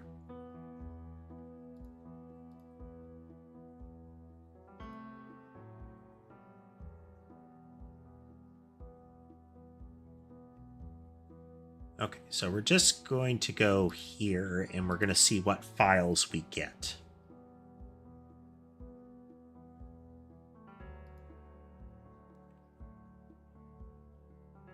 So game datas.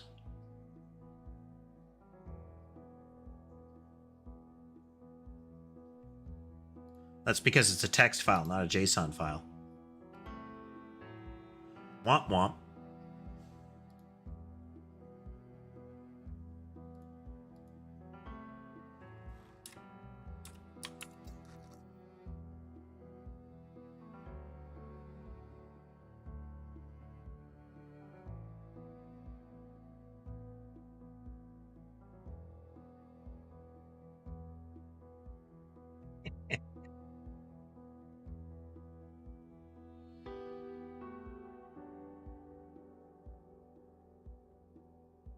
We are not at end of stream. We're going to read the contents. We get a big pile of stuff. We add it.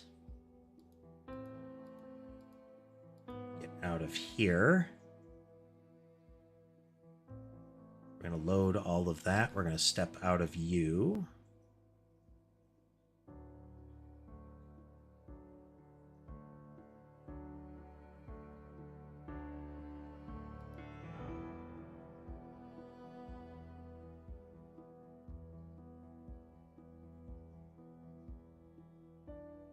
Okay, so now we're going to pause our game here.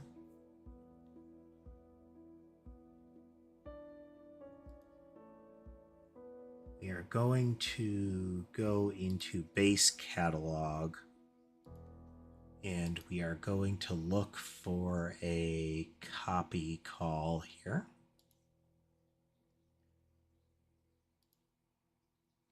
We're going to put a little marker there because that's going to immediately get called. Look at our catalog. Look at our catalogables.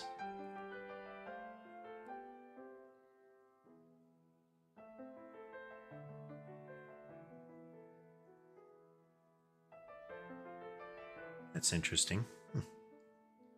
Timer gate is not in the same namespace. I'll have to fix that. And I'll totally remember too.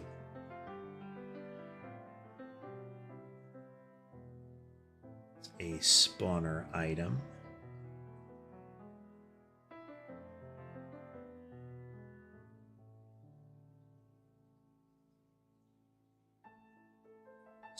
test.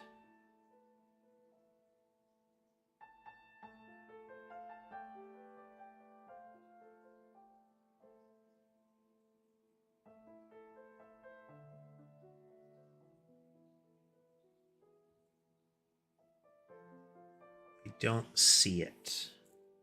Should be spawner test.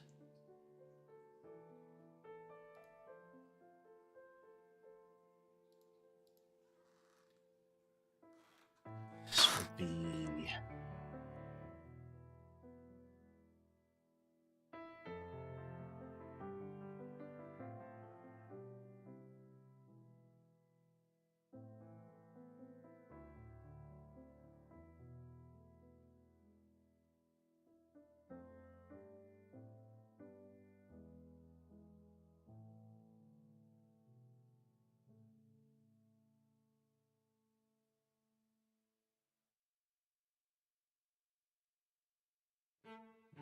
Round spawner test.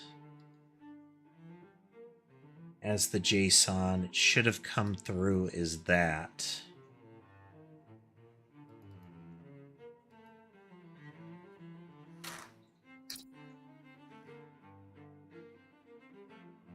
Malformed.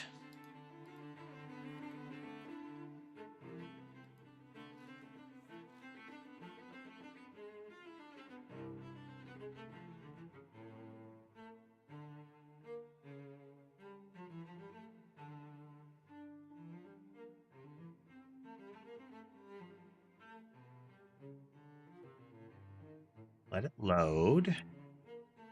In here, start. Once again.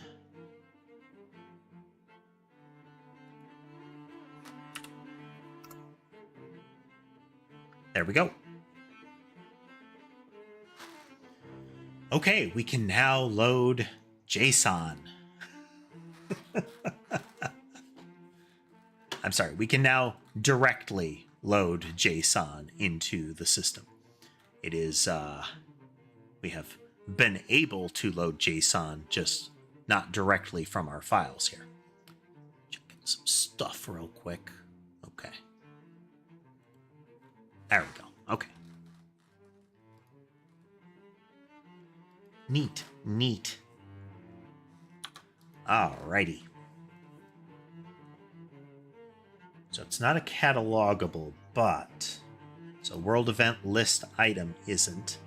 I feel like a world event list would be catalogable. We could also load world events in manually.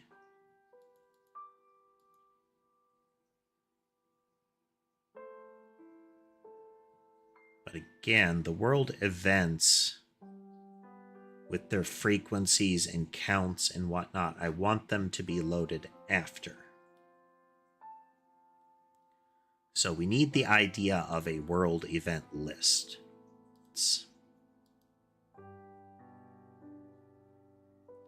We'll leave you alone for now.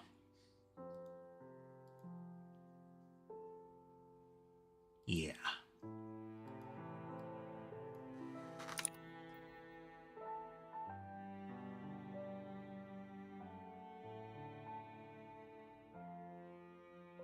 Play partial. Yeah, I'm double tapping I. I don't know if it's because there's something caught in the keyboard or if I'm just double tapping I.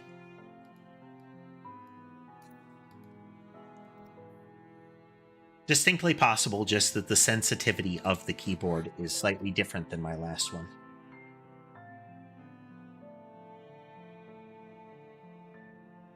Is this going to be a thing by itself, or would it be part of the definition of a level?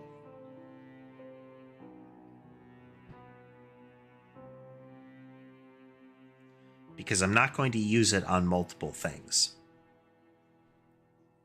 It's not like an entity where I'm going to reuse it when I load it in, that there are multiple places it would happen. The world event list for a given level is that level's thing. That's where it exists. In the same way that I don't need a behavior list for blobs. We tried to have that before. That was a mess. I mean, I still could, but I don't have to. That can be just defined as what a blob is. Or it can be defined as part of what a blob is. It can be defined as part of the world event that spawns blob. So the list is just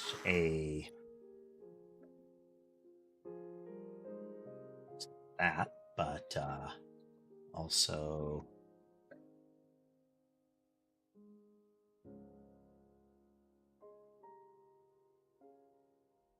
list of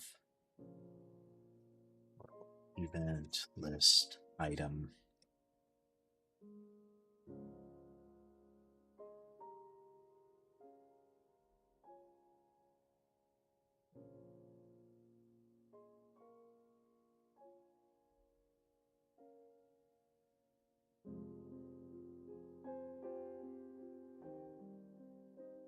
Items.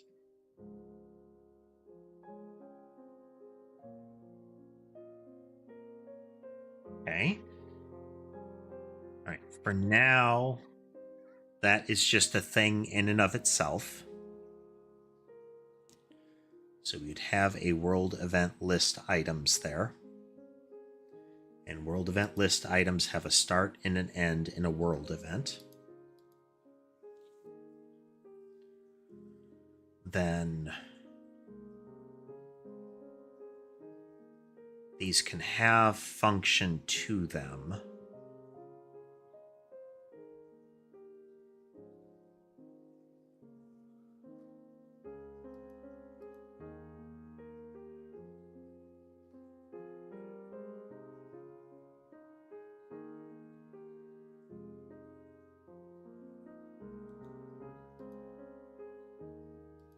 I'm going to say level.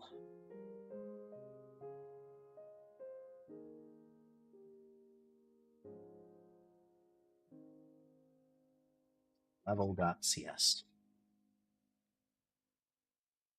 You and you.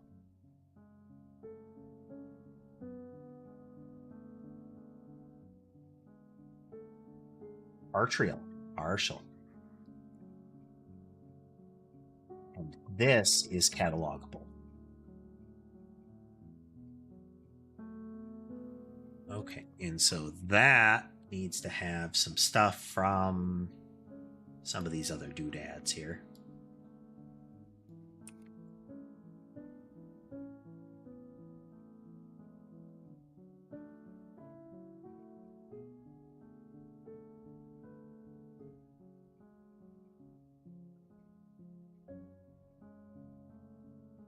We're just going to get these things loaded into the catalog and see how it plays out.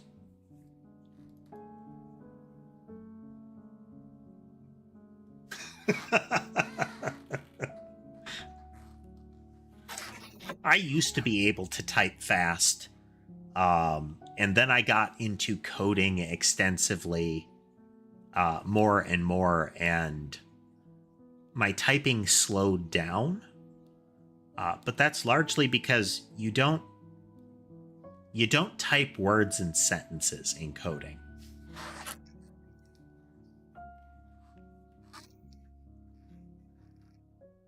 A lot of times you're typing gibberish that is relevant to a particular language.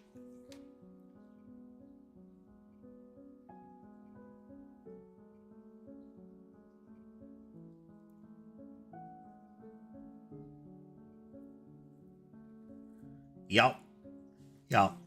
There's also the factor that if you're typing fast enough, you might miss the fact that there is a complete, like, these are two different libraries. Godot Math little f or System Math big F. Those are different. They have a lot of the same functions, though. So you might not notice.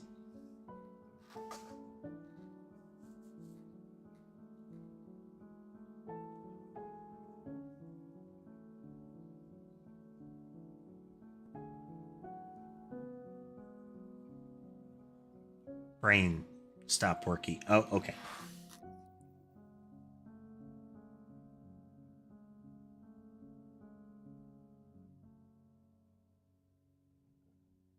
All right, now I need our copy constructor, which is able to just remember. Okay, catalogable with base.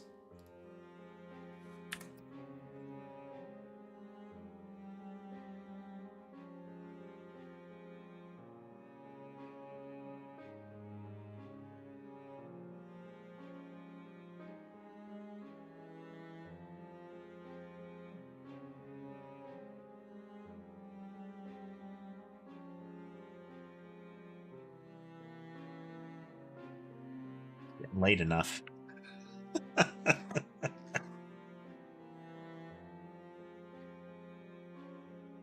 Level copy is equal to level of to copy. Read explode if you like.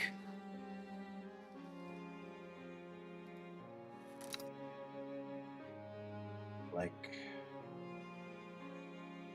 think.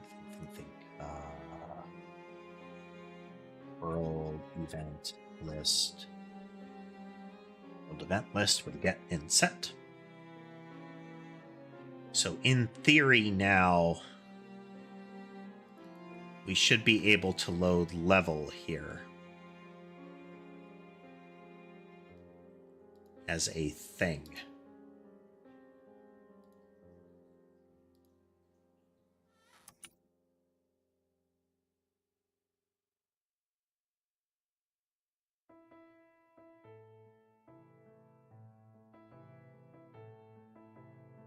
We're going to keep some of this in here. We're going to say world event list.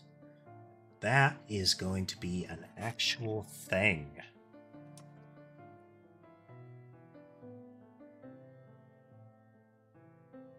Let's have a $type.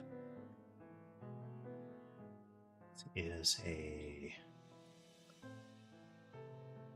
event entity spawn. A world event entity spawn has entities is a list.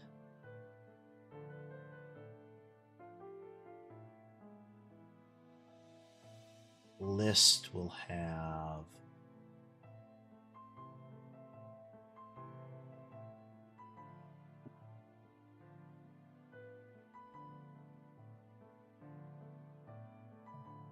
what is it? Do I have an enemy? Here we go.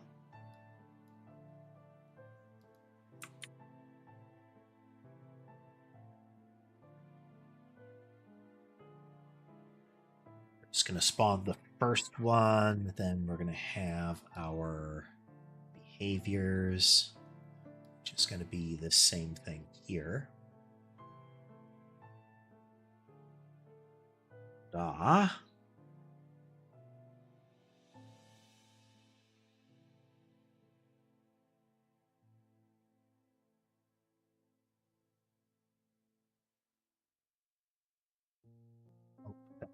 That's not right. This is a world event list item first. And these are different because they're not predefined things. Well, they're not predefined things in the same way.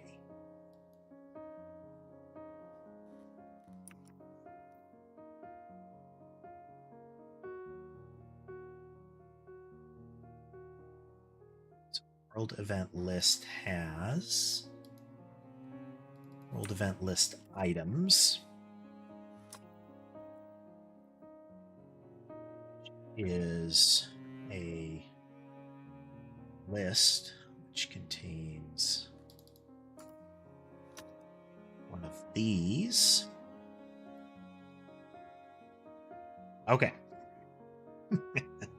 So it contains a world event list object. That object, which is not a catalogable, contains world event list items. That is a list, square brackets, of world event list. I'm sorry, world event items. Well, these contain world event list items. So each of these is also a thing.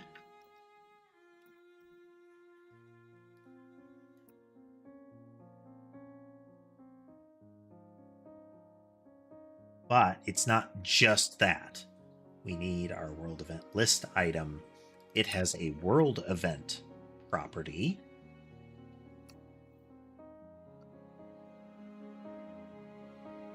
Which is defined here.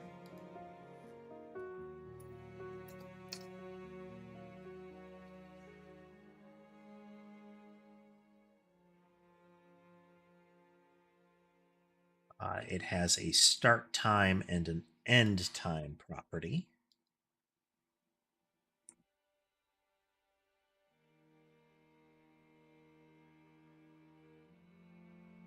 Okay, and this particular world event has some extra properties to it. It has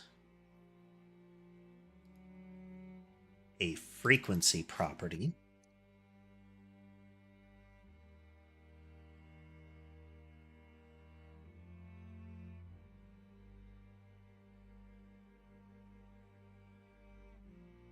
And we're going to set that to every 2 seconds. So that is fundamental to world event. And our list item has its start and end time, which lives here.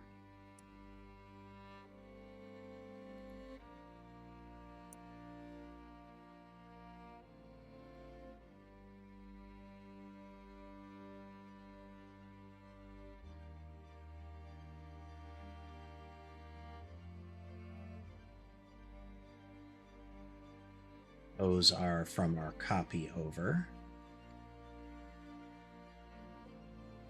Okay, so we have a level type. It has world event list. That's all it's got. World event list contains world event list items. That's currently all it do. There'll be methods inside of it to make functional use of it. That world event list items is a list of world event list item. And a world event list item contains a world event, which we have fully defined here, a start time and an end time. Okay. So in our file reader here, we're going to jump down to read files.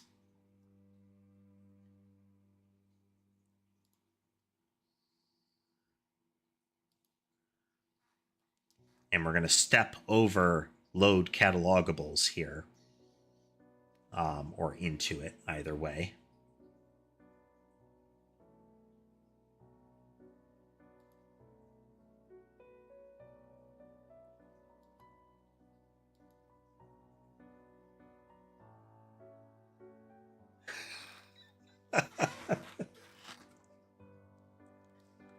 Some of my files are getting complex enough that, and some of the function signatures are chunky enough that just scrolling isn't cutting it.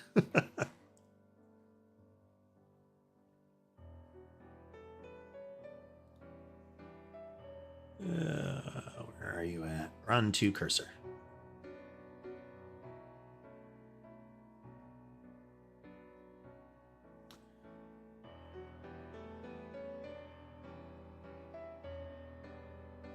We have one thing left, and that is Immobile test. Huh.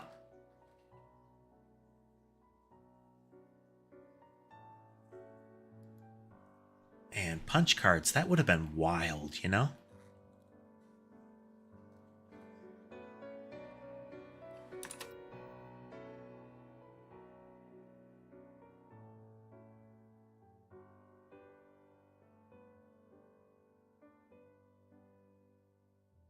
Catalogable. Get catalogable what?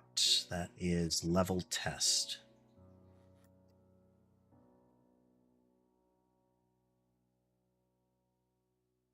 It did not load world event list.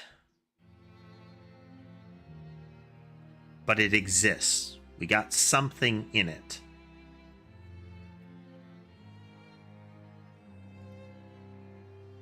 That is a start.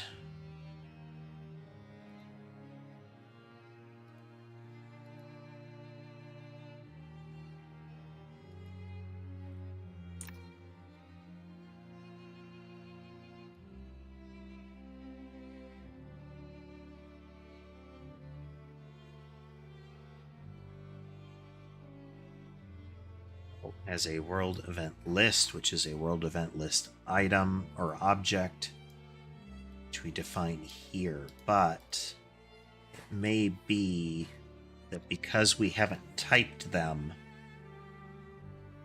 it can't parse it. It doesn't know what to instantiate that as.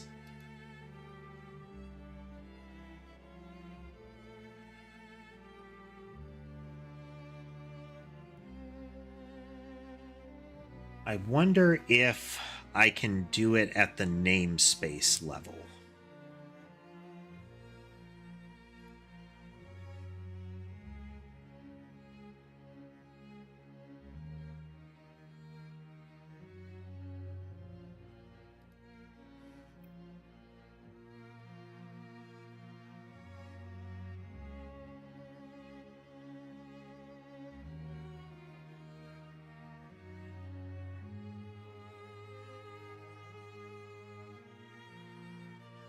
Assembly.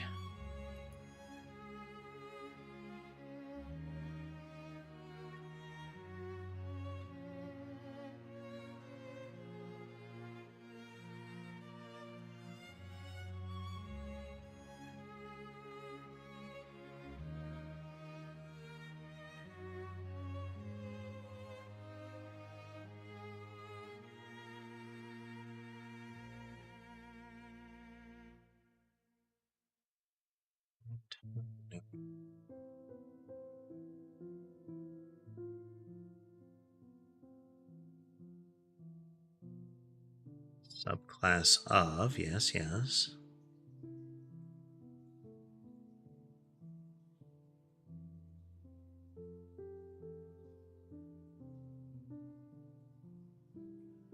What could we do? I could make them catalogables. There's nothing wrong with them being catalogables, and it would cover this issue. And the only thing that I'd need to add is the copy constructor and typing.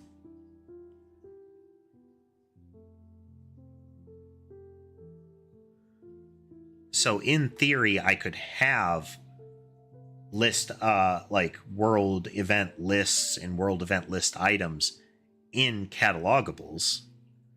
So it doesn't really hurt me to do it. So I'm gonna do it.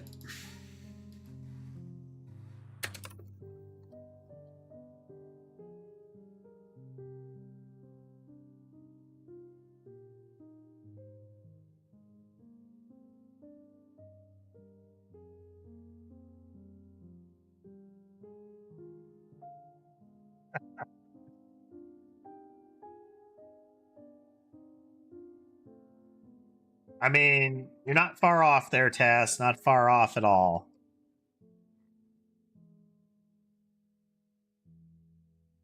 It's kind of this whole project.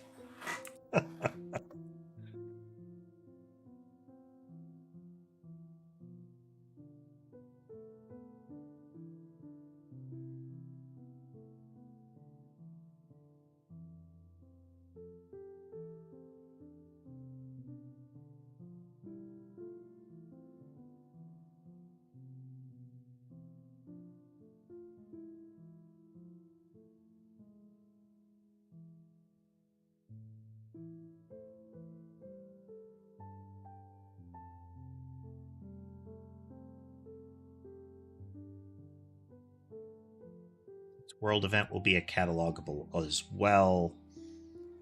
We'll get to that in a moment, but is equal to services catalog copy.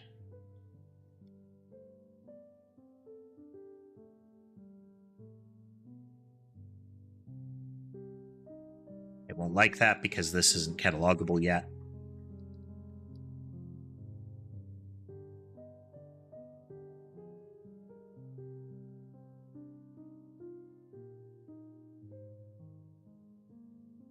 Wait, world event is catalogable.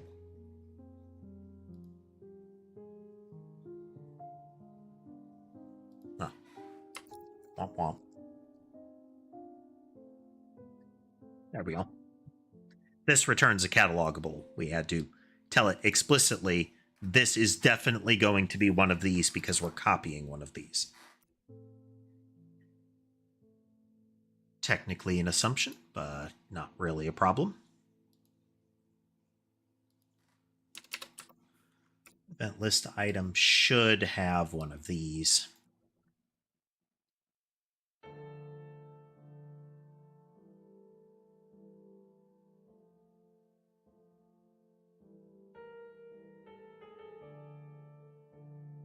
So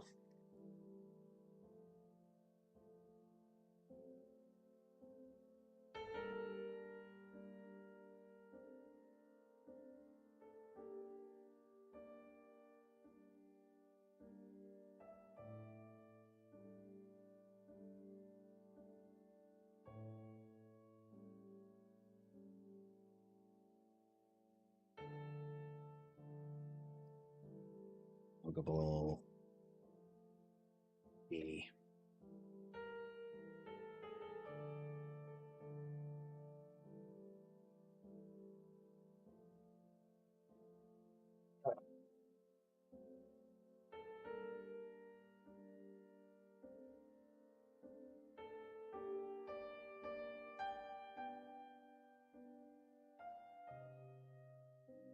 I should make a function on catalogable that is a baseline for returning the instance copy kind of thing, where it casts the copy into the base into the class that we're dealing with and spits it back.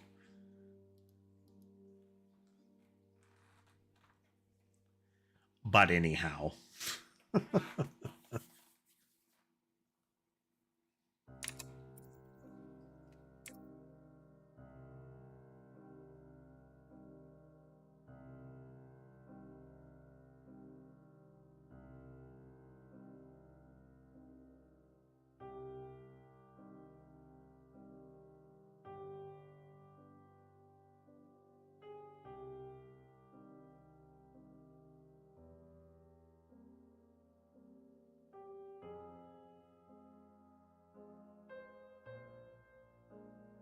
Hit me.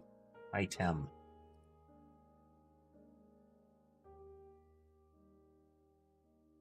What?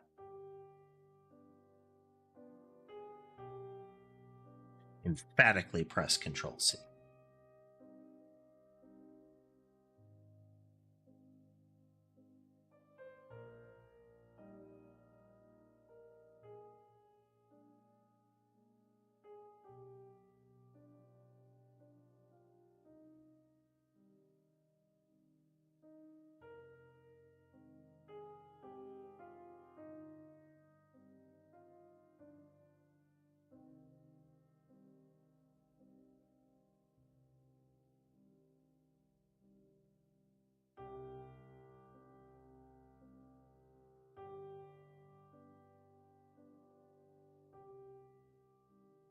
All right.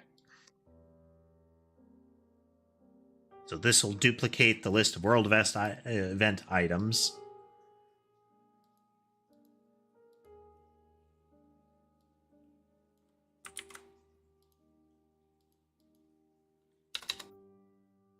In there, we're going to just say world event list. List.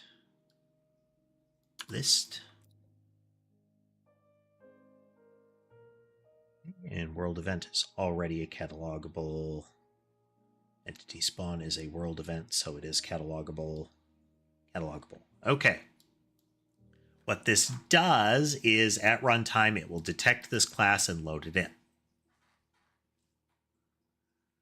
One of these is, in theory, if I rig it up such that you can add libraries to the game at runtime, that it has some process for pulling in, like say a mod code library, not just the data files, that these catalogables could be pulled in from those because they're part of the running assembly. That is down the road. So very far. Okay, we're going to do a quick build. We have built.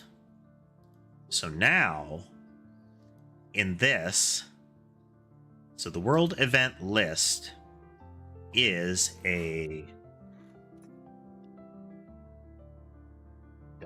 $type world event list. And the list items, each of these is a $type. If you're curious, the $type is, this is the default, but you can change this in your code if you want.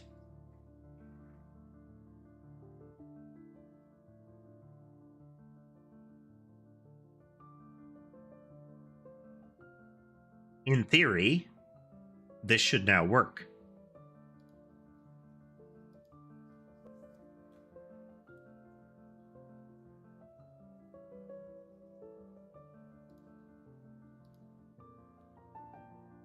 Oops.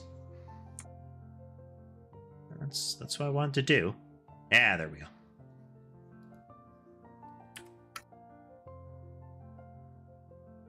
Still, world event list is null.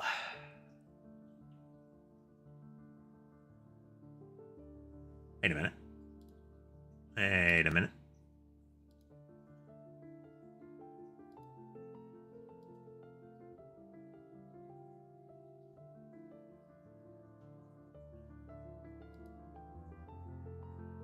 Oh, it's a getter setter.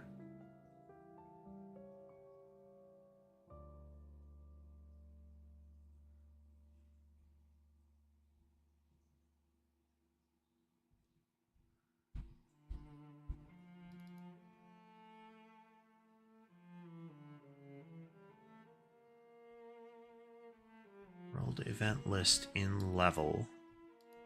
Level in world event list.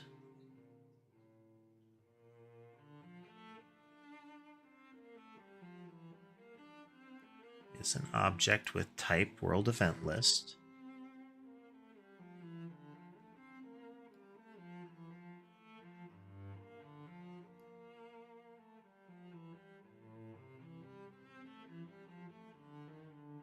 Sends catalogable.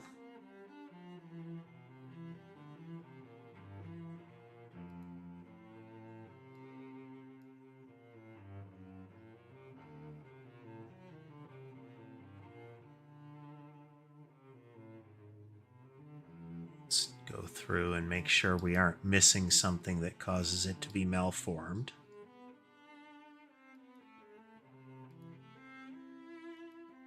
It's a list item, which is a world event list item.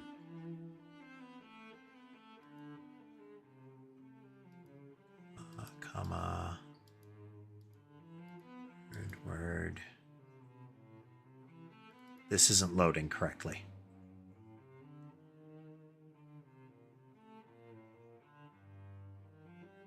No, that should load correctly. These are being passed in. And because of that, these should be getting loaded in that particular fashion.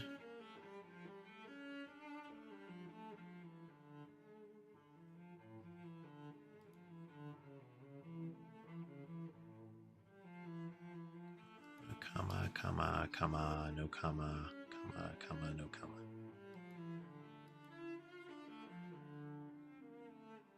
That all looks correct.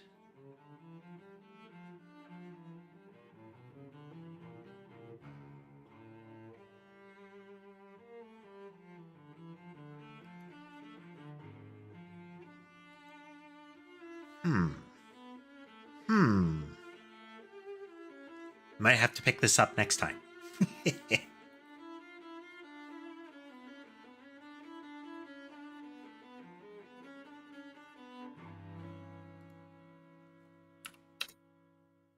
is a type of level. It has a level test name. That is accurate. But its world event list, which is an object, is null. It shouldn't be null. It should be. It should have that. But perhaps in this particular case, let's...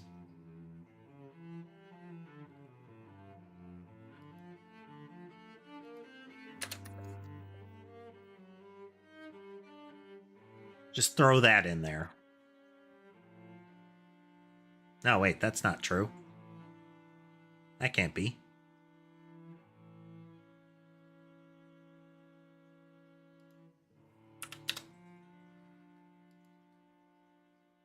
Yeah, that doesn't help us. I was thinking about it as if it were a list. It's not a list, that is the name of it. This is an encapsulated object. All right, so let's rip some parts out real quick here. So this will contain no world event list items.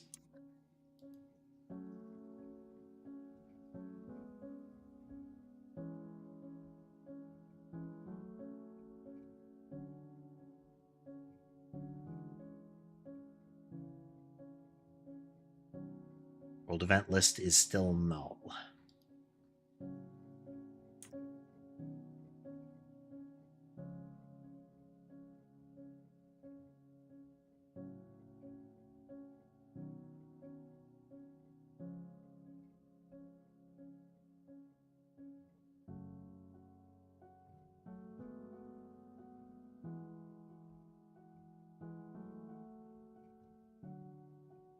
As an individual item we can get, it's the nested structure that seems to be going wrong here.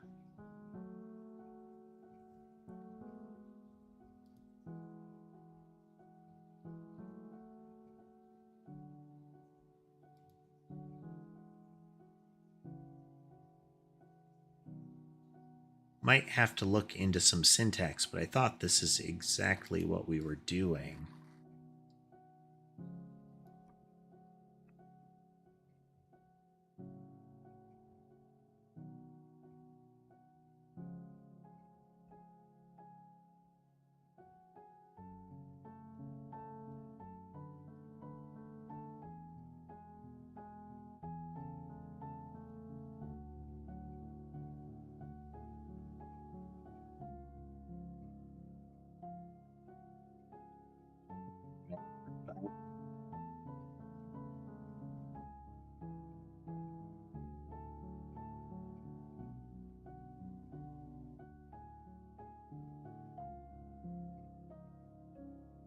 Oh, null.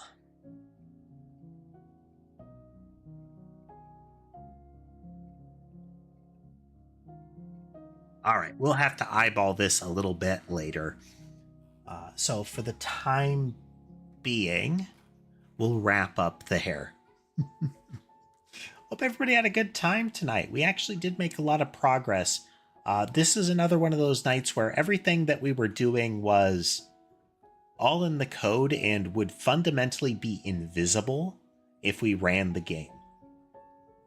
But this happens a lot, And this is something that is not uncommon from a coding perspective, is you're not doing something that is really tangible to somebody looking in from the outside, but the impact that you're technically having, the things that I'm changing in the code, are really substantial.